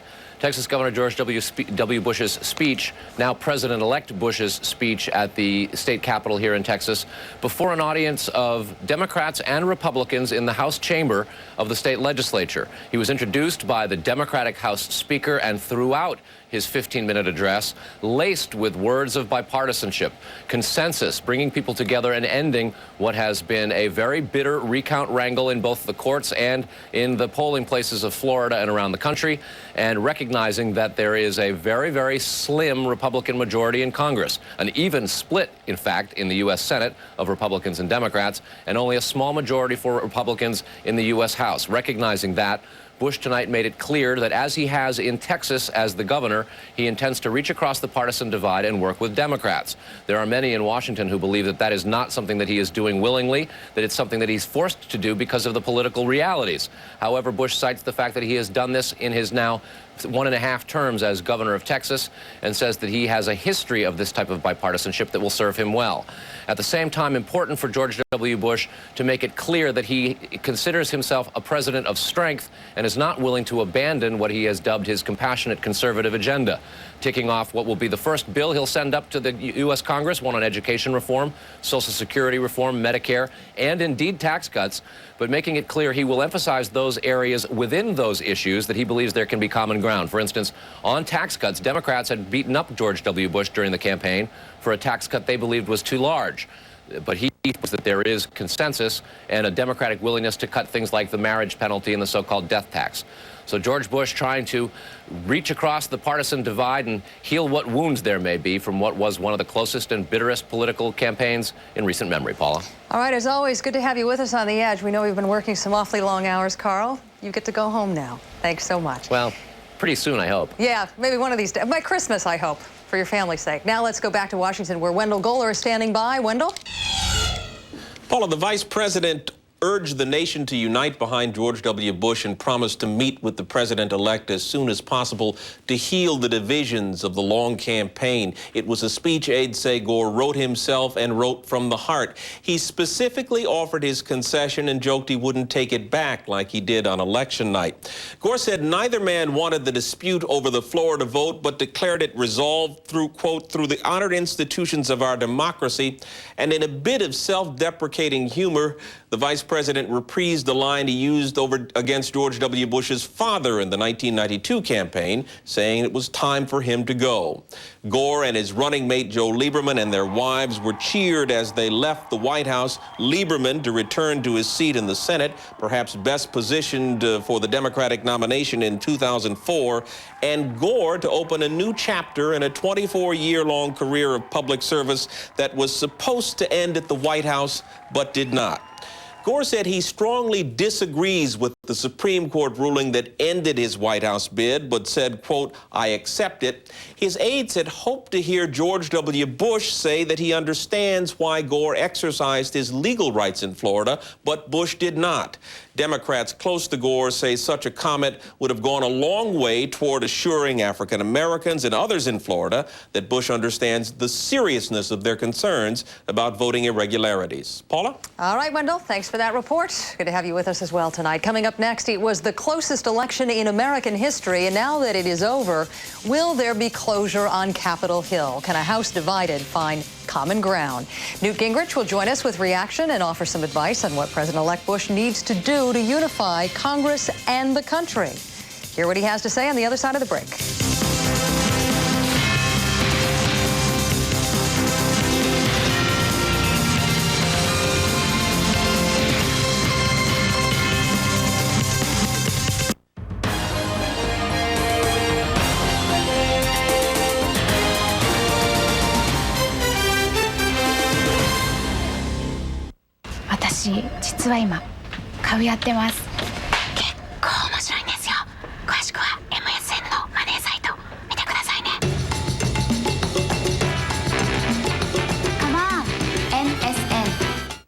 If making money were simple, we'd all be millionaires. Let's face it, money decisions are tough decisions. You need to know what's going on here and how it will affect your finances, your future, and your family. We cover the markets in plain English so that when the bell rings, you can understand what happened and decide what's right for you. We bring Wall Street to Main Street so maybe you can live on Easy Street. 胸騒ぎの夜、フォックスが待っている、エンターテインメントが待っている。夜9時、イッチー&スクラッチーランドへようこそ。シンプソンズは2本立て。夜10時、バフィーとエンジェル2人に危機が迫る。バフィー恋する十字架。夜11時、サーカスダインの街に謎の殺人鬼が出没。X ファイル。夜9時、殺人現場を映し出すホームページ。殺しのカウントダウンを止められるのか。ミレニアム。夜10時、生き残りをかけた戦いが始まる。これが噂のバトルエンターテインメント。ワールドレスリングフェデレーションスペシャルサバイバーシリーズ。夜9時、凍った川の中でじっと助けを待つ生存者。人命救助 SOS。夜10時、凶悪犯罪捜査ファイル。夜11時、全米警察24時。夜12時、人が見てなきゃ何でもあり。盗撮とんでもない職場パート1。胸騒ぎの夜、フォックスが待っている。エンターテインメントが待っている。シシンプソンズ、バフィー、恋する十字架、X ファイル、ミレニアム、ワールドレスリングフェデレーションスペシャルサバイバーシリーズ、人命救助 SOS 凶悪犯罪捜査ファイル全米警察24時盗撮とんでもない職場パート1。吹き抜けるハリウッドの風、今日本にもうフォックスしかない。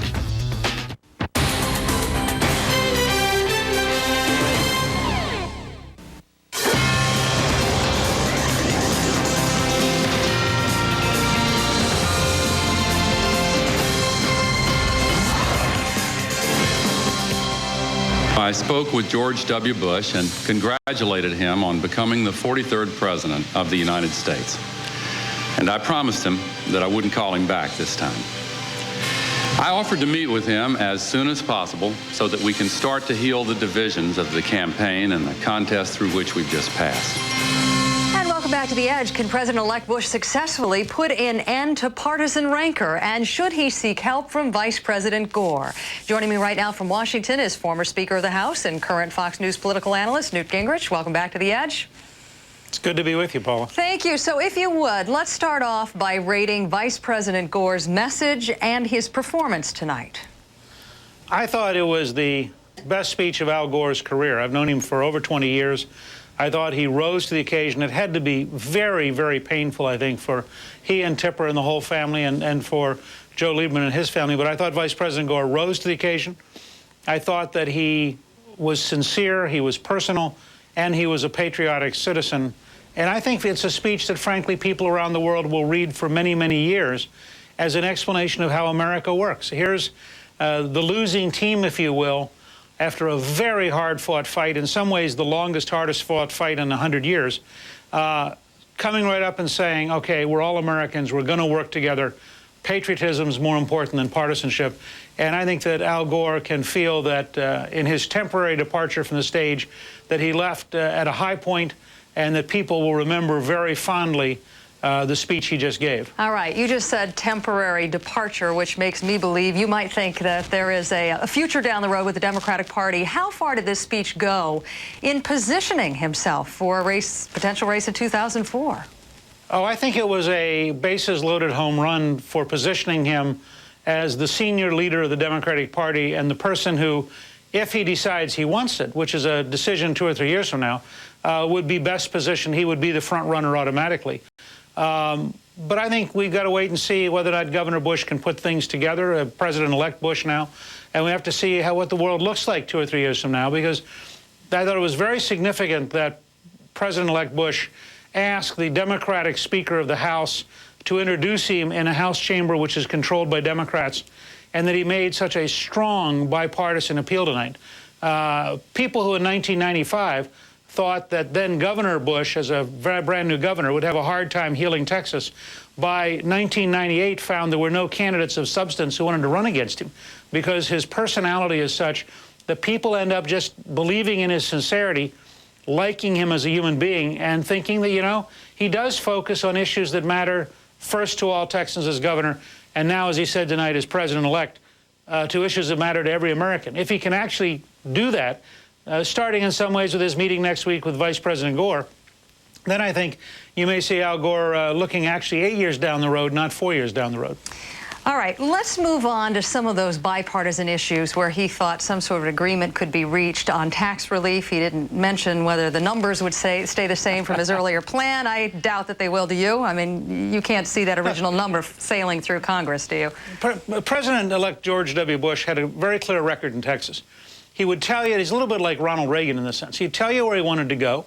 He would tell you why he wanted to get there. He'd bring everybody into the room from both parties. He'd listen to everybody. He'd accept every good idea he could find, and he would give credit to the person who had the idea, so they came to own part of the package. And as long as it was generally in the direction he wanted to get to, he was very happy to pass the best he could get past, rather than to fight for some ideological dream that could never get to a majority in the House and Senate. All right, so you're making, if I read between the lines, you don't think that the tax cut he originally proposed would fly, then? That's what you're telling me. And I don't think he thinks it's going to fly. I think what he's going to do is say, he's going to inherit a potential recession. It's very important for him to be able to move quickly to keep the economy moving. I think people are going to agree with that.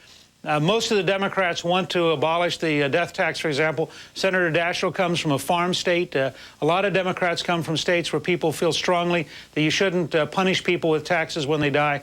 And I think that there'll be a number of steps he can take to get a tax cut through. It may not be everything he wants, but it will be, in fact, a significant tax cut.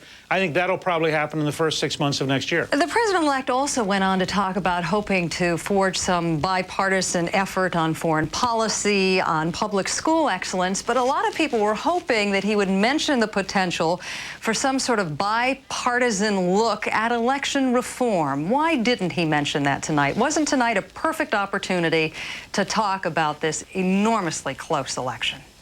Well, I think which he did. He touched on, but he didn't talk about reform. I suspect he'll talk about that between now and January.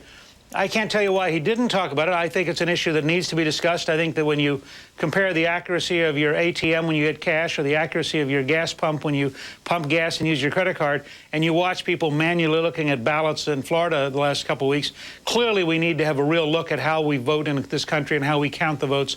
I think that will come. I think it's a good issue. But notice what he was doing tonight. He was talking about things that are in people's lives. He talked about health and retirement security in a language, by the way, which Democrats could adopt as well as Republicans. He talked about education so no child would be left behind. I think something which was designed in part to say to Latino and African Americans, we want to make sure your children have a better future too. He talked about a stronger defense, something which both candidates agreed on during the campaign. This was really a big issue, bring us together speech. And I think it was an effective one, as was Vice President Gore's. So election reform may follow in the months to come. It may follow. All right, Mr. Speaker, it's always good to see you. Thank you for joining us on The Edge tonight.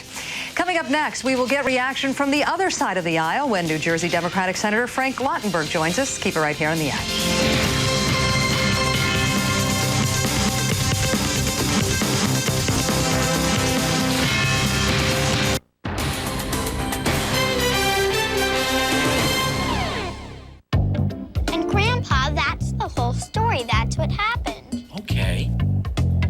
Now you tell me what happened. Well, but Grandpa, I just told you. Well, it's only fair if we hear her side. What, you don't believe me? Oh, now wait a second.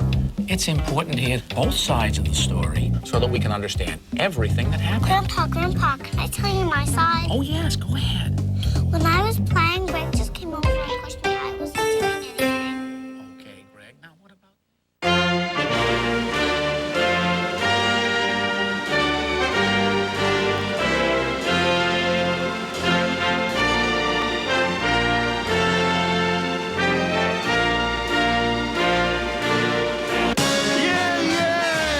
サンズがビデオになりました。怖がらないで。大統領に噛みつく骨のあるアニメ。あんたら一体何者？ FBI のモルダーとスカリーです。わかりますね。はい。宇宙人だ。覚悟しろ。子供って残酷になれるものよ。はっていい？ありがとう。シンプソンズ始まった？まだ。ザ・シンプソンズ選び抜かれた傑作が4話。それで一つのビデオに入ってます。ビデオですから繰り返しご覧になれます。おい、俺のビデオが出るぞ。ザ・シンプソンズ。これを置いてないビデオショップはもぐりです。親父見る気ある？ Power. 24 hours, 7 days. The most powerful name in news brings you the world. Fox News Channel. The power to bring you the people and places. From mega markets to emerging nations. Reports that make a difference. Power to cover the events that shape the planet. The global forces changing your life. The power of Fox News Channel. News and information, fair and balanced. The most powerful name in news, Fox News Channel. We report, you decide. Come first to Fox News for breaking news, exclusive stories that impact the world, unique, timely interviews that shape our nation. First on the scene with breaking news. Continuous coverage from over 70 bureaus around the globe. We're the only ones here who still have live pictures out. Reporters, anchors, and correspondents that are first, fair, balanced. Powerful insight, powerful perspective, powerful news. Come first to Fox News for breaking news. You know, some mornings this is just too much. Especially when it's cold and nasty outside. But you're my pal. You're always there for me, unlike some people. And I'm not gonna let you down. Come on, man, let's go outside. So, Cosmo, got any big plans for today?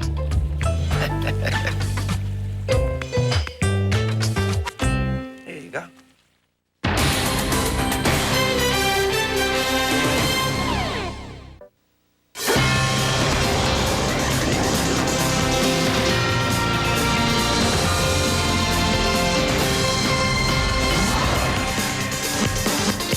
This evening, I received a gracious call from the Vice President.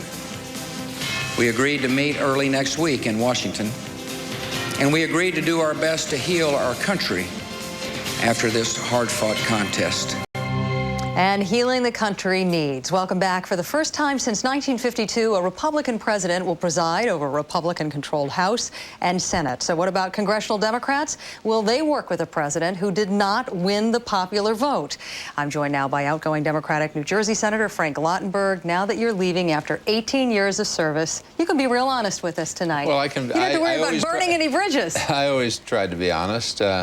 But there are going to be serious problems. After all, there isn't what you would call serious control of the Senate by the Republicans. They have the power to structure things, sure, but they don't have the power to crash votes through that the Democrats might not like. And within the Republican section, there are quite vivid differences between, I won't say right to left, but right to center. And I think that Trent Lott, the majority leader, is going to have a tough time bringing together some of his people. They can't discuss campaign finance reform or lots of things like that. They go right away for the tax cut, which is not going to be popularly received. You were not telling me that the president-elect is going to have more problems with his own party than he is bringing the Democrats on board with some of these bipartisan issues he'd like everybody to come to agreement on. I'll tell you, if I look at the Senate, which I know best, I would say that there's a bunch of cantankerous folk in there that I think are going to give them some considerable problems, considering President-elect Bush's desire to have the massive tax cut. And I heard him reel off the list of things that he'd like to see get done. On the other hand, we didn't talk about how you get it done. What's the definition of prescription drug program? Well, it's a lot different program to Republicans, to I think, President-elect Bush than it is to Democrats. So the devil's in the details. And I think that's a dirty devil. So did you hear a bunch of bromides in both of these speeches tonight? Well, I heard these speeches were must speeches, and frankly, I thought they were good.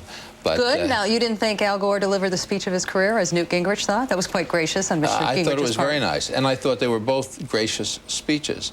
But they were saluting the flag, and as they each one should have done, to say nice things about about one another, when a couple days ago they weren't saying quite the same nice things, or at least not under their breath.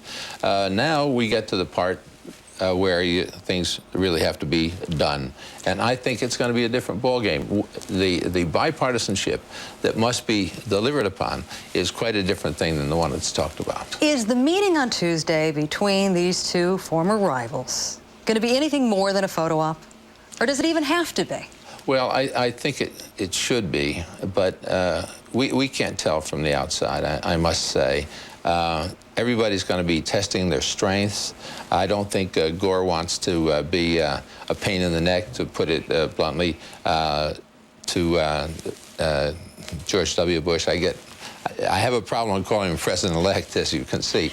Testing your strength. What are you referring to? Well, what can you deliver? What can George W. Bush deliver?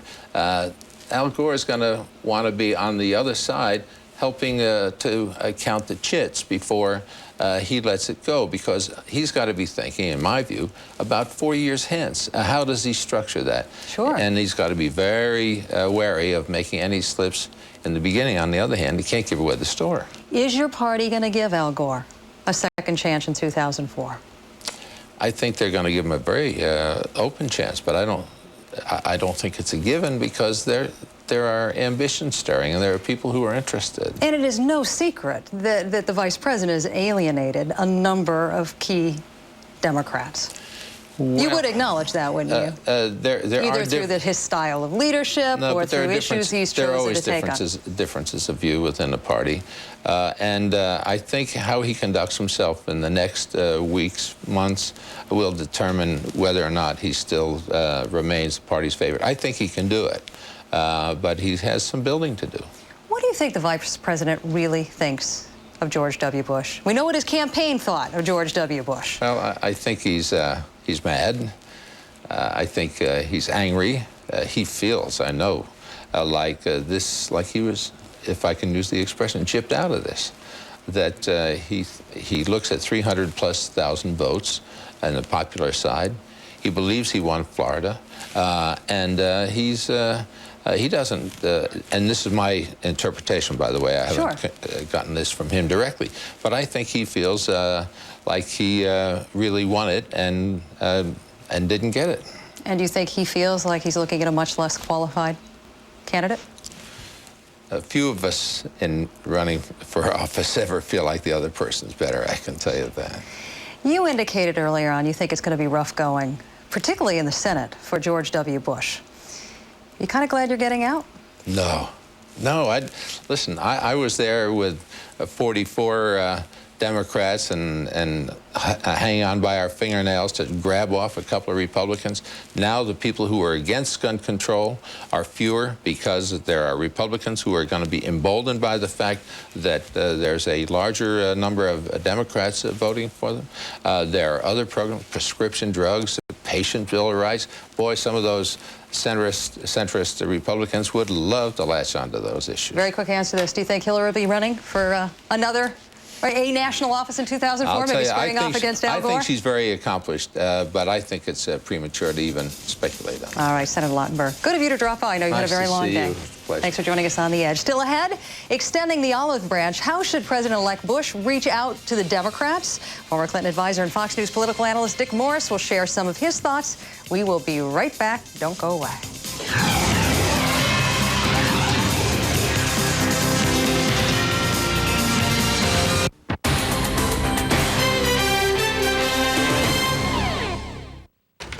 私ニュースは MSN でチェックしてます。だっていつでも見れるし早いし。あ、パソコン持ってない人ニュースはテレビで見ましょうね。Come on, MSN. Hey, kid, come on over here. I want to show you something.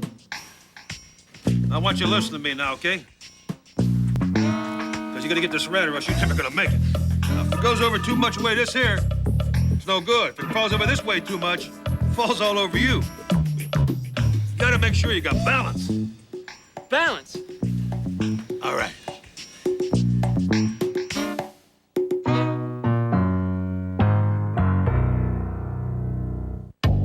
And Grandpa, that's the whole story. That's what happened. Okay. Katie, now you tell me what happened. Well, but Grandpa, I just told you. Well, it's only fair if we hear her side. What, you don't believe me? Oh, now wait a second. It's important to hear both sides of the story so that we can understand everything that happened. Grandpa, can I tell you my side? Oh, yes, go ahead. When I was playing, Greg just came over and pushed me. I wasn't doing anything. Okay, Greg, now what about... You Decide 2000, exclusively on the Fox News channel. Powerful coverage from America's election headquarters. Review, Shepard Smith, Bill O'Reilly, Hannity and Colmes, Paula Zahn. Fair and balanced reporting from America's election team, giving you the power to decide. You Decide 2000, from the most powerful name in news, Fox News Channel. We report, you decide. What, you got the tickets? You bet, I'm there. I'll pick you up. Oh, wait a second. You know, I can't make it. No, I can't. Yeah, it's pretty important. I gotta go. Okay, I'll talk to you later. There's Daddy's little girl.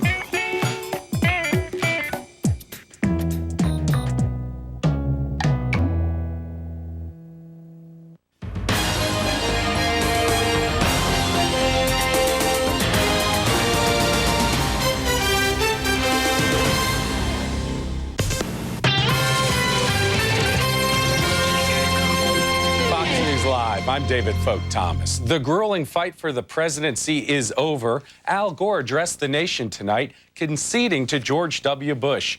The vice president began with a joke, saying he called Bush to concede, and this time he would not be calling him back. He pledged to support Bush as president and urged his supporters to do the same. This is America. Just as we fight hard when the stakes are high, we close ranks and come together when the contest is done.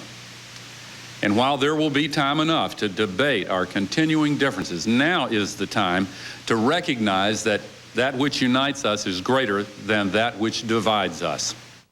An hour later, President-elect Bush echoed Gore's call for the people to close ranks around our new leaders. Republicans want the best for our nation, and so do Democrats. Our votes may differ, but not our hopes. I know America wants reconciliation and unity. I know Americans want progress, and we must seize this moment and deliver. The two men are expected to meet Tuesday in Washington. Our next update is at the top of the hour. Now stay tuned for a special live edition of The Edge with Paula Zahn. You're watching Fox News. Stay with us.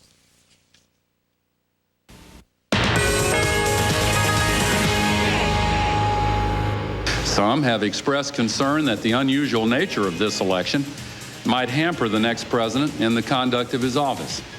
I do not believe it need be so.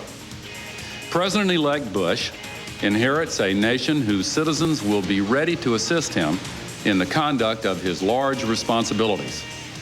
I personally will be at his disposal, and I call on all Americans. I particularly urge all who stood with us to unite behind our next president.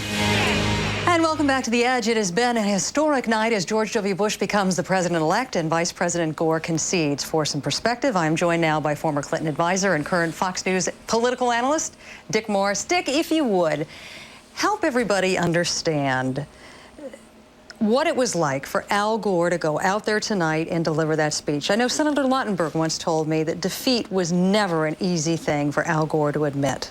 You know, whether it was a bill going down or any sort of defeat going on in his life. I think that in a curious sense, the election was a reaffirming experience for Gore because he finally won something. You know, he won the election. He got 300,000 votes more than Bush did. And in a sense, this guy who had a House seat handed to him because it was his daddy's seat, a Senate seat handed to him because it was his daddy's seat, a vice presidency handed to him by Clinton. He blew the nomination of the party and then managed to pull it out against Bradley. Finally showed pretty well. Finally ran pretty well. Oh, see, you say that, and yet many Democrats are whispering to me, what if he had campaigned in Tennessee and taken his home state? He could be president-elect tonight. Well, I don't... What if he had asked the president to go campaign in Arkansas? Yeah, but the second guessing has already begun. What goes on in his heart and in his head. And He I is think to a kicking certain himself, extent, isn't he? I think to a certain extent he feels a little bit at peace because I think he feels pretty good about the race that he ran. He feels that he lost the White House by being cheated out of it in a sense, and I think in a way that sort of reaffirms the fact that in his own heart of hearts he won it. I think that Al Gore has always waged a battle with his own insecurities, and I think to a certain extent this helps him overcome that. The interesting thing about this for Gore's future is that had he conceded 2 weeks ago or 10 days ago, we would have loved him for the rest of his life. He could have gotten up there and say, I carried the country. I think I really carried Florida, but I'm not going to put the country through 30, 40, 50 days of insecurity. I'm not going to put the system to the ultimate test. I'm going to concede this election for the good of the country. And he would have had that nomination in '04 for the asking. He would have had a big advantage in the election, just like Jackson and Cleveland did after they lost it, having won the popular vote. Instead, this guy will not let us love him. I mean, but the public polls didn't show that much of an erosion for support. I mean, most Americans, when polled, said they wanted an honest and just count in Florida. No, but and even though the calls for concessions increased in the last week, in most of the polls they were pretty. No, but the Fox News poll, his popularity dropped 15 points. Yeah, well, I guess it depends on what poll you're looking at. And they said, and the Fox News that had it right on Election Day at a tie race, 43-43, said that Bush would win the race by 13 points as held last week. Gore took a shellacking, and in his speech tonight, he couldn't say the line that he needed to say, which is, I won the popular vote, because people were so upset at the way he'd handled himself that he just had to do a straight contrition. Threw away an opportunity, but he blew it by not doing it 10 days ago. And he didn't win anything in the courts. You could have told he wasn't going to win this. I frankly believe had they counted all the votes in Florida, he probably still would have lost. There were all those little bitty counties with 100 undercounts that Bush got 75% of the vote. Even the Miami Herald did a survey recently showing the same conclusion. They don't think he would have won with a statewide recount. Where does Al Gore come from here? If you think he hung in the game 2 weeks longer than he should have, has he cost himself the 2004 nomination? I don't know if he's cost it. He certainly has bought himself a fight for it. I think he may have Lieberman running. He may have Bob Kerry, maybe even John Kerry. And conceivably Hillary. I think that he certainly has bought himself a fight for it. I think he's going to win the nomination in '04 because I think that there's a sense of entitlement, and I think he can build on that. But he's got a he made his life a lot tougher. The interesting thing is what Bush does. Well, I was going to ask you that. Walk us through very briefly the Democratic landmines that await him. The important thing is that Bush, you have to be confrontational at the moment that you're conciliatory. Conciliation and cooperation is no less a confrontational strategy than disagreement. It just has a different strategy to it. You don't offer the olive branch to the Democrats, you jam it down their throats. Bill Clinton didn't offer the olive branch to the Republicans. He signed welfare reform when they wanted him to veto it. He cut spending when they wanted him to raise it. He passed tougher sentences when they didn't want him to do that. He forced them to eat their own agenda. And what Bush has to do is fast forward the issues that almost elected a Democrat. The issues he and Gore ran on, elderly, drugs, patient Bill of Rights. Get that stuff passed so the Democratic Party doesn't have an agenda to run on in 2002. The Democrats will hate every minute of it, but they'll have to vote for it. Borrowed out of the Clinton book, isn't it? The Clinton playbook you helped write. Dick Morris, thank you very much. Still ahead, family ties, White House style. This election wasn't only historic because it was the closest ever. There is also the legacy aspect we need to talk about. We're going to look at presidential fathers, sons, and grandsons in just a bit. Keep it right here on The End.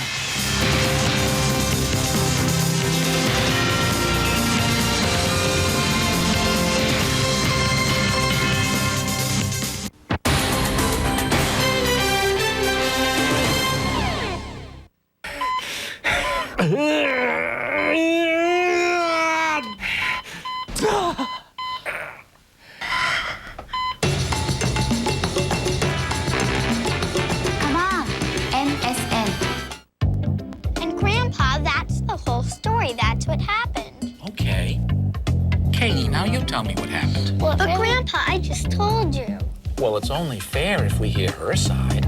What, you don't believe me? Oh, now wait a second. It's important to hear both sides of the story so that we can understand everything that happened. Grandpa, can I tell you my side? Oh, yes, go ahead. When I was playing, Greg just came over and pushed me. I wasn't doing anything. Okay, Greg, now what about... Power. You want to make the right choices. We give you the power to decide for yourself. Power. 24 hours, 7 days a week. Nobody gives you more original live programming. The power of news to keep you up to date. Shows that go in-depth. Issues in context. Topics that matter to you. The power of Fox News Channel.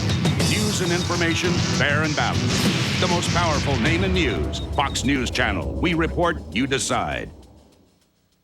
There's nothing new going on in Washington. No new issues, scandals, or controversy, because Washington has always been a hotbed of egos, emotions, and intrigue. The only difference now is that the press and media are all over it, with more cameras and more reporters than ever before. But how can you be sure you're getting the whole story, fair and balanced?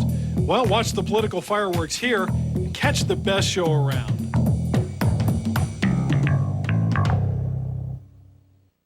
Fox, Monday.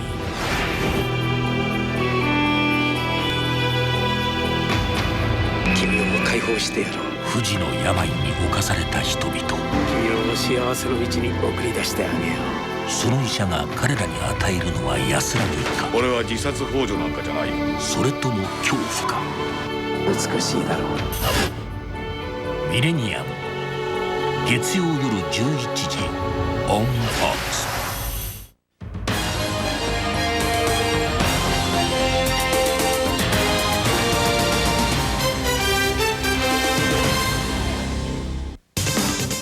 partisanship for a Republican president is not adopting the Democrat agenda. It's getting Democrats to support your agenda. And it's very important we not forget that. And what do you think about Senator Graham's comments? Does President-elect Bush need the Democrats to work for him or with him? I'm joined now by Democratic strategist Peter Fenn and Republican strategist Ed Rollins. Welcome. Thank you. Thanks for staying up so late for us tonight. All right, Peter, what was your reaction when you heard Senator Graham say that? Are they off to a rollicking start? We'll find out. No, I definitely think that that Governor Bush, President-elect Bush, is going to have to pull in Democrats in order to get his agenda passed, even though he has this slight majority in both houses. But I also will say this. I think we've talked a lot about that bipartisanship, but the real problem that George W. Bush may have is controlling the Dick Armeys and Tom DeLays of the world and getting them to sort of calm down, settle down, stop the rhetorical heat that they have given Democrats for so long. They've been so hard and harsh that I think that's something to overcome. So he may have a little more problem with his own party. What about that, Ed Rollins? Because Peter isn't the only Democrat that said it. Senator Lautenberg said the same darn thing, that the governor was going to have a harder time in many ways bringing Republicans on board and together than he will have with the Democrats. First of all, I think he is absolutely the leader of the party, and I think to a certain extent there'll be a little deference. But this is trench warfare up there, and these House Republicans and Senate Republicans have been in battle for a long, long time, and this president-elect did not embrace them or their agenda during his campaign, so I think they're not quite as beholden. When Ronald Reagan came in 1980, he took 33 House seats with him, and he took 12 Senate seats. So even with a smaller, he had 192 House seats, he was able to get Democrats, particularly Southern Democrats, because they were fearful of what he could do. I think in this particular case, George W. Bush has to try and persuade them, but I don't think his agenda is going to move through easily. I think Republicans and Democrats alike are going to basically have their own agendas, and I think to a certain extent, what he has to do is find some common ground. The problem is they all know what the problems facing the country is, but the Democrats and Republicans have different solutions. All right, let's talk about that for a moment, because Governor, we can't call him governor anymore, President-elect Bush made very specific references to some things he'd like to see have some bipartisan support when it comes to excellence in education, tax relief, and discipline when it comes to the military. Are any of those realistic goals? Peter. I absolutely think they are realistic goals. I think Ed's point is the critical one here, and that is that the Democratic Party and the Republican Party have different proposals for those. So the question is, what do you do on prescription drugs? What do you do in education? Do you try to go with a voucher plan, or don't you go with a voucher plan? And it seems to me that what will probably happen here, if Bush is smart, is that he'll put together, as we say, baby steps for the first 90 days. In other words, he'll pass some things, even if they aren't what he really wants, in order to get people to say, hey, he's doing something, he's on top of this. Remember, the other point Ed raises is that you've got an election in 2002. You've got 34 senators up, 20 of which are Republicans. They have to defend those seats. You have redistricting, and you have a very close contest in the House of Representatives. So all those political animals up there on Capitol Hill are going to be looking towards saving their own skin. And they want Bush in bed with them to help them, in a sense. All right. What do you think, where do you think President-elect will have the most luck with those baby steps? Just tick off two issues that you think he can I think the country's not sitting out there basically saying, gee, we want his agenda, we wanted Gore's agenda. I mean, that was not what this election was about. It was about personalities. And I think to a certain extent he can grab a hold of some of the things that the Republicans already have on that they've either won in the last time and was vetoed by Clinton, and try and move some of those things forward. He can jump into a lot of different agendas. I just don't think he can take all the things he wanted, he campaigned about, and put up and have a 100-day program and pass them as Reagan did in 1981. Will he get a tax cut in the first 100 days? It depends on the economy. I think he's not going to get anywhere near the tax cut he wants, but I think both Democrats and Republicans may give him a little bit. All right, gentlemen, if you would, hold your thoughts. We'll continue on the other side of the break. And a little bit later on, it's been close to 200 years since the son of a president served in the White House. Historian Gerald Posner will join us with more on presidents who had a son or grandson following in their footsteps. We'll be right back.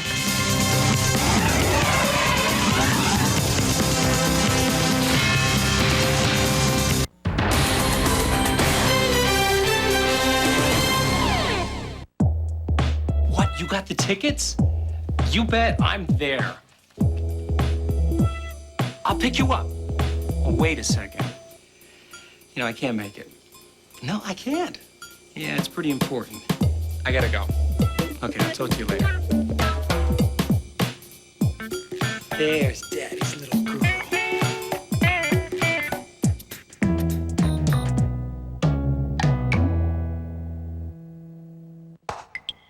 Opinions. I have them, you have them. In fact, on any given subject, there are as many opinions as seats in this theater.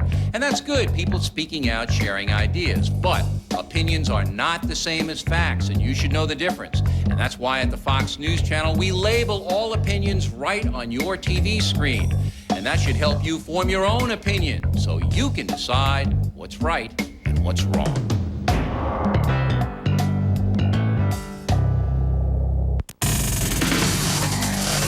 Fox News Channel, Primetime Power. Neil Cavuto, Brit Hume, Shepard Smith. Powerful coverage. Wall Street, Washington, the world. Bill O'Reilly, Hannity and Colmes, Paula Zahn. Powerful insights, confronting the politics, the newsmakers, and the issues. Primetime Power, fair and balanced. Fox News Channel, the most powerful name in news. We report, you decide. Fox presents. 邪悪な魔力と戦うために選ばれた一人の戦士フォックスが放つニュータイプのエンターテイメントキュートでクールなスーパーヒロインお待たせバフィー恋する十字架彼女は高校生彼女は恋する少女彼女はヴァンパイアスレイヤー I'm Sarah Michelle Gellar だヴァンパイアと戦うことが彼女の使命運命だったのよ信じますね信じますよ運命の人がいたらいいな見てほしいです頭がぶっ飛ぶのが愛君とは戦わない切ない恋の行方はフォックスが放つニュータイプのエンターテイメントキュートでクールなスーパーヒロインバフィー恋する十字架毎週木曜夜10時宿命の対決か運命の恋か Only on Fox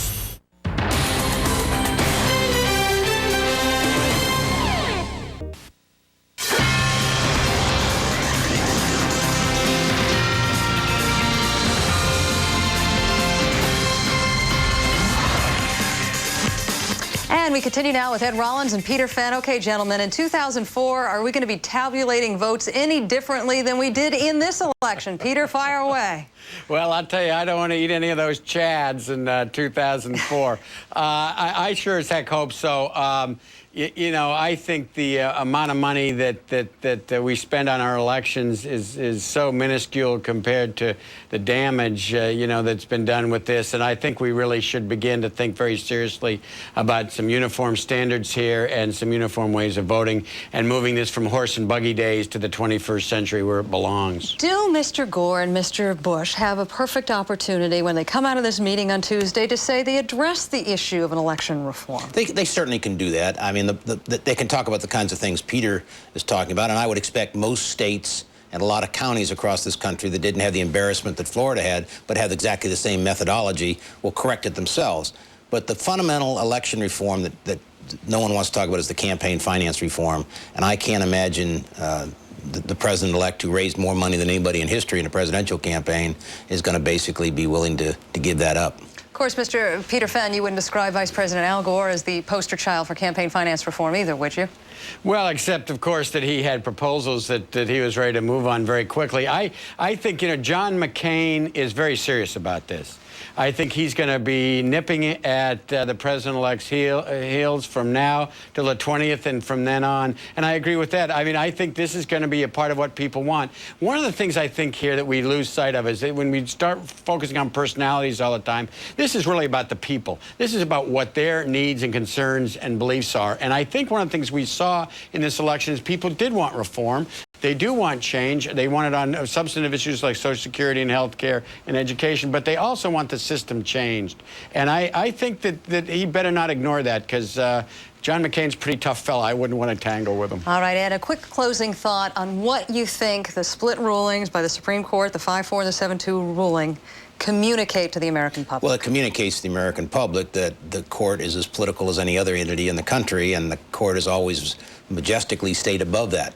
The American public got to see elections up close, as Peter and I have seen. They got to see all the wrong things, and I think to a certain extent, some of the lawyers have seen now a real political court, and I don't think they like that. Do you think this will cause Americans to lose faith in the judicial system, Peter? No, excuse me. No, sorry, Peter. Oh, no, I don't think so. I think Ed and I both probably agree on this. I do think that there's a question, though, about appointments and the kinds of people that you put on these courts. You know, you want thoughtful folks. You want people that aren't partisan, hardcore, like Ed and me.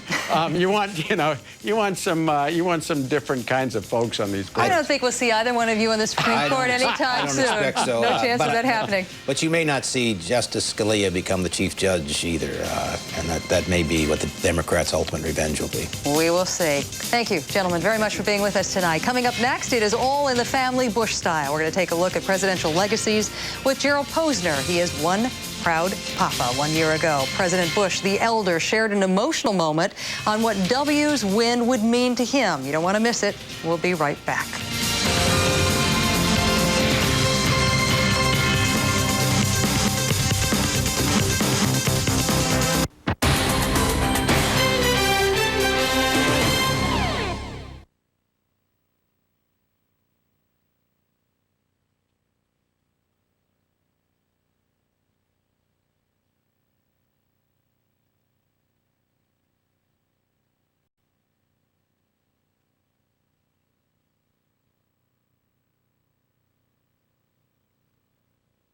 Lieutenant Hobbs.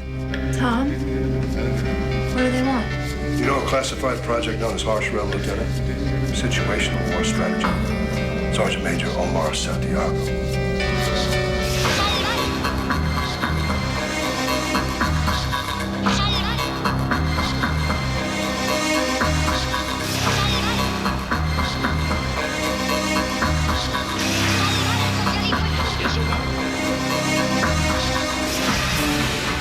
Completely wrong. I hear that you intend to kill me. I had orders to win the game. I don't know where he is, where he comes in and out. He's hijacked the whole damn program.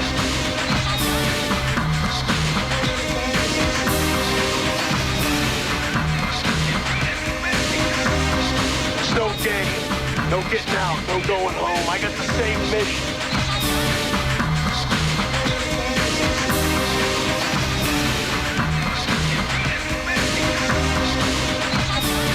X ファイルのクリエイターが挑む衝撃のサイバーアクションハッシュレルム12月8日ビデオレンタル開始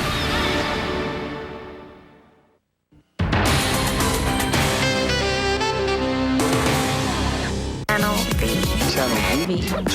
Channel V. Check it out now. Channel V 24時間 100% ミュージック US、UK のトップヒットを on air Concert、ミュージックニュース、スター独占インタビュー and more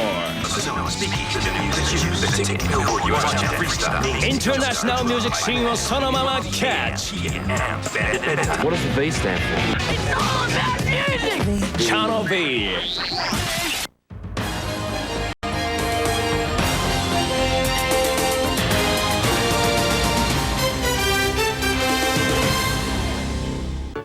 If George W. Bush wins the presidency, what would it mean to you to return to the White House? I wouldn't say everything, I mean a lot. It's hard to contemplate. It's big. But we don't have, we have our hopes up, but we don't have, we're not buying our tickets and asking to reserve the Queen's bedroom yet. No, it's hard to, it's so big that it's hard to even imagine. I hear so much emotion in your voice when you talk about this. Well, I feel the same way about our kids that aren't in politics. Great pride. Well, guess what, Mr. President? It's time to buy those tickets and tell that son of yours to reserve the Queen's bedroom. That interview with President Bush aired the day this program debuted. That was exactly 15 months ago tonight. It is a mighty historic event when the son of a president becomes president himself, but it is not the first time that family ties to the White House run deep. With details, I'm joined now by historian and investigative journalist Gerald Posner. Welcome. Hi. Nice to see you, Paul. Nice to see you. So when's the last time this happened? Well, as a matter of fact, we had it with John Quincy Adams. His grandson ended up becoming president not long after Adams had been in office with Benjamin Harrison when he finally came into office. What's interesting about the earlier positions is you had two presidents who took over, both in Adams and his grandson, who were one-term presidents who had lost the popular vote in each instance, but won the electoral vote. Yes. And all of a sudden now we have the son of a president who has lost the popular vote and won the electoral vote. And will he be a one-term president? We'll have to wait a little bit of time to find that out, but he would fit into that historical mold if he did. And historically, what is the challenge of the son trying to break through the aura of the father? Well, or the grandfather? Yes, that's true, except in this case, George Bush's presidency was sort of in the shadow of Ronald Reagan's. I mean, Republicans look back with great sort of warmth at the Reagan years. Everyone wants to be a Reagan Republican. You never hear anyone say, I want to be a Bush Republican. So therefore, W doesn't have a lot to do to overcome his father's legacy in office. It's not such a powerful legacy that everyone says he'll never live up to what his father did. His challenge is a great one in this very fractured partisan time. If he can lead, it would be something. But still, I don't think the burden's going to be what his father left him and trying to get out of that shadow. It's going to be trying to lead in this era today of this election. Although, isn't it true that President Bush's approval ratings have risen for each year he stayed out of office? And that is true of all living presidents, isn't it? They grow more popular the longer they get away from the presidency. The longer they get away from the presidency, although I noticed that Ford's numbers have probably moved up the smallest of any of the group, and Carter's number's fairly small as well, but they all tend to be more popular. It's sort of like, you know, in some ways, the spouse or the difficult relative that you haven't seen in a long while. You have kinder thoughts about them. And once they leave office, that's true, the American public tends to think of them very, very nicely.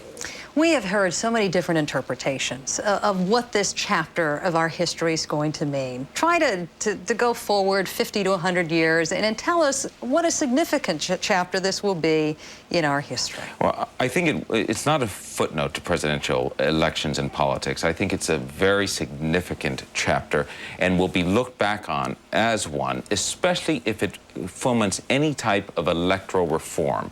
If in the future Congress really tackles this in the sense of either improving the election system itself, the machinery, the uniformity across the states, trying to get things set so the next election may not have these problems, that would be a help. And there are also some possibilities out there, not scrapping the Electoral College, that's not going to happen, but there's some proposals that I think will be considered in the next 4 to 8 years, which include giving the winner of the popular vote, let's say, 50 electoral votes, so that if you win the popular vote, you suddenly have a block of electoral votes that probably puts you over the top, but means that the popular vote is worth something, but you haven't scrapped the entire system.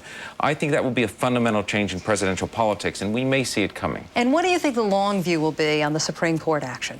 I think the long view on the Supreme Court action will be not a very good one. I'm a lawyer, as you know, by trade, and I like an activist court, and I think they've done wonderful things in the past. Hadn't been for Brown v. Board of Education, and I happen to approve of Roe versus Wade, although people take conflict with that.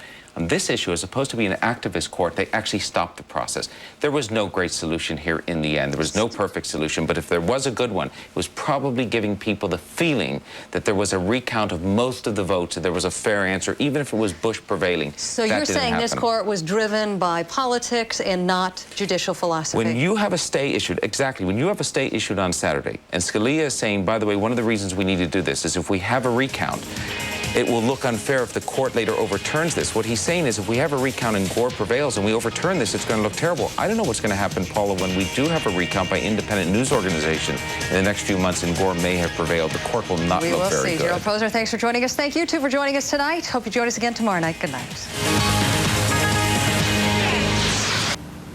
Tonight on Hannity and Colmes, George W. Bush is officially the president-elect as Vice President Al Gore concedes. And now that the election mess is over, will all Americans be able to move forward together? Congressman Gary Ackerman and J.D. Hayworth, they'll join the debate. First, the headlines.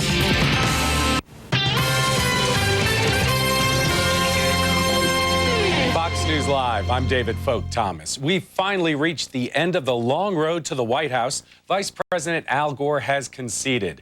And this evening, the new president-elect, George W. Bush, spoke to the nation from the Texas State House. He emphasized the common goals for both parties and for all America. I'm optimistic that we can change the tone in Washington, D.C.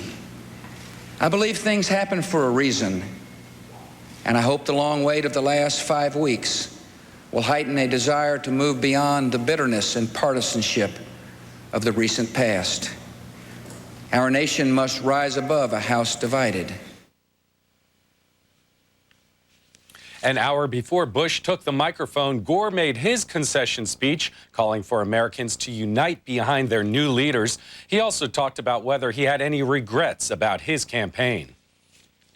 And I do have one regret, that I didn't get the chance to stay and fight for the American people over the next 4 years, especially for those who need burdens lifted and barriers removed, especially for those who feel their voices have not been heard.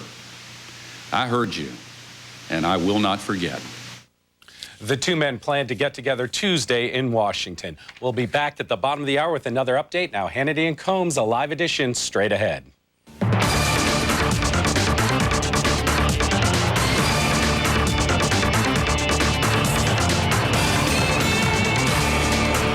Welcome to this special edition of Hannity and Colmes. We're glad you're with us. I'm Sean Hannity, and coming up after supporting recount after recount, are Gore supporters ready to accept a President George W. Bush?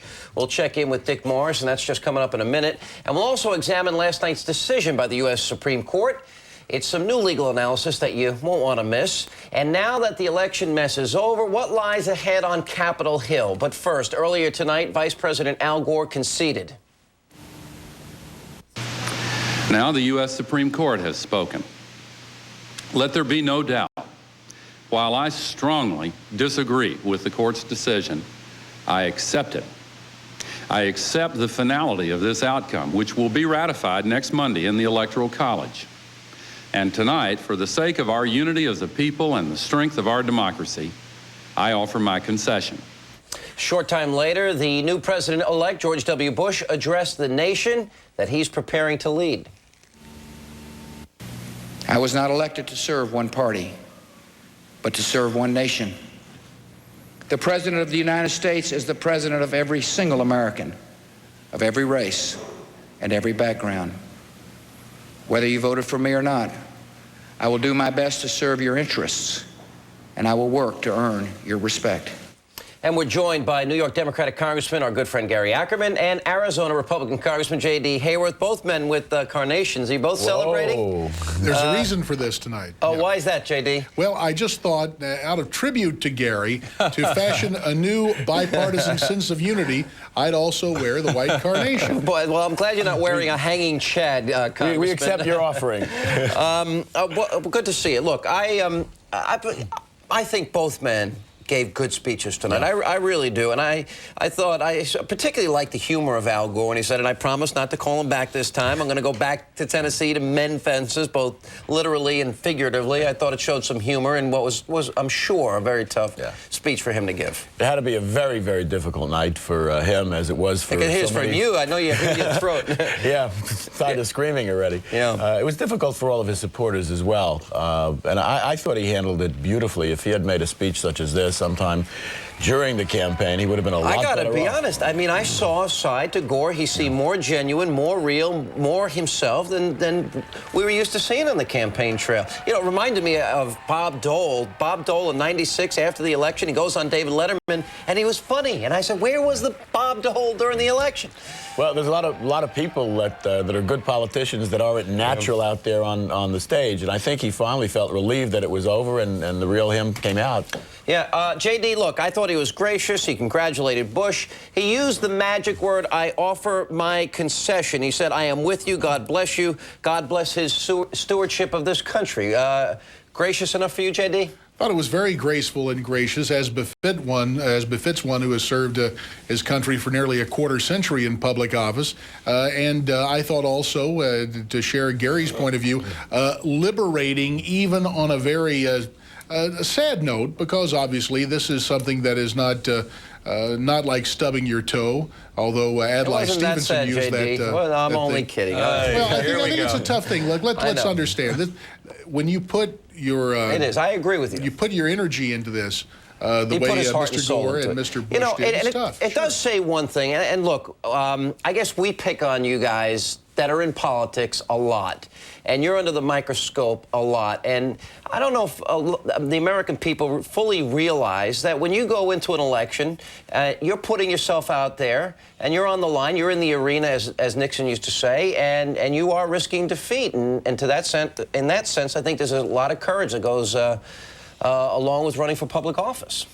And I thought that, again, Vice President Gore acquitted himself very well tonight. I thought also President-elect Bush, by choosing the Texas State House of Representatives, by being introduced by the Democratic Speaker, I thought offered the right signals. These real willing. I actually agree with you, Congressman. And let me just say, in the spirit of bipartisanship, Sean, congratulations, as I said last night. Did, no. And Congressman congratulations on Hillary, by the way. Thank you. Belated. Long overdue. Congressman Hayworth, congratulations. Now you guys have the executive branch, you have the legislative branch, and you'll have we have the judicial Supreme Court seems to lean your way. So you guys can go home now. Anything goes wrong, we know who to blame. So, Congressman Ackerman, starting already, JD. Congressman Ackerman, is there going to be a honeymoon or a one-night stand with this Congress? What's going to happen? Well, I think there's at least a honeymoon for tonight. I don't know how much further it's going to go. It really depends. The words are all good, and you know, it depends on what the music is going to sound like as we go through this. I think everybody's going to be scrutinizing the choices that he's going to have to put people around him. What does he have to do on Monday? He's going to Washington, D.C. on Monday. What does George W. Bush have to do in his first foray? He has to look presidential. He has to look confident, and he has to look like, and indeed has to reach out. And that can't just be by saying the same things that everybody says, just by making a list of the categories that you know are important, but coming up with plans to actually bring people together. And it's not just the president. Congressman Hayworth, are you in Congress, are the Republicans in Congress more apt now to lean toward working together with Democrats in Congress? Is there going to be bipartisanship? We're going to hold hands and sing Kumbaya. What's it going to be like? Alan, I think the important thing, and by the way, thanks for your gracious expression of congratulations and your warning that is part and parcel of our political process, that yes, now the keys to the executive and the legislative branch have been entrusted to us, and we need to work together. I think the key thing to understand is true bipartisanship is a two-way street. That's why I think it's important that Minority Leader Gephardt, Senate Minority Leader Daschle be very careful as well not to spurn the hand of cooperation from President-elect Bush. And the thing that's been interesting, especially with the Washington lexicon of bipartisanship, it seems to mean in Washington speak, the Republicans just agreeing to what the Democrats want to do. That's defined as bipartisanship. I think we can both agree that that's not the case. It's people saying, let me take a look at what you're saying. Here's where we're coming from. And is there a way to meet in the middle and do a true spirit of bipartisanship, not constantly twisting and mangling your point of view? We all want the same things. And indeed, the issues have not been that disparate in this election. We're both talking about prescription drugs. We're talking about better health care for the elderly as the baby boomers get older. We're talking about better education reform. It's not as if we have different goals. It's just maybe how we get there that we have to kind of negotiate, right? I think we have to focus on what works. What's the most efficient way to incorporate a role for government in some cases into American life? Is there a way where we can cut out the middleman, if you will, and empower parents and teachers and local leaders in terms of education to improve that? So I think there are some differing philosophies, but I would call to mind the words of Dwight Eisenhower, when he said, always assume the other side wants the same goals. They try to achieve it in different ways. We've got to take a break. Alan now embracing tax cuts for the rich. Okay. I don't believe I said anything of the kind in that segment. Where did I get taken out of context? We will be joined a little later in the program by Dick Morris, who said earlier tonight that Democrats are going to politically try and destroy George W. Bush. Don't believe anything you saw on television tonight, he said. And then later, law professor, our good friend Susan Estridge, and attorney Peter Johnson will do battle as the special edition of Hannity and Colmes continues. Stay tuned.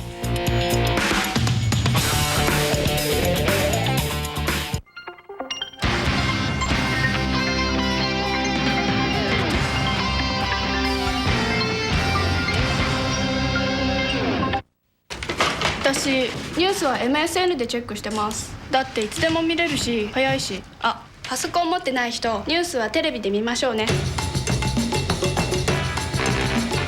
Come on, MSN. Channel V. Channel V.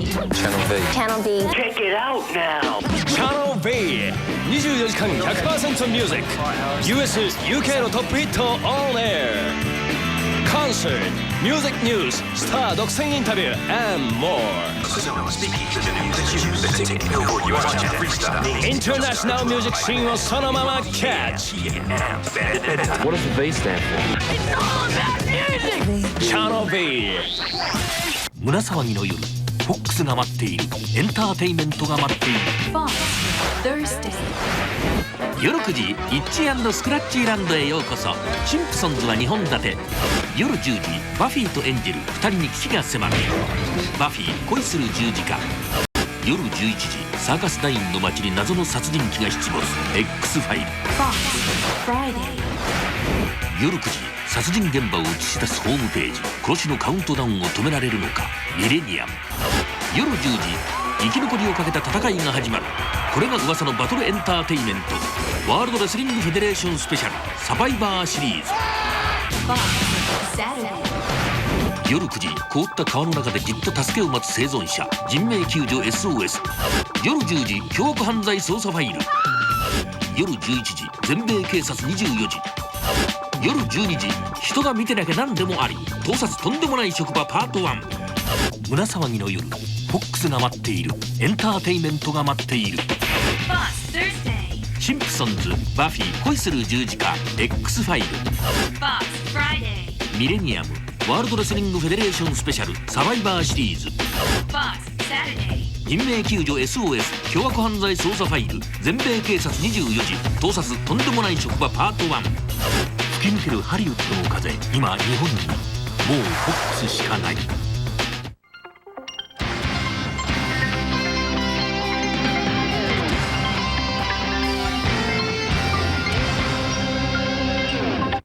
Call toll-free 800-588-6800 now.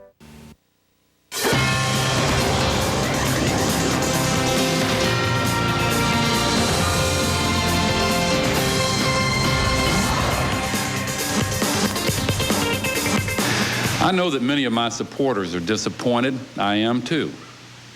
But our disappointment must be overcome by our love of country. And I say to our fellow members of the world community, let no one see this contest as a sign of American weakness. The strength of American democracy is shown most clearly through the difficulties it can overcome. Welcome back to Hannity and Colmes Special Late Edition. Later on the show, Dick Morris will join us with his analysis of the long-awaited conclusion to the presidential election. And then, was this election decided by the people or the judges? Law professor Susan Estridge and attorney Peter Johnson will take a look at the legal battles. And let me ask you, J.D. Hayworth, you know, most Republicans are reasonable, most Democrats are reasonable, but there are people on both sides on the fringes, and there are certain people in Congress who may be more partisan than others. How will George W. Bush get along with some of the leaders, some of the people who have been accused of maybe a little more partisanship, like Tom DeLay, Dick Armey, people like that, who have not always been as conciliatory in their remarks toward Democrats? Well, I think it's worth noting the answer lies in one word: Texas. You mentioned Tom DeLay and Dick Armey, both the citizens who happen to come from Texas, represent the Lone Star State. On a broader scale, Alan, the fact is that President-elect Bush, when he said he's a uniter and not a divider, was not engaged in campaign rhetoric. He was able to do that in Texas. Take a look at his special relationship with the late Bob Bullock, the lieutenant governor. He mentioned him tonight. Right. We heard, and I thought perhaps the most insightful remarks tonight came in the introduction from the Speaker of the Texas House, where he did not say there was unanimity. There were still disagreements, but folks were able to work together, appreciate differences, and I thought the introduction by the Texas Speaker was a masterstroke. Congressman, I think I agree with you on that, but can it not be said that Texas Democrats have a tendency to be more conservative? These are not the same kind of Democrats as you might find in a Tom Daschle or the leadership in Congress who tend to be a little more liberal than the kind of Texas Democrat we find. Well, let me say this, and I'm not here to cast stones at Tom Daschle, but if you take a look at the fine folks in South Dakota, they'll be taking a look very carefully at Senator Daschle's performance. All of us are accountable to our constituents, even though we are acting these parts out on a national stage and playing a role for all of America. And I think there's a risk if Mr. Daschle spurns the hand or defines bipartisanship as Daschle's point of view and not taking into account what President Bush will have to offer. Let me go to Congressman Ackerman. I'm under no illusion here. I remember the day when Dick Gephardt handed the gavel over to Newt Gingrich, and you talked about the peaceful transfer of power, and they talked about bipartisanship and a conciliatory tone and so on and so forth, and it wasn't long. They were after him in a way that nobody had ever predicted. I think Dick Morris may be right that don't believe anything you saw on TV tonight. I believe there are a lot of Democrats that are going to want to go after George W. Bush. You know, losing isn't easy, but being treated like a loser is more difficult than that.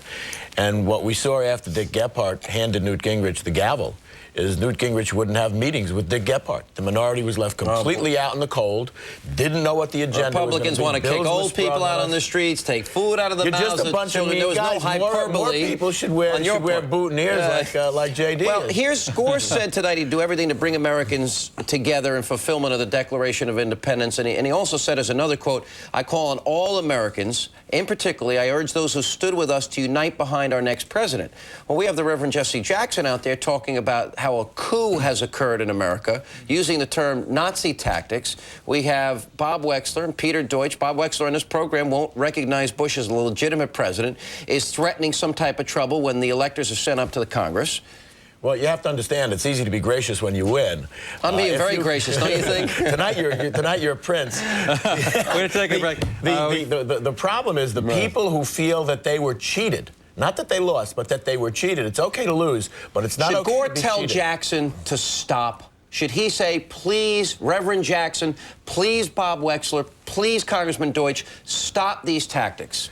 I think in a democracy, everybody has to make their own decision. Should Gore say that, considering what he said tonight? He made his statement tonight. He called upon all Americans. The answer is no. The answer is no. That's my prediction. It's my prediction. You know what? Some people who are not going to accept the president who was appointed by the Supreme Court. You don't stop free speech. JD, we'll see you at the ball. Look forward to seeing everybody. You want to bring me as your guest? See you tomorrow. Hey, tell Mary we said hello. Thank you very much. Thank you, guys. Congressman, thank you both very much. Fox News political analyst Dick Morris is next. Later on, now that we've come to the end of this election mess, can both parties work together? Stay with us on Hannity and Colmes.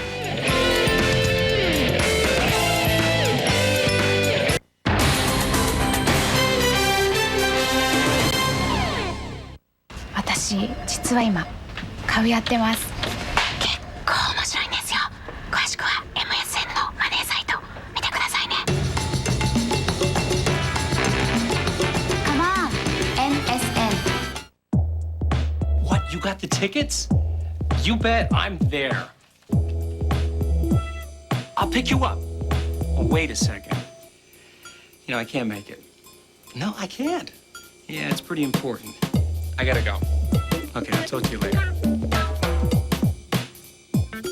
There's Daddy's little girl.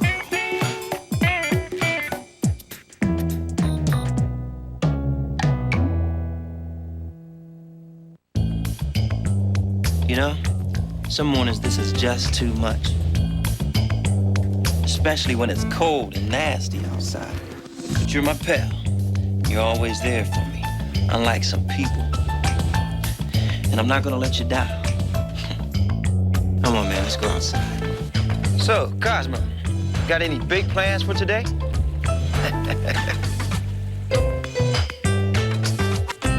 There you go. If making money were simple, we'd all be millionaires. Let's face it, money decisions are tough decisions. You need to know what's going on here and how it will affect your finances, your future, and your family. We cover the markets in plain English so that when the bell rings, you can understand what happened and decide what's right for you. We bring Wall Street to Main Street so maybe you can live on Easy Street. Fox News Channel Daytime. The whole story in context. Facts presented fairly. The issues balanced, so you have the power to think for yourself. Fair and balanced. The most powerful name in news. Fox News Channel. We report, you decide. Remember him? He was such a jerk. A complete jerk, but so cute. So wrong. Yeah, but everybody told you. I know, but I didn't want to hear it. You listen to me. That's different. I trust you. When you tell me something, I know it's the truth. Well, in that case, trust me. That was one ugly dress.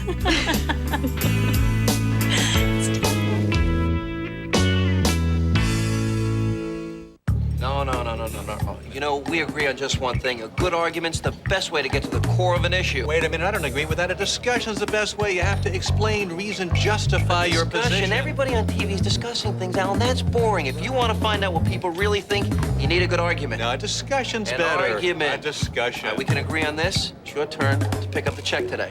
Well, I'll argue that one. Alan, let's see if we can discuss this.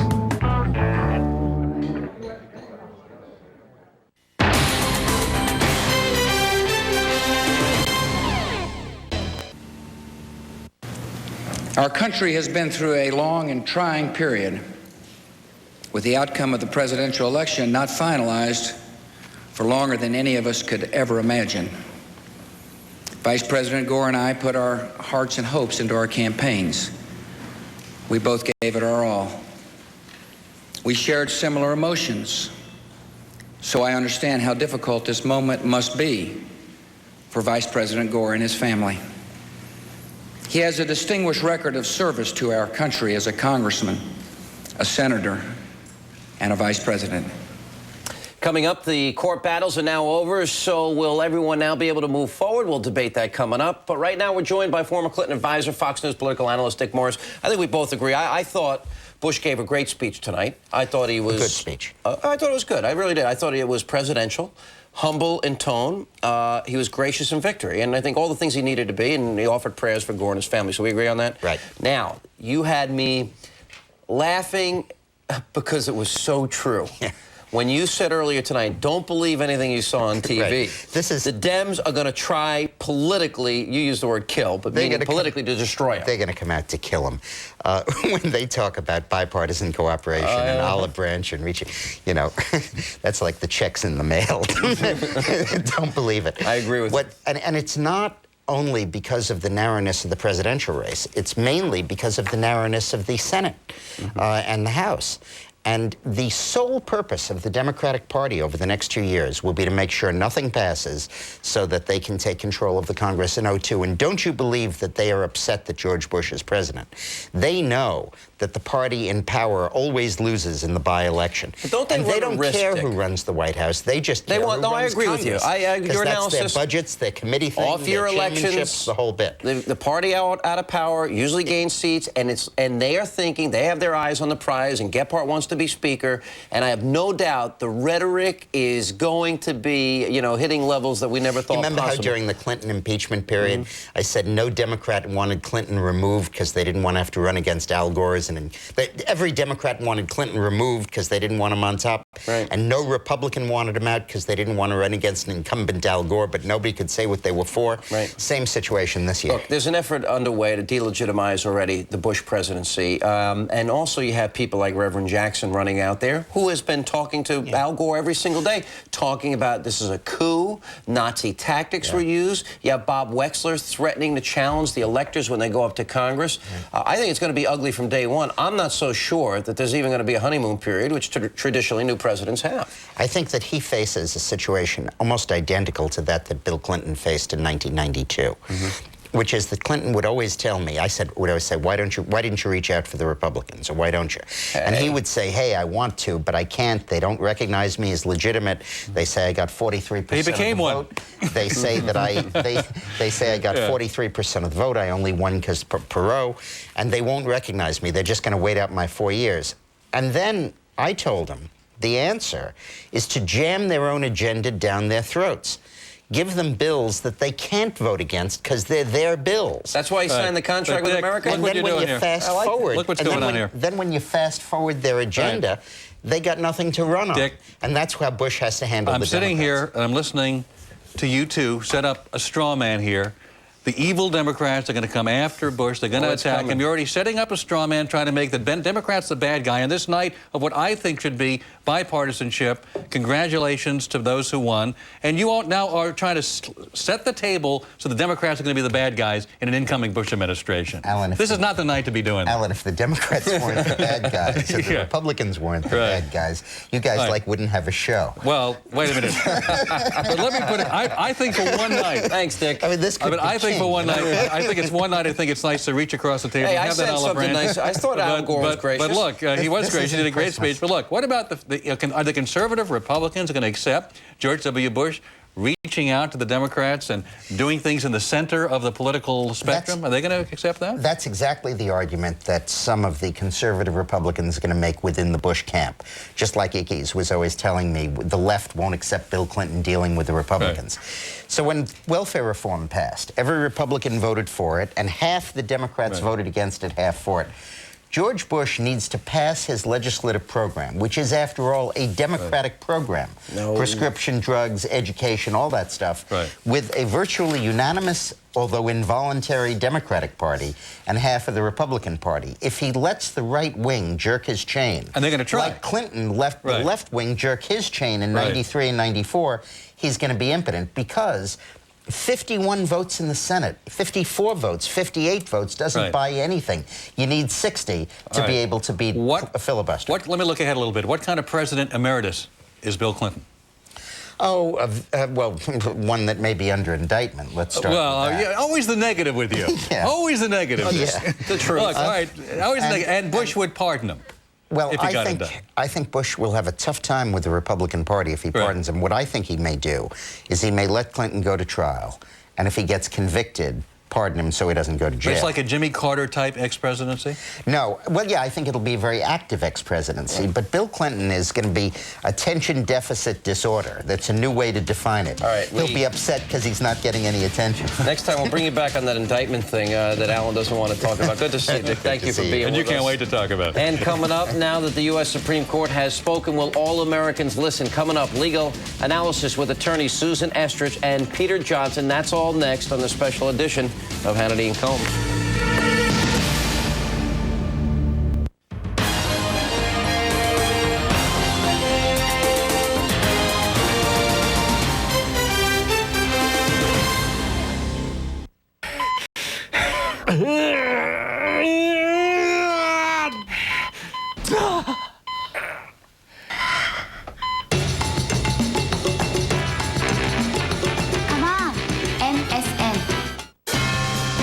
Decide 2000, exclusively on the Fox News Channel. Powerful coverage from America's election headquarters. John Scott, Bridget Quinn, David Asman, Linda Vester, Shepard Smith, Neil Cavuto. Fair and balanced reporting from America's election team, giving you the power to decide. You Decide 2000, from the most powerful name in news, Fox News Channel. We report, you decide. Grandpa, that's the whole story. That's what happened. Okay. Katie, now you tell me what happened. Well, but Grandpa, I just told you. Well, it's only fair if we hear her side. What, you don't believe me? Oh, now wait a second. It's important to hear both sides of the story so that we can understand everything that happened. Grandpa, can I tell you my side? Oh, yes, go ahead. When I was playing, Greg just came over and pushed me. I wasn't doing anything. Okay, Greg, now what about... Fox presents 科学分析用危険人物関与目撃証言消去だが真実はそこにある X ファイル on Fox さあスカリー行くぞ2人の FBI 捜査官が挑む世界の裏側の巨大な謎 I think that we've succeeded in doing that first and foremost. It's become a lot of other things, but I think it is a scary show. X ファイル全米のメジャーなテレビショーを連続受賞 The X-Files is really caught on because I think people around the world have to be scared. X ファイルその魅力は今も世界中にファンを生み出し続ける X ファイルよくできてますよねもっと続けて来週はどんな話なんだろう見ればハマるテレビ史上真実が知りたいかつてない答えを見つけて進化し続ける最高傑作真実はそこにある目撃者はあなた X ファイル毎週月曜夜10時 Only on Fox。I'm David Folk Thomas. The two men who have waged one of the longest political wars in American history are urging ceasefire now. 5 weeks after the election, both the Bush and Gore camps are calling for healing. The vice president spoke to the nation first after calling Bush to concede. Gore spoke of lessons learned in battle and defeat. I've seen America in this campaign, and I like what I see. It's worth fighting for, and that's a fight I'll never stop. As for the battle that ends tonight, I do believe, as my father once said, that no matter how hard the loss, defeat may serve as well as victory to shake the soul and let the glory out. Next, it was Bush's turn. The president-elect said it was time for America to come together. Our country has been through a long and trying period, with the outcome of the presidential election not finalized for longer than any of us could ever imagine. Vice President Gore and I put our hearts and hopes into our campaigns. We both gave it our all. We shared similar emotions, so I understand how difficult this moment must be for Vice President Gore and his family. Bush and Gore are expected to meet in Washington next Tuesday. A live edition of Hannity and Colmes straight ahead.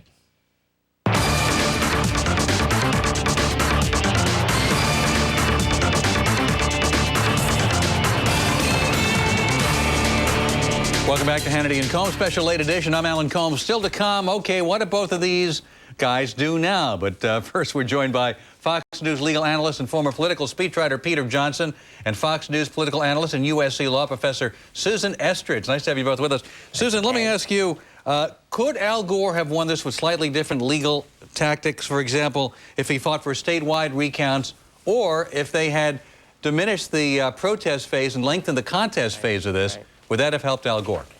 I don't know. I asked that to my friend Pierce O'Donnell, a great lawyer here in L.A. tonight. I said if we could go back to day one and re-lawyer this one, could we have won? And he, like I, has a lot of respect for David Boies, who I think is a very good lawyer, who won twice before the Florida Supreme Court.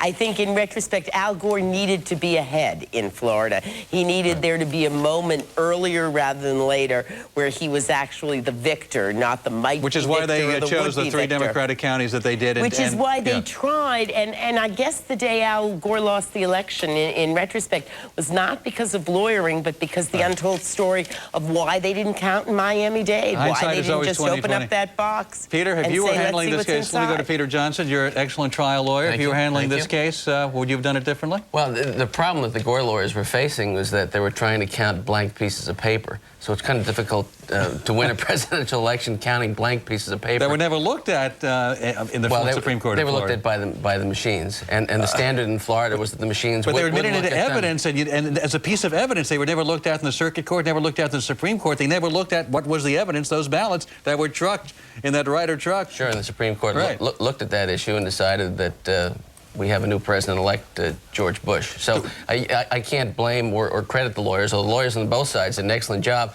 But the lawyer is only good as the case. And we try and count blank pieces of paper and ascribe Houdini-like or Dionne Warwick psychic-like who is voting on a piece of paper like that. You can't do it. One of the things that we have seen here, though, I think this is a positive thing, the respect we have for the judiciary. The court rules, people have responded. Everybody pretty much acknowledged when the Supreme Court would rule, that would be it. And we have. And I think we're seeing a democracy at work here. Because we may not agree with the decision. I vehemently disagree with what they did, as Al Gore said tonight. But we respect what the result is. I think you have to respect what the result is. The vice president said he strongly disagreed with it, and he left open the possibility in terms of arguing this issue down the line. He said that for the good of the country, for the unity of the country, he was making this concession. At no time did he say that on the merits, based fair and square, that George Bush beat him. But he said he was putting aside his contest of this election for the good of the country.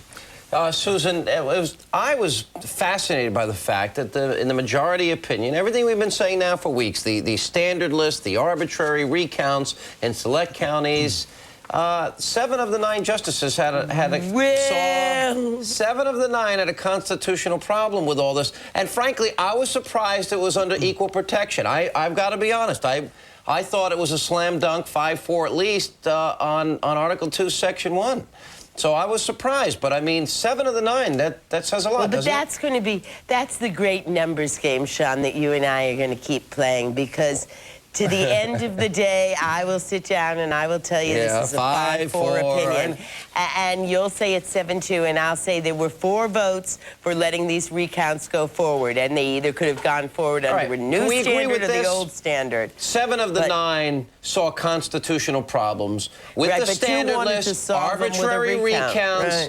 Right. And this is what, look, there's no sense, I guess, reiterating all this. It's not valid anymore. Well, but it depends on whether you think Al Gore, whether you think George W. Bush really won this presidency, and if so, by how much. Do you? I mean, I think he won it by 1 vote on the United States Supreme Court. Right. And I think anyone who says that the Supreme Court doesn't matter or that the decisions don't matter will forever be able to look at this one and say it mattered. Do you in your heart, Susan, and really think that more people intended to vote for Gore? Do you buy that? Oh, probably, yeah. Wow. You know, I've spoken to my mother and the ladies in her condo. Believe me, they didn't intend to vote for I would think Buchanan. it's probably destructive. It's destructive to our process to say that's life. Well, this is what I agree with Peter here. It's destructive to our process to say that he's won by 1 vote on the Supreme Court. As certified, Governor Bush, President-elect Bush, won by several hundred Florida voters. Well, maybe even more now that they're allowing these absentee military ballots in, and then they throw out these other votes that were allowed in with these ridiculous standards. But it's disingenuous and it's destructive to our system to say that George Bush merely won by 1 vote of the Supreme Court. By 1 vote of the Supreme Court, or by 7-2, depending on how you play the numbers game, the Supreme Court validated George Bush winning in Florida. I, for the life of me, first of all, I love what Rehnquist wrote when he put in bold letters the instructions when people go into the voting booth, that you've got to cleanly punch it out and check at after you punch your ballot that there are no hanging chads. It says it right there. David Boies is a superb lawyer. Professor Tribe is a superb lawyer, even though he attacked the Supreme Court on the original certiorari, and I don't think that they were pleased with that, because he said they were going to delegitimize the election. We're going to take a quick break. We'll be right back. We'll continue debating this more coming up on this special edition of Hannity and Colmes. And later, now that the election mess is behind us, what should we look forward to? Juan Williams and Jersey City Mayor Brit Schundler will join us. Stay with us on Hannity and Colmes.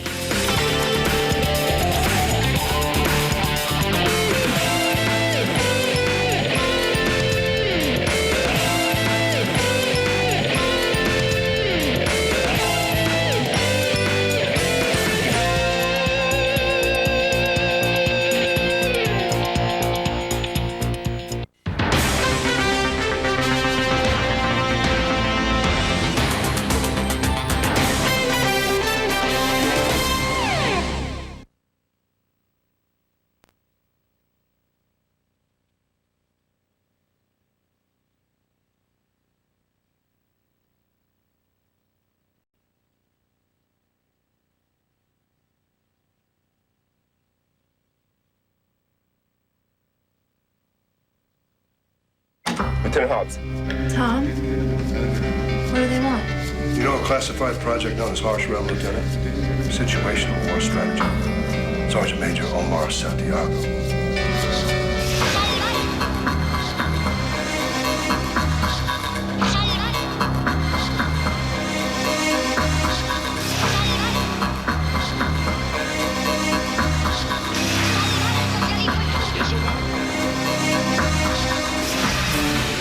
That's completely wrong. I hear that you intend to kill me. I had orders to win the game. I don't know where he is, where he comes in and out. He's hijacked the whole damn program.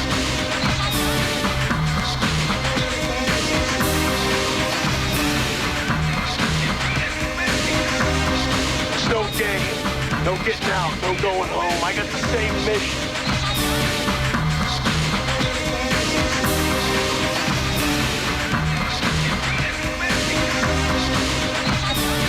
X ファイルのクリエイターが挑む衝撃のサイバーアクションハーシュレルム12月8日ビデオレンタル開始。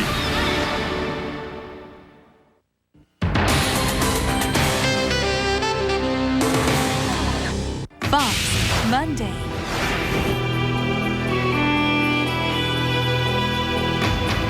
君を解放してやろう。不治の病に侵された人々。君を幸せの道に送り出してあげよう。その医者が彼らに与えるのは安らぎか。俺は自殺幇助なんかじゃないよ。それとも恐怖か。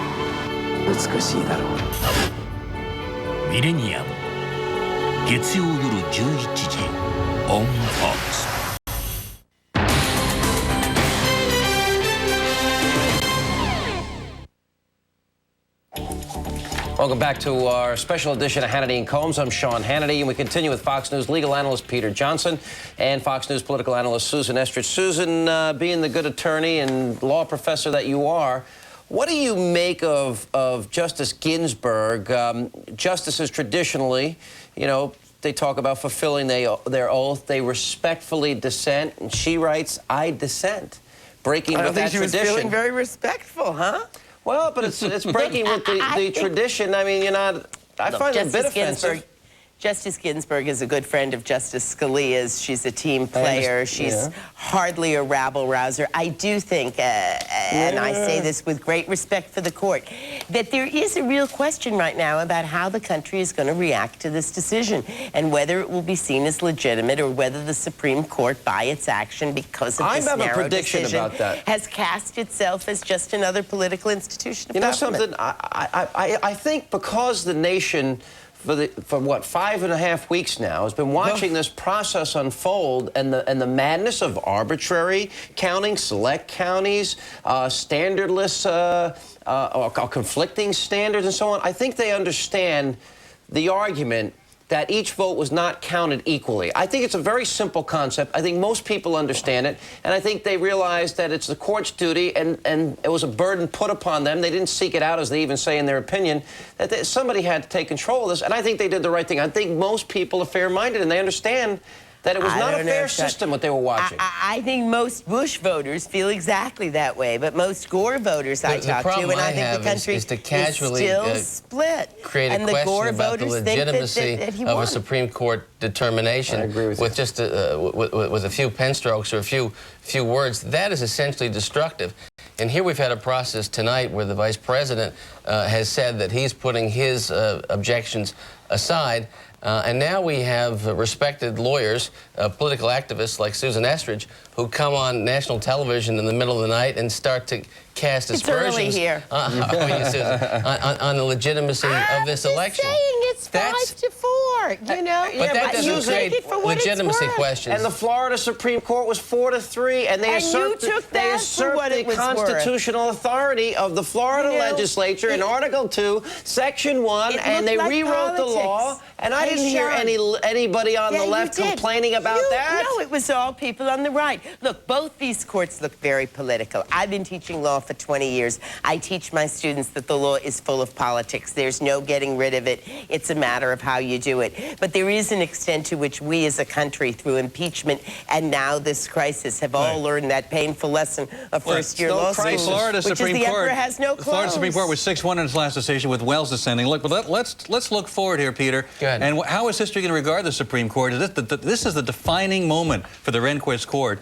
And isn't it a shame that it's really along, if not partisan lines, because we know that Souter was appointed by Bush, but ideological lines here. Isn't that troubling? Sure, I agree it's a defining moment. And the definition is that the Supreme Court, 7-2 or 5-4, whatever number you want to ascribe to it, decided that the Constitution means something, that equal protection and due process are concepts that we need to protect in this country, that civil libertarianism is not dead, that the right to vote should be protected.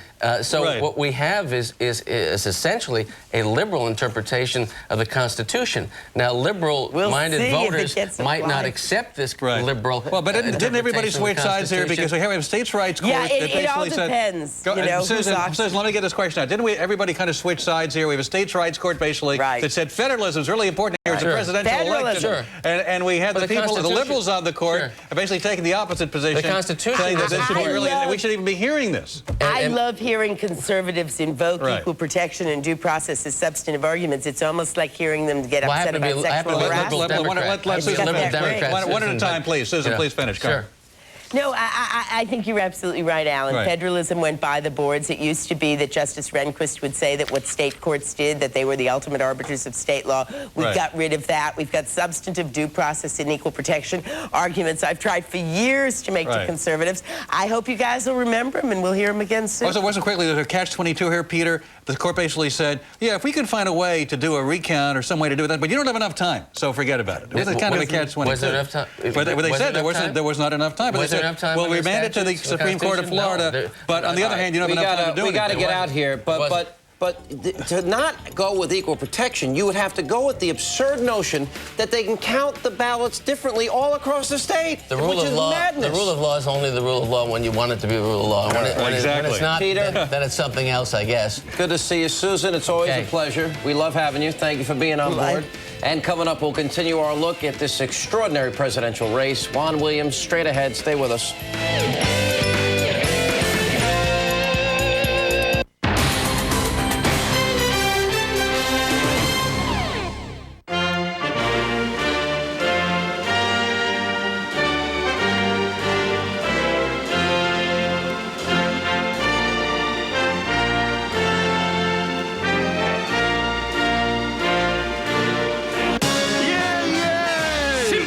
ビデオになりました。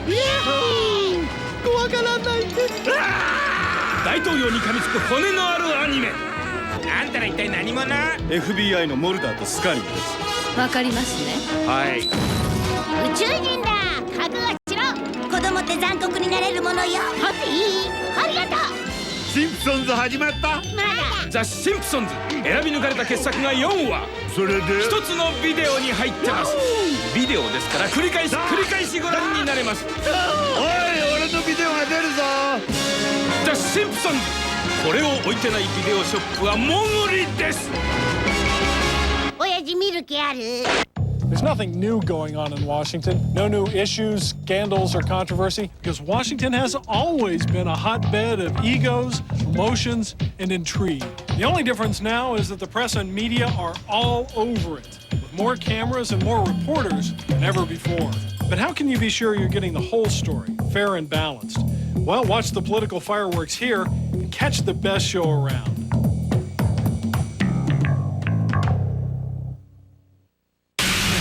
Presents 邪悪な魔力と戦うために選ばれた一人の戦士フォックスが放つニュータイプのエンターテイメントキュートでクールなスーパーヒロインお待たせバフィー恋する十字架彼女は高校生彼女は恋する少女彼女はヴァンパイアスレイヤー I'm Sarah Michelle Gellar Buffy the 時間ヴァンパイアと戦うことが彼女の使命運命だったのよ信じますね信じますよ運命の人がいたらいいな見てほしいです頭がぶっ飛ぶのが愛君とは戦わない切ない恋の行方はフォックスが放つニュータイプのエンターテイメントキュートでクールなスーパーヒロイン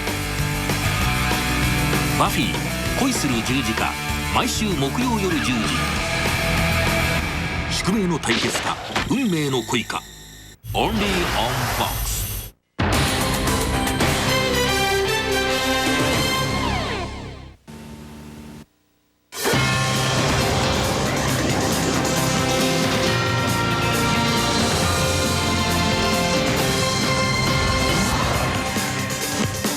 Welcome back to the special late edition of Hannity and Colmes. We're now joined by Fox News political analyst Juan Williams and the mayor of Jersey City, New Jersey, Brit Schundler, getting ready to run for governor. Right, Mr. Mayor? That's right. That's a good answer. You're not denying it. Well, I'm considering it. Have a committee. I'm looking at it. You are running for governor. We're working very hard right now. You just made news, Alan, right? You're working very hard. You want the Republican nomination for governor.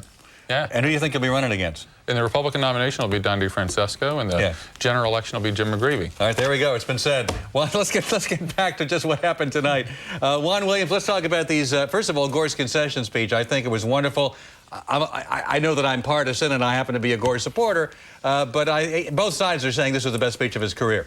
I think that's right, and I think that line about shaking glory from the soul really, I think, touched a lot of Americans. The idea that he said, you know, he served from Vietnam to the vice presidency, that he'd given his best for the country. Right. I thought this was a real showing of Al Gore in a way that we hadn't seen before. You know, the kiss, the famous kiss that helped to boost him coming out of the election. That's one kind of thing, but that seemed almost staged. Tonight, what you saw, I think, was a more genuine Al Gore, and I think that it appealed to lots of Americans, especially given the fact that if he had gone about this business about withdrawing instead of conceding, if he had been somewhat angry, none of that. In fact, the only touch of that was, again, genuine when he said he disagreed with the Supreme Court. Right, and that's certainly understandable anger, if he had any anger. Mayor, do you think set the right tone tonight? Set himself up for 2004, possibly? Yeah, I think he wants to be the next Richard Nixon, who was the last vice president to go down in flames and then come back. As a president, he went down in flames, though, so I'm not sure anybody wants to be the next Richard Nixon. He may yet become the next Richard Nixon. Right. And so you would say, as a Republican, he has a good chance of being the leading contender for the year 2004. It may not even be the next election. If you think about when Richard Nixon lost 1960, he didn't come back in 64, he came back in 68. And he's a relatively young guy, so he could possibly do that. He's a very young guy. I think the reality is the issue with him is he still a contender? He is. The issue is who else will come along that can compete with him. Let's talk about the divisiveness in this country, and we look at that map that we've been shown all along, and all the reds in the middle and the blues on the sides. And Mayor Schindler, this idea that this country is not just divided among party lines, but along geographical and ethnic lines, and that showed up in this election as well. I don't agree with that at all. You don't agree with that? If you look at the entire Northeast, after the '94 election, we had the governor and the legislature of almost all of those states. And what it shows is that if in that '94 election, you went out with a specific agenda, and you had at the congressional level, at the state level, at the local level, everybody was reading off the same page, but the Democrats do well. And it worked, and we won every seat out there. I would argue that sometimes effective campaigning can win elections. But how can you say that, you look at that map, that there aren't geographical divisions? How can you say that? Well, there are certainly there are ethnic divisions, because most African Americans voted Democrat overwhelmingly. Your point is, I agree. I'm not disagreeing with that. What I am saying is that the idea that this is Democrat country up here in the Northeast is just false. You have to have a different message, but Republicans can compete here. I'm the mayor of Jersey City, New Jersey, the most Democratic city in the state of New Jersey, and we win there by landslides repeatedly. Juan Williams, what about that? The divisions are not just political. There's a lot more going on. There are many other kinds of rifts that have to be healed over the next few years. Oh, I don't think there's any question about it, but, you know, hats off to the mayor. He's exactly right. He does very well with African Americans, too. He's a real example, I think, for Republicans. But the point, which I think is incontrovertible, is clearly the Democrats won the most populous areas of the country, the big cities. They did well even in the suburban areas in this presidential race. And what you had the Republicans do was take kind of the middle of the country, small town America. And I don't think there's any getting away from that. In terms of the minority vote, clearly George Bush reached out very aggressively, I think more so than any Republican in recent past, reached out and successfully so to Hispanics and to blacks in Texas, did not do very well in the presidential race. That's just the fact. And if you break it down in terms of women, again, he did very well among white men, not as well among white women. So, you know, I don't think there's any question. There's lots of divisions and lots of healing that has to be done by President Bush. Hey, Juan, welcome back to the program. Good to see you, sir. Nice to be with you. I like Bush's speech tonight. We spent a lot of time talking about Gore's speech, and I thought Gore hit all the right notes tonight, but I also thought Bush was humble. I thought he was presidential. He talked about a consensus, about common ground, but the thing that I liked the most about what he did tonight, he also went back and reiterated the themes of his campaign. And in other words, those that supported him, don't worry, I haven't backed down, and I'm going to still fight for those things that I told you I was going to fight for. Well, Sean, I think that's exactly right. I think for you, it was a great speech because it really reassured the party faithful. For you? What does that mean? For you people over? What does that mean? No, for you as a strong conservative, I think that's important, Sean. that he doesn't. Look, I believe he is that, quote, the uniter, not the divider. But I would not want to see him give ground to the Democrats and not stand up and fight for the things that he said he was going to fight for. And I think he was reassuring tonight. But, Sean, it's reassuring to people who have a strong Republican or conservative bias. But tonight it was an opportunity for him to stand up and say, you know what, I'm bigger than any one political party, be it Democrat or Republican. Sure. I'm a man of the people, and I'm here to unite us all. And didn't instead, he say that? I think he played small ball, if you will. I think he said, listen, to the base, don't worry, and don't worry, citizens of Texas, I'm a good Texan, and don't forget what I've done for you in Texas. I think this was an opportunity for him to say, I'm a big man, and I'm as big as the leader of the United States of America and all the people. I'm not the leader of a particular party. I'm the leader of the entire country. And I also thought he was humble in victory, which is important, and I thought he set the right tone. You agree with that, Mr. Mayor? I do think so.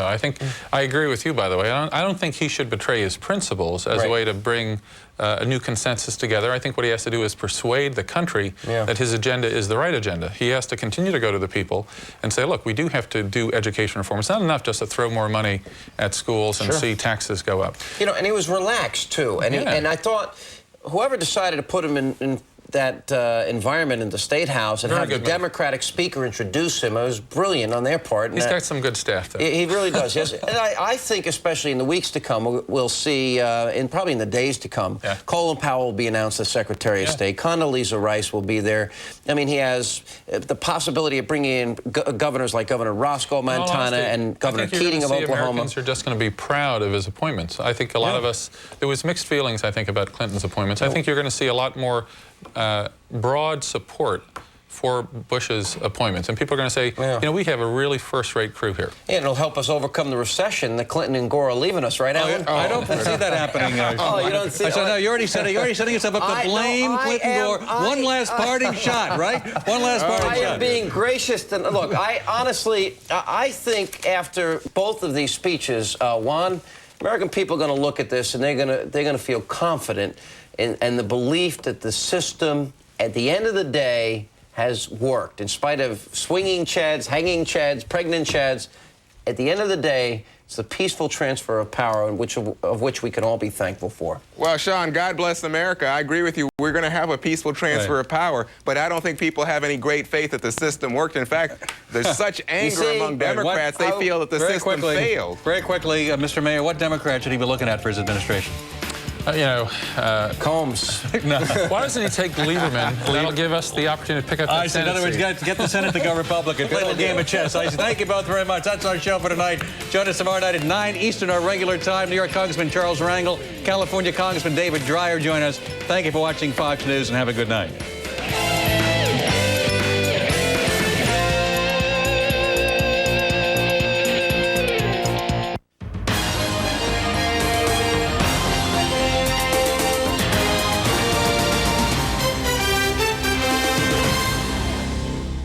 Mother Nature takes her toll, raging against the elements. Fox News Channel is there, bringing you the updates. From the eye of the storms to the aftermath of destruction, make Fox News Channel your only source for complete and up-to-the-minute reports. What, you got the tickets? You bet I'm there. I'll pick you up. Oh, wait a second. You know, I can't make it. No, I can't. Yeah, it's pretty important. I gotta go. Okay, I'll talk to you later. There's Daddy's little girl.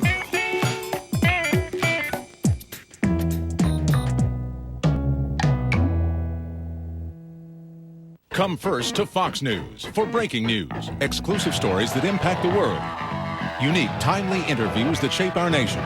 First on the scene with breaking news.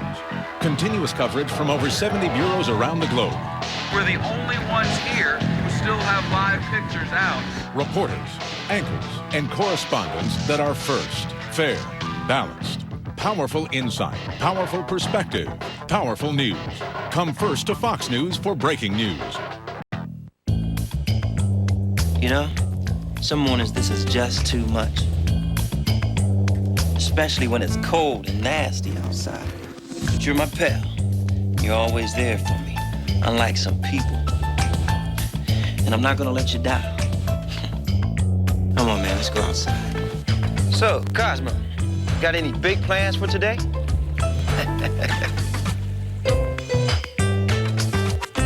There you go.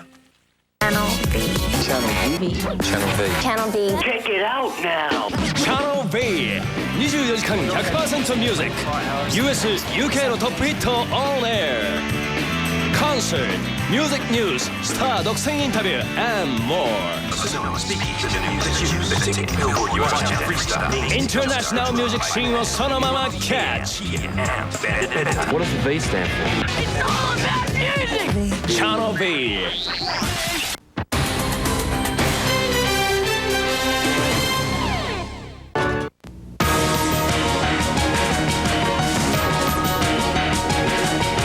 This is a Fox News special report.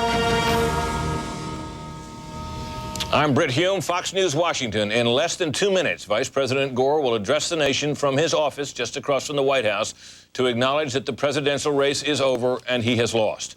For a sense of what the Vice President will say and how, we're joined now from the White House by Fox News White House correspondent Wendell Goler. Good evening, Wendell. Good evening, Brit. The Vice President will call on the nation to get behind George W. Bush and on Bush to work with Democrats in a spirit of bipartisanship as he gives up the ultimate goal of a life devoted to politics. The roughly 10-minute speech, we're told, was written by Gore himself. It will be delivered from his office in the Eisenhower office building, the room with the wreath on it over my shoulder. Standing beside him will be running mate Joe Lieberman. Just a few minutes ago, Gore called Texas Governor George W. Bush to congratulate him. The second time he's made such a call, but unlike election night, there'll be no taking back this one. Brit?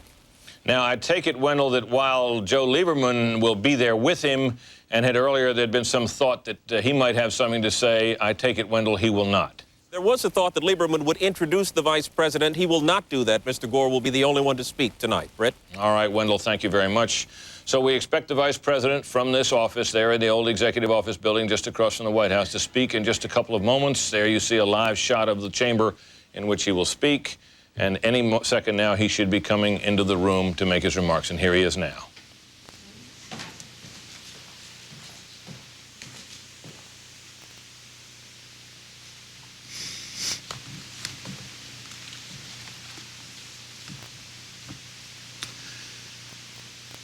Good evening. Just moments ago, I spoke with George W. Bush and congratulated him on becoming the 43rd President of the United States. And I promised him that I wouldn't call him back this time. I offered to meet with him as soon as possible so that we can start to heal the divisions of the campaign and the contest through which we've just passed. Almost a century and a half ago, Senator Stephen Douglas told Abraham Lincoln, who had just defeated him for the presidency, partisan feeling must yield to patriotism. I'm with you, Mr. President, and God bless you. Well, in that same spirit, I say to President-elect Bush that what remains of partisan rancor must now be put aside, and may God bless his stewardship of this country. Neither he nor I anticipated this long and difficult road. Certainly neither of us wanted it to happen. Yet it came, and now it has ended. Resolved as it must be resolved through the honored institutions of our democracy. Over the library of one of our great law schools is inscribed the motto, not under man, but under God and law. That's the ruling principle of American freedom, the source of our democratic liberties. I've tried to make it my guide throughout this contest, as it has guided America's deliberations of all the complex issues of the past 5 weeks. Now the U.S. Supreme Court has spoken. Let there be no doubt. While I strongly disagree with the court's decision, I accept it. I accept the finality of this outcome, which will be ratified next Monday in the Electoral College. And tonight, for the sake of our unity as a people and the strength of our democracy, I offer my concession. I also accept my responsibility, which I will discharge unconditionally, to honor the new president-elect and do everything possible to help him bring Americans together in fulfillment of the great vision that our Declaration of Independence defines and that our Constitution affirms and defends. Let me say how grateful I am to all those who supported me and supported the cause for which we have fought. Tipper and I feel a deep gratitude to Joe and Hadassah Lieberman, who brought passion and high purpose to our partnership and opened new doors, not just for our campaign, but for our country. This has been an extraordinary election, but in one of God's unforeseen paths, this belatedly broken impasse can point us all to a new common ground, for its very closeness can serve to remind us that we are one people with a shared history and a shared destiny. Indeed, that history gives us many examples of contests as hotly debated, as fiercely fought, with their own challenges to the popular will. Other disputes have dragged on for weeks before reaching resolution. And each time, both the victor and the vanquished have accepted the result peacefully and in a spirit of reconciliation. So let it be with us. I know that many of my supporters are disappointed. I am too. But our disappointment must be overcome by our love of country. And I say to our fellow members of the world community, let no one see this contest as a sign of American weakness. The strength of American democracy is shown most clearly through the difficulties it can overcome.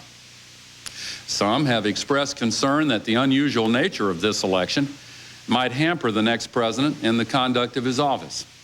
I do not believe it need be so. President-elect Bush inherits a nation whose citizens will be ready to assist him in the conduct of his large responsibilities. I personally will be at his disposal, and I call on all Americans. I particularly urge all who stood with us to unite behind our next president. This is America. Just as we fight hard when the stakes are high, we close ranks and come together when the contest is done. And while there will be time enough to debate our continuing differences, now is the time to recognize that that which unites us is greater than that which divides us. While we yet hold and do not yield our opposing beliefs, there is a higher duty than the one we owe to political party. This is America, and we put country before party. We will stand together behind our new president. As for what I'll do next, I don't know the answer to that one yet. Like many of you, I'm looking forward to spending the holidays with family and old friends. I know I'll spend time in Tennessee and mend some fences, literally and figuratively. Some have asked whether I have any regrets, and I do have one regret, that I didn't get the chance to stay and fight for the American people over the next 4 years, especially for those who need burdens lifted and barriers removed, especially for those who feel their voices have not been heard. I heard you, and I will not forget. I've seen America in this campaign, and I like what I see. It's worth fighting for, and that's a fight I'll never stop. As for the battle that ends tonight, I do believe, as my father once said, that no matter how hard the loss, defeat may serve as well as victory to shake the soul and let the glory out. So for me, this campaign ends as it began, with the love of Tipper and our family, with faith in God and in the country I have been so proud to serve, from Vietnam to the vice presidency, and with gratitude to our truly tireless campaign staff and volunteers, including all those who worked so hard in Florida for the last 36 days. Now the political struggle is over, and we turn again to the unending struggle for the common good of all Americans and for those multitudes around the world who look to us for leadership in the cause of freedom. In the words of our great hymn, America, America, let us crown thy good with brotherhood from sea to shining sea. And now, my friends, in a phrase I once addressed to others, it's time for me to go. Thank you, and good night, and God bless America. And so Vice President Gore, in brief remarks from his office in the Executive Office building, has made a concession speech in which he used the word concession. He also used the word congratulation. And he did not say, I think it is fair to say, a bitter word. He said, may God bless the steward, referring to George W. Bush's stewardship of this country. He became the first person, I think, officially to call George W. Bush president-elect. I personally, he said, will be at his disposal. And he added, I call on all Americans. I particularly urge all who stood with us to unite behind our next president. And he said that that which unites us is greater than that which divides us. So I think remarks, perhaps, that would certainly be met with gratitude by George W. Bush, certainly gracious, not a bitter word, as I said. That concludes our report from here in Washington. I'm Brit Hume. Please stay tuned to Fox News Channel and this Fox station for continuing coverage of this story. This has been a Fox News Special Report.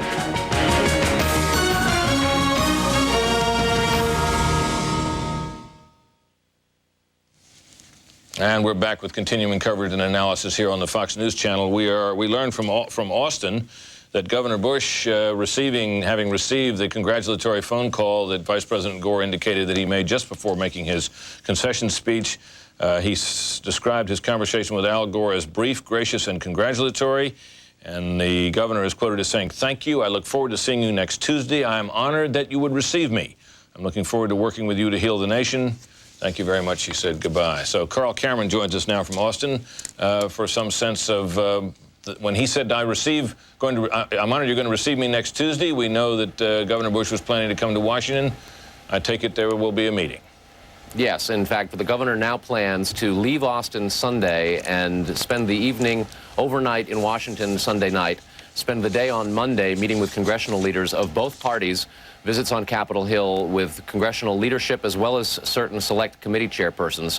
He will then spend another night in Washington Monday evening, and on Tuesday, in addition to some meetings with additional Republican and Democratic leaders, will meet with Vice President Gore. This is something that had been in the works with staff for the last several hours, and it was obviously confirmed in this quote we've received that the governor offered when he had his conversation with Vice President Gore. The whole conversation apparently lasted less than 35 seconds and was, in fact, while the vice president was in his automobile en route to making that speech that we just heard.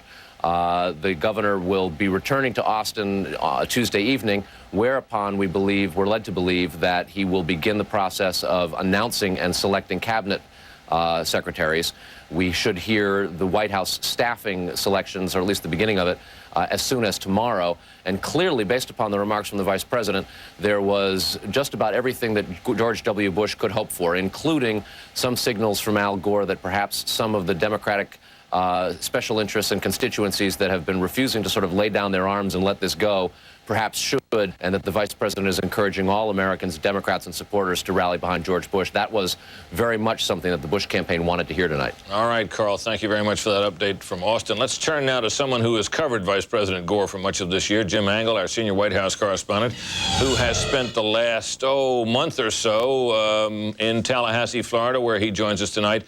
Hi, Jim. You've covered the vice president all this year. A remarkably different tone we heard from here tonight. He did speak about how he was going to continue to fight for the people that he said he'd fight for, but this was not a fighting speech.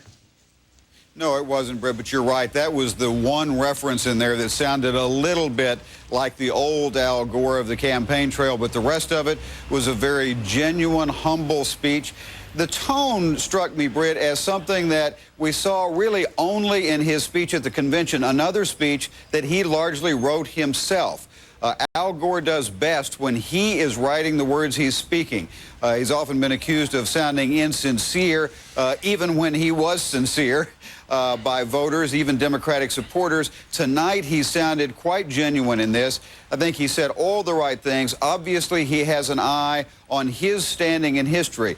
His advisors, and he knew that his lasting impression with the voters would be what he said tonight, that he would be remembered no matter what he may do in the future, that he would be remembered for these remarks tonight, ending one of the longest and most bitter fights for the presidency in American history. So this was a very critical moment for the country and for him personally. If he ever hopes to run again, he obviously wanted to hit the right tone tonight.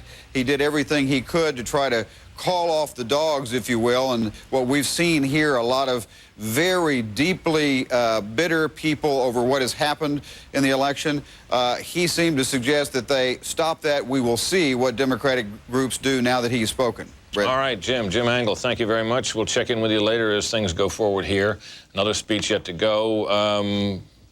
To those of you here in the studio with me, Tony, first of all, you're a speechwriter. How well written this speech? It's terrific. I think it's the best speech Gore's given all year for a whole series of things. He rose to the moment. It was affectionate about the American people. It talked lovingly the institutions here in Washington. He tried humor a few times, self-effacing. I'm going home to Tennessee to mend fences literally and figuratively. He, he was very gracious to George W. Bush. As you said, said, he wouldn't there was be calling him back this time. Yeah, I mean, that was, it's a weird thing when you have a speech without an audience that can laugh, but that was the second line in the whole speech. Right. So the very first thing was a little bit self-effacing. Well, what about the tableau here with the family off to the side? That looked a little weird. It was like switching off to the choir loft while somebody was preaching. I know they tried to give that, but the fact is that had to be a very difficult speech to give. It was very emotional. But Gore smiled. If you looked at the way he presented himself, I mean, there's been a lot of talk about how he's sort of gotten Ronald Reagan's head gestures down. He got the smile down too. I mean, this was almost beatific. A very nice smile. He has a